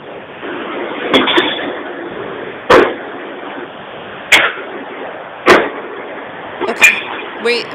You have too much noise for council to be able to fairly hear your comments. So I'm going to move on to the next speaker. The next speaker is 4606. Hi, thank you. Hi, my name is GB. I'm a resident in Vancouver. Okay, and are you a resident of Vancouver, Gigi? Yes. Okay, please go ahead. Thank you, Council. So I'm not here today to offer unconditional support or unconditional opposition. My opposition is other. Because at this stage, the proposal raises more questions than the available answers resolve. When a major industrial site is undesignated for high density mixed use, this is not routine planning adjustment. It is a public decision that can create enormous private value.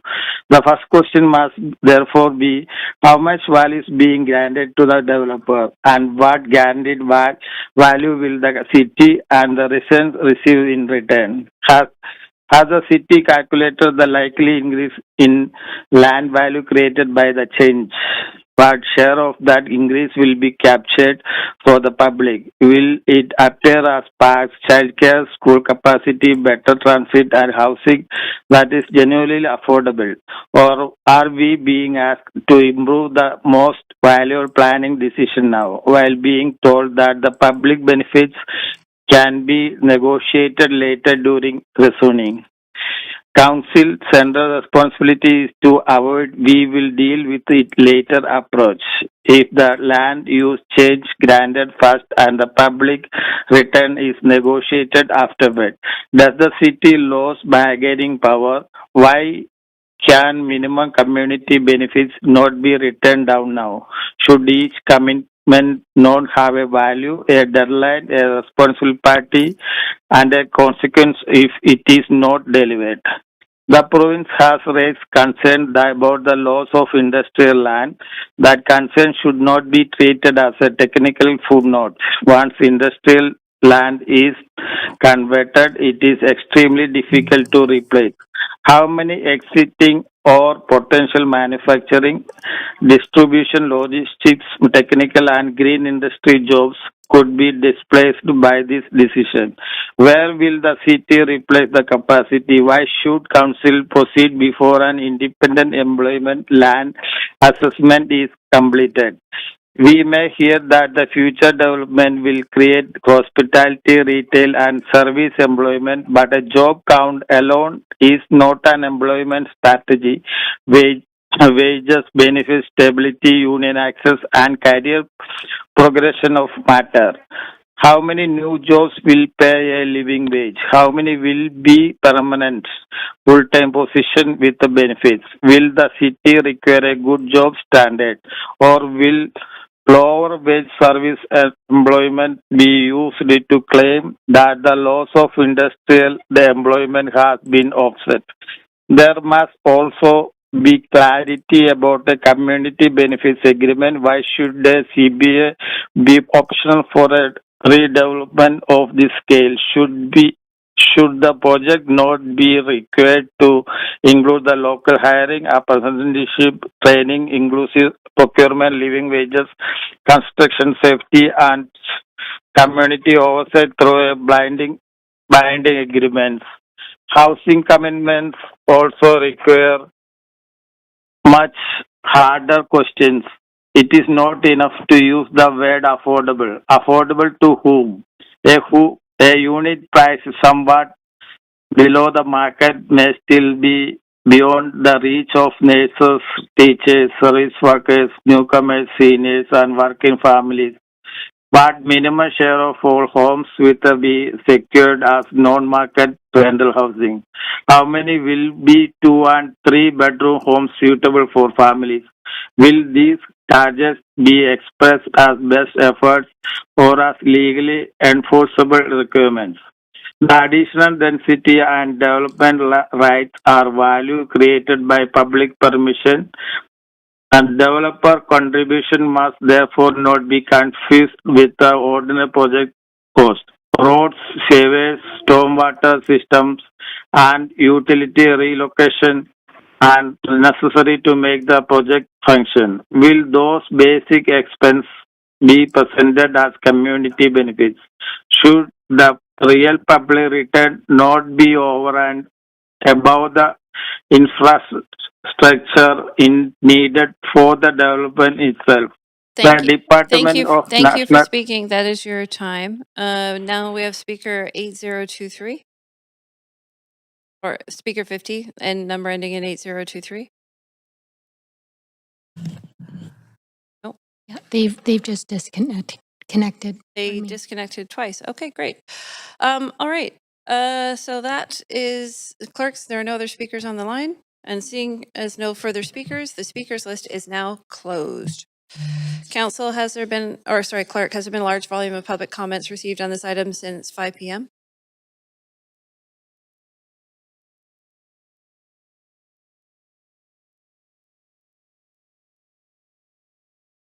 We're just checking on public comments. One moment, please. Okay. No, we have not. Okay. Do any council members need a short recess to review any additional comments that have been received?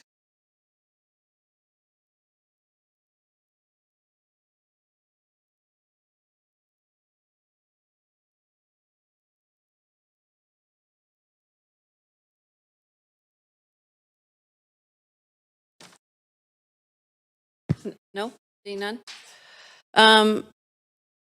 Okay, Clerk, did we receive any additional public comments since the close of public comments? Only one piece has been received. Okay, thank you. All right, Council, I'll remind you, we need to move the recommendation for item 1 together with the yellow memo dated July 13th entitled Vancouver Official Development Plan and Regional Context Statement Amendments for former Molson Brewery Site Amendment to Appendix A to correct map format. Moved by Councillor Dominato. Second? Seconded by Councillor Joe. Council will now make its decision on the application.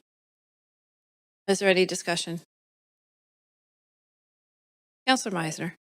Thank you. I'll be brief, given the late hour and the long day, but I'm very supportive of making this amendment, this ODP amendment, and moving this forward. As we're all aware, this is really an orphaned former industrial site in the heart of our city in an area that's rapidly changing, with Sanok next to it. Councillor Meisner, my sincere apologies, but I was reminded by the clerk that I was remiss in not asking if there are any final questions from council to staff. Of course, prior yeah. to comments. So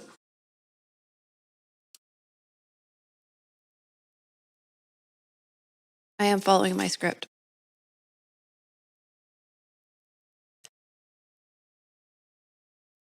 So can we have a new queue, please? And we'll just have a new queue and we'll just rewind this for a moment.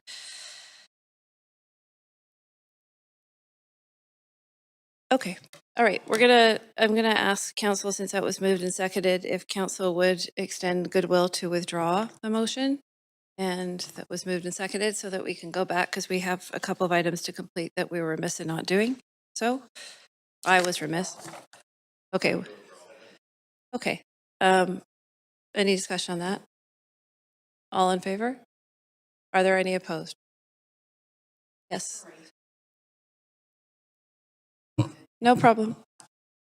No problem. I was remiss, Councillor Maloney, in not providing the opportunity for closing comments and final questions because I skipped over a bit in the script. So it was moved and seconded because I did that. And so that is now being withdrawn and we're voting on that withdrawal. Are you fine with your vote? Okay, thank you. Thank you for the grace, Council. Okay, so no public comments received after 5 p.m. We've closed receipt of public comments. Does the applicant, the GM of planning or the designate have any closing comments?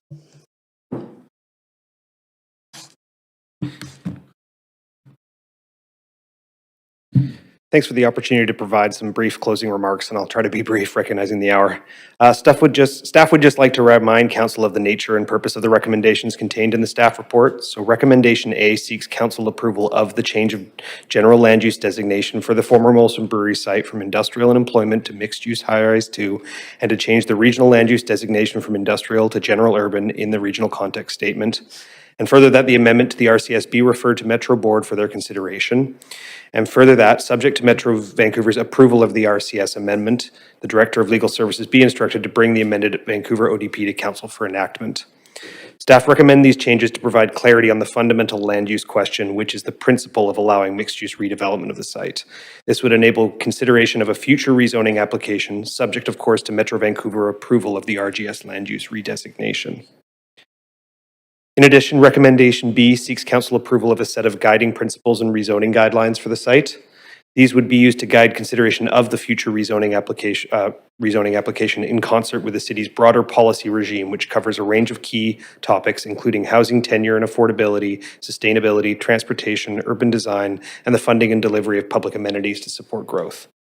Staff are confident that these policies will enable the various issues raised by speakers to be robustly considered through the rezoning stage and reported back to Council at that time. And as you noted already, just a reminder, there is the yellow memo that needs to be addressed along with the report. Thank you. Thank you very much. So does staff have any further comments? I know we have an applicant and staff being one of the same. Any further comments? Nope. Okay. Do Council have any final questions to staff? Councillor Meisner, do you have questions to staff? Councillor Maloney? Councillor Bly, questions to staff?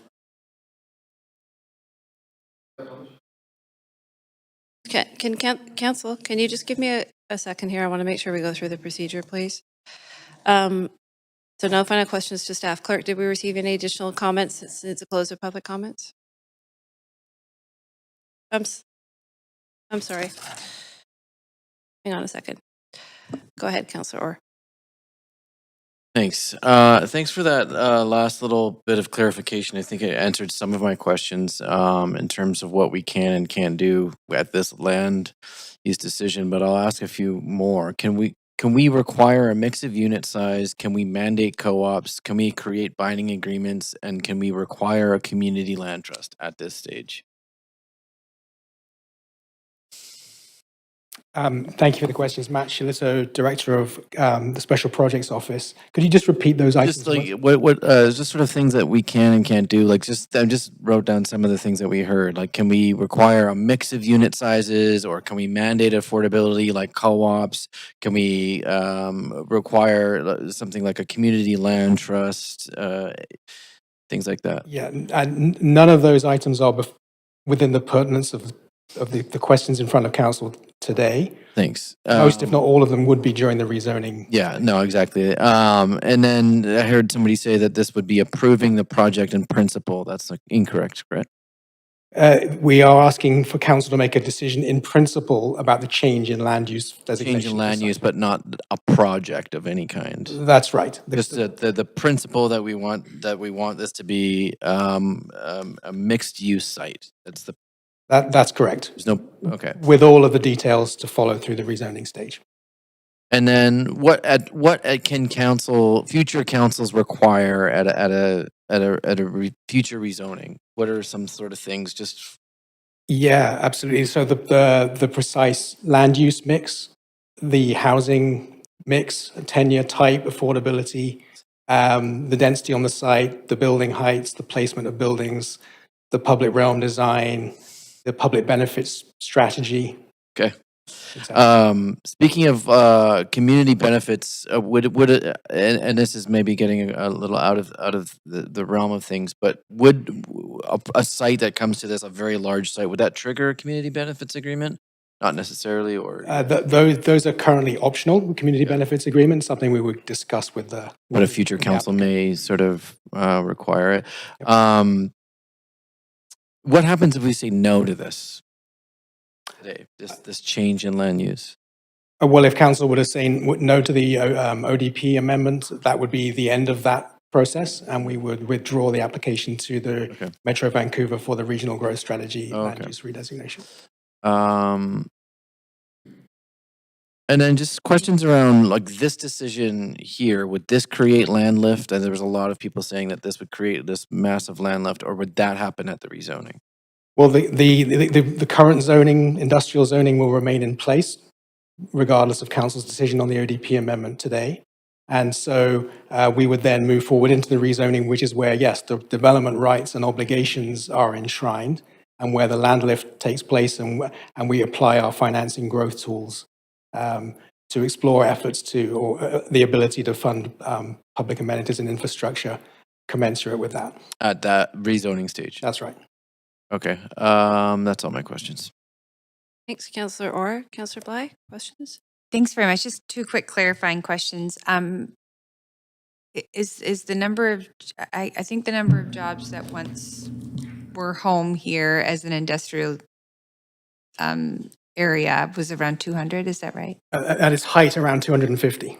How long has it been since this was a working brewery and or jobs were sort of actively happening? Operations ceased in 2019. Okay, but before that, was it at full operation? You were saying its peak was 250, but... I don't have a first-hand knowledge of that. My understanding from what we've heard is that the operation gradually wound down. At its height, it was at about 250. But when it ceased operations, it was in the process of winding down. But we don't have details on that. Okay. I just wanted to clarify. That came up at the regional planning meeting, so I just wanted to clarify that here. Okay, that's all for me. Thank you. That's all? Okay. All right. Thank you. So final call on any councillor questions, just so to be clear? No. Okay. Clerk, did we receive any additional comments since the close of public comments? We did not.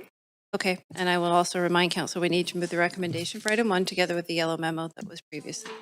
Thank you, Councillor Dominato, seconded by Councillor Joe. Council will now make the decision on the application. Is there any discussion? Councillor Bly, please go ahead. Yeah, thanks very much. So I'm happy to speak in support. I think that this has been an interesting site to see its winding down of what was once the Molson Brewery, and then relatively dormant for a long time, by all accounts, to anybody driving or walking by or sort of existing in and around.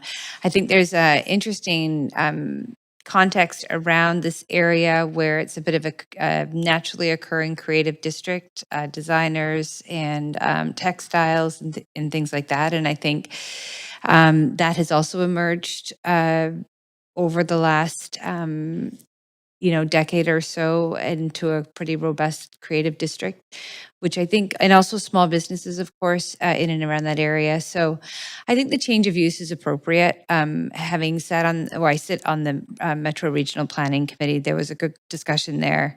And while I'm not going to sort of speak for any other director, there was sort of a good discussion and broad support. And so I think this will be an interesting sort of redevelopment, big picture move for our city. I appreciate some of the comments that were made in terms of the long-term outlook, and I too feel tempted to want to talk about pedestrianization and integration with the sites and making sure that people from Vanier and Kitts Beach can sort of walk through these really amazing communities that are designed for a great public realm experience and connect into the seawall and get to Granville Island. I want to talk about that stuff too, but that's not the time for where we are now. What we are talking about now is whether or not more industrial as a single use is appropriate at this site. And I think it's clear, particularly with Squamish Nation and Sanok and that development, that it wouldn't be appropriate to insist on industrial at this site. I think we see a transformation happening, and my hope is that there is, and what I've heard is that there's urgency from the landowner to bring forward an application for rezoning, and that we don't sort of stall that process out for one reason or another. So really looking forward to what this could mean in future discussions if we move ahead with this now. So I'll leave it there. It's late, but I appreciate the consideration, the one phone replacement, the employment and job place or priority will also be incorporated in a more modern context and integrated in with the surrounding context. So I'm happy to support. Great. Thank you, Councillor Bly. Councillor Meisner, please go ahead. Yeah, thanks. We just restart. Hang on, I'm just going to restart your timer. That would be great if you could restart my timer. I'll be quick anyways. Thanks. Just to say that I'm happy to see this ODP amendment before council, and I hope it moves forward tonight and then on to Metro and then to the rezoning that will come back to council. As mentioned, this is now, really a dormant and isolated former industrial site in the middle of our city, I think with great potential. It's been mentioned, its proximity to Sanok, the Armory District, as my colleague just mentioned.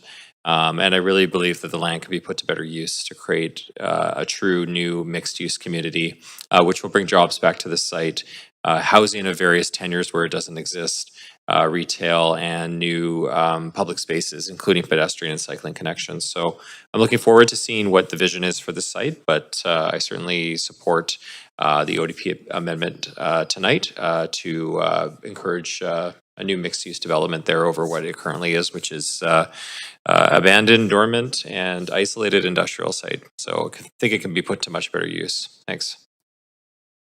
Okay, thanks, everybody. That's the end of councillor comments. A reminder that any council member participating virtually whose video is disabled will be marked absent for the vote pursuant to section 14.13 of the procedure bylaw. I'm now going to call the vote.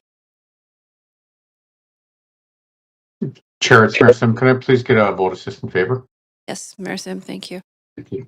Chair, this is Councillor Clausen. Can I get a vote assist in favor, please?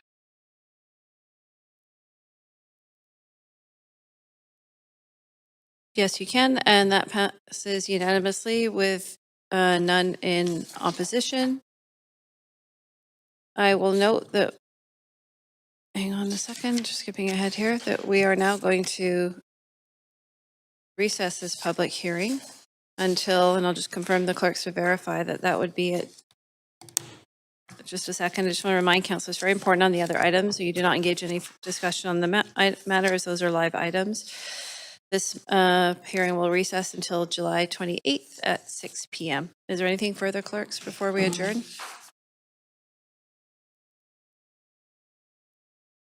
Okay, can I have a motion to adjourn? Seconder?